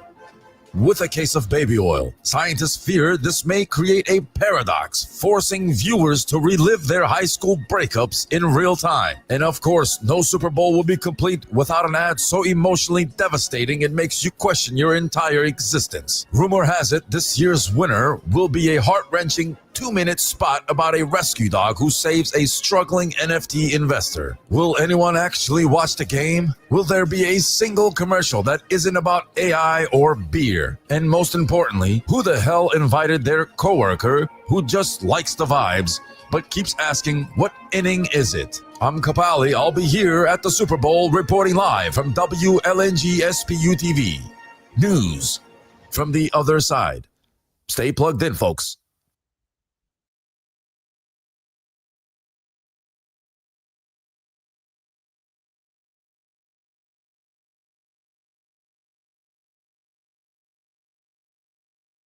Breaking news brought to you by MoonTube. Before we dive in, shout out to our sponsor, MoonTube, the only place where degens, traders, your grandma, and conspiracy theorists come together to watch their portfolios moon or crash in real time. Spare Parts Universe, a decade in the making, unlike your other shitcoins. What if we told you that SPU didn't just appear overnight? That it wasn't some rushed together hype coin with zero substance? SPU has been building its universe for 10 years. It all started from trash. Yes, you heard that right. Found objects from the ground glued together to create little sculptures. But what happened next? Evolution. From trash to treasure, those sculptures became characters. From characters to a cartoon show that you are literally watching right now on this show. From the cartoons to a clothing line. Wear the vision, be the movement. Not sure where that line came from. Who wrote that? From fashion to NFTs, the biggest, most generative collection in crypto. That's right, folks, with over 95 billion combinations to have from. You heard that right, folks. Forget about your bored apes, your low effort punks, your bananas on the wall, any of those. Okay, moving on. From tangible to digital and back to tangible, a real-life trading card game in the likes of Magic the Gathering. Oh, and did we mention the token, SPU? That's right. This isn't just another fly-by-night project. It's art. It's culture. It's comedy. It's the funniest meme coin project in crypto, or shitcoin, whatever they call it, blended into unstoppable force. More is coming, way more than you've probably been rugged. Get plugged in, folks. Join the Telegram, build with the team, meet the community, and grow together. SPU isn't just another token, it's a movement. Your unhinged correspondent at WLNG SPU TV, I'm Kapali, reporting nude from the other side. Stay plugged in, folks. Hey, Julie, give me the contract address. I want some of this.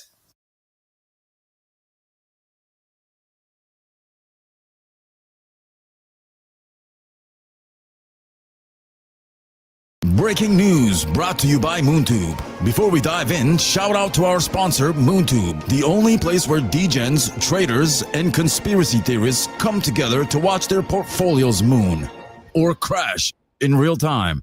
Breaking news. Shark lives matter, but does the coin? A new contender has entered the Solana meme coin ocean. Shark lives matter, a token with a mission. Raise awareness for sharks being brutally finned while also, apparently, mooning in price. But there's a problem.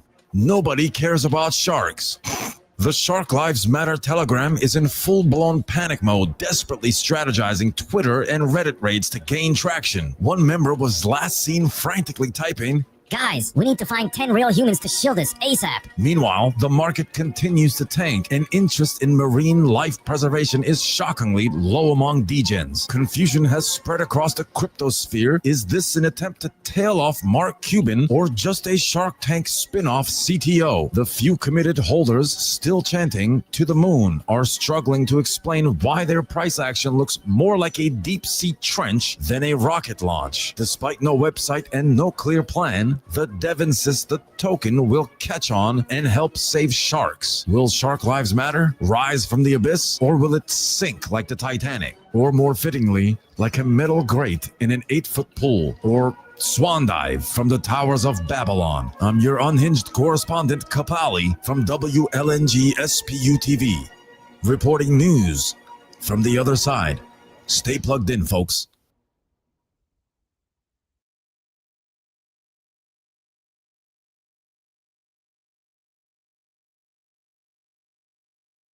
Breaking news brought to you by MoonTube. Before we dive in, shout out to our sponsor, MoonTube, the only place where degens, traders, and conspiracy theorists come together to watch their portfolios moon or crash in real time. In more crypto news, what was supposed to be the most groundbreaking governance project in crypto history, Crypto Congress launched with big promises, big dreams, and an even bigger legal disclaimer. Some key highlights are a DAO that nobody votes in. The project promised community-driven governance, but turns out nobody actually wants to govern. One user said, Bro, I'm here to degen, not to read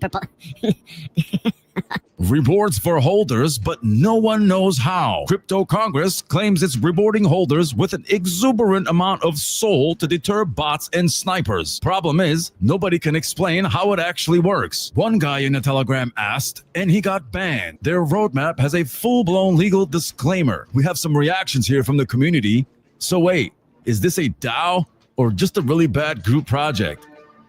They say it's a long-term hold, but I'd rather hold my breath. This thing has more disclaimers than my Tinder profile. All right, that's enough with the comments. Will Crypto Congress actually lead the degen nation, or will it just be another pump and dump political scandal? Only time and charts will tell.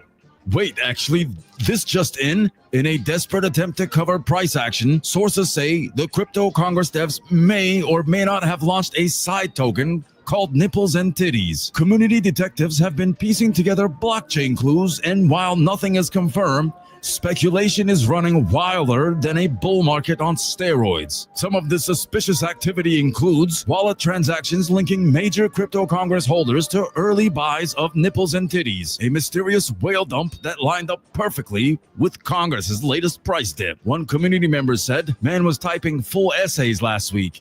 Now he's hit us with GM and disappeared." Some more community reactions are, bro really launched the most degenerate bailout plan in history. If this is real, we're looking at the first government stimulus package for memes. Thank you for tuning in. I'm Kapali from WLNG SPU TV, reporting news from the other side. Stay plugged in, folks.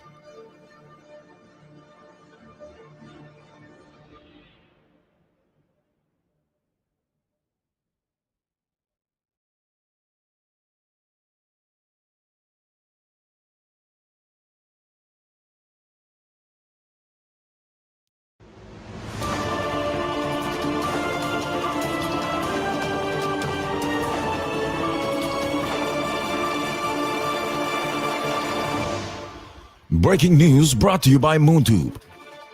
Oinkcoin defies all odds, or did they even know? Oinkcoin has officially shattered expectations, or did they even have any? The token is moonbound, rug-proof, maybe, and seemingly unstoppable. Crypto detectives across multiple Telegram groups are desperately trying to shoot the project down, but their FUD bullets are landing like Nerf darts on a tank. Oink isn't just surviving, it's thriving. With a supply so high, it looks like someone face-rolled the zero during launch. Experts are now debating whether Oink is gunning for a Guinness World Record in crypto hype, or if it's simply a case of send it and see what happens. Current price target, some degens are calling for 33,728,400 something X.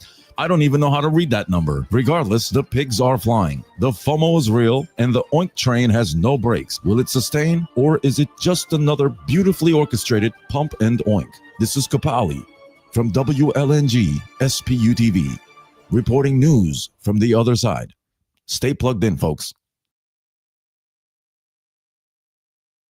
The recently launched Oinkcoin has taken to the skies with a truly unexpected airdrop.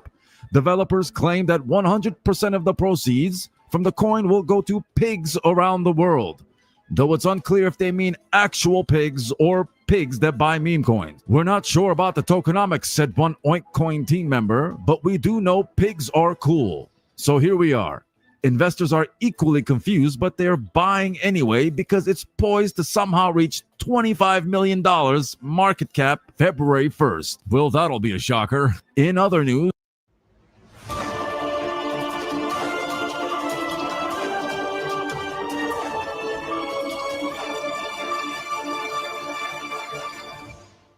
we interrupt your social feed with breaking news. Eggflation hits America and politics crack open.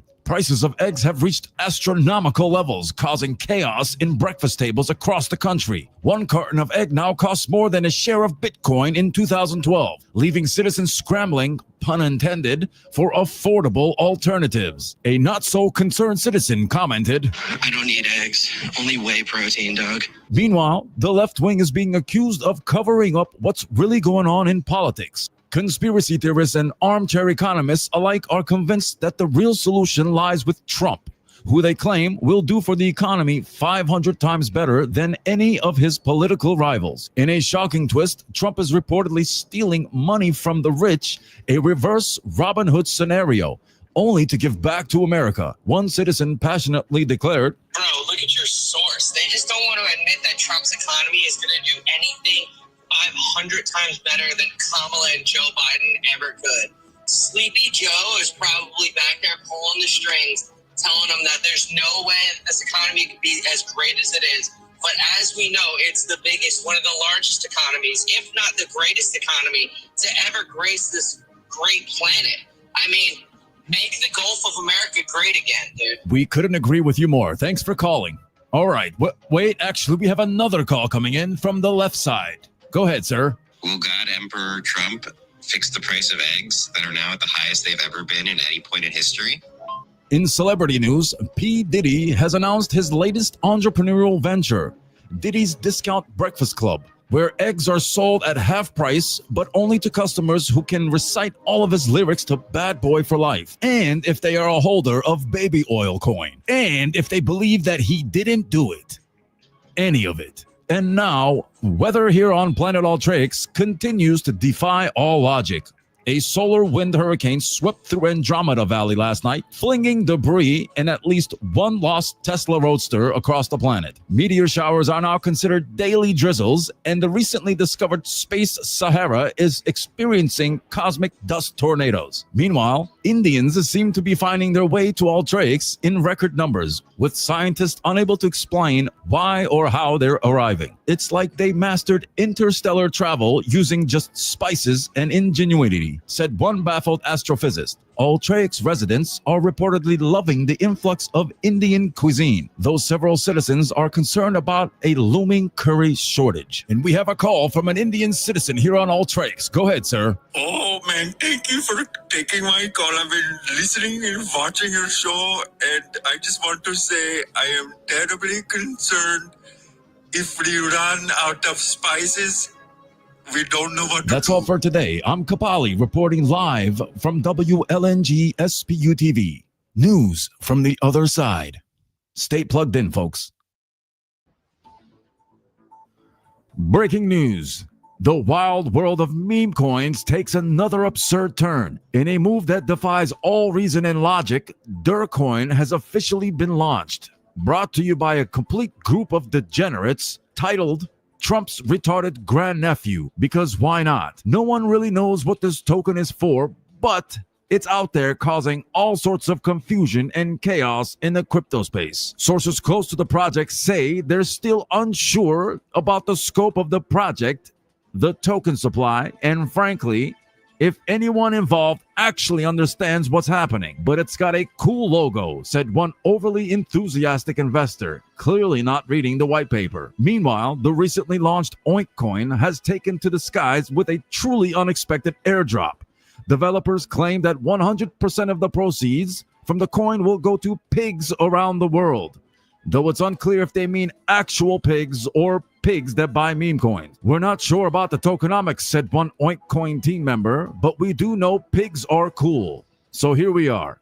Investors are equally confused, but they're buying anyway because it's poised to somehow reach $25 million market cap February 1st. Well, that'll be a shocker. In other news, NFL legend Ray Lewis has unveiled his own crypto coin, but sources close to the project have revealed that if Ray Lewis's team wasn't busy farming the coin, he might actually have time to pay off his back taxes, which could be a first in the history of celebrity crypto launches. It's gonna be big, Ray's team assures investors, though the project remains eerily quiet about its actual utility. In other dietary news, bacon is now officially confirmed to be made entirely out of unicorn fart dust, a highly controversial claim that no one can seem to disprove. Meanwhile, cats have been upgraded to 12 lives instead of 9. Experts are still unsure how this impacts the economy, but we'll let you know once we figure it out. Whether we have a weather update for you folks. In a bizarre turn of events, snow has fallen in the Gulf of America. Yes, you heard that right. Even in Jamaica, local residents have been seen trying to salvage crops, but it's too late. Marijuana crops have died, and the Rastafarians are now reportedly cutting off their dreadlocks in a desperate attempt to get high. It's the only way left, said one local. In other local celebrity news, the highly anticipated gender reveal party for Sparrow's baby turned into a complete circus yesterday when the reveal itself went horribly wrong. Instead of the dramatic bursts of blue or pink balloons everyone was waiting for, nothing happened. A crowd of influencers, crypto whales, and at least one guy in a full spacesuit awkwardly stared at the balloons that just didn't pop. We do, however, have confirmation Sparrow is officially having a boy. The news was revealed later in a much less glamorous way when a frustrated Sparrow just yelled, "It's a boy, okay," into a crowd of confused guests. Sparrow commented afterward, "This was supposed to be a big moment, but hey, at least it wasn't a wildfire." True, but the memes are already flooding Twitter. Hashtag balloon fail is currently trending worldwide. Stay tuned for the follow-up party where we hope the cake doesn't collapse too. This is Kapali at WLNG-SPU-TV, reporting news from the other side. Stay plugged in, folks. I want to start a little bit slower today and give you a moment to let this question sink in. How many of you have something specific in your life that you're hoping to change? Would you raise your hand? If there's something specific you're hoping to change. Online, you can type it in the comment section. There's something I'm hoping to change. The good news is we are in a message series that's called The Power to Change, celebrating releasing a new book with that very same title. If there's something that you're hoping to change, I want you to think about what that specific thing is, because I'm guessing that some of you may be hoping to get out of debt or hoping to be better with your money. There might be some of you that are hoping to improve your marriage. I hope that there are some that are hoping to improve their marriage. There may be some of you that are hoping to get in better physical shape, or you might be hoping to get more organized, or you may be hoping that there's not a mystery balloon flying over your house. I don't know what it might be, but you're probably hoping for something to change. And I want to tell you that hope is good. Everybody say hope is good. Elbow your neighbor, tell them hope is good. You can type that in the comment section. Hope is good. I never want you to go through life without hope. Hope is good. But hope alone won't change your life. Habits will. I hope you have hope. But even more than just hope, I hope you have the right habits, because hope alone won't change your life. Habits will. And I'll try to illustrate this. I'll ask you another question. I want you to think about this just for fun. What did you do last Wednesday morning? Think for a moment, and can you remember what you did last Wednesday morning? How many of you remember what you did last Wednesday morning? Yeah, most of you did. The reason you remember is because you did on Wednesday morning about the same thing you did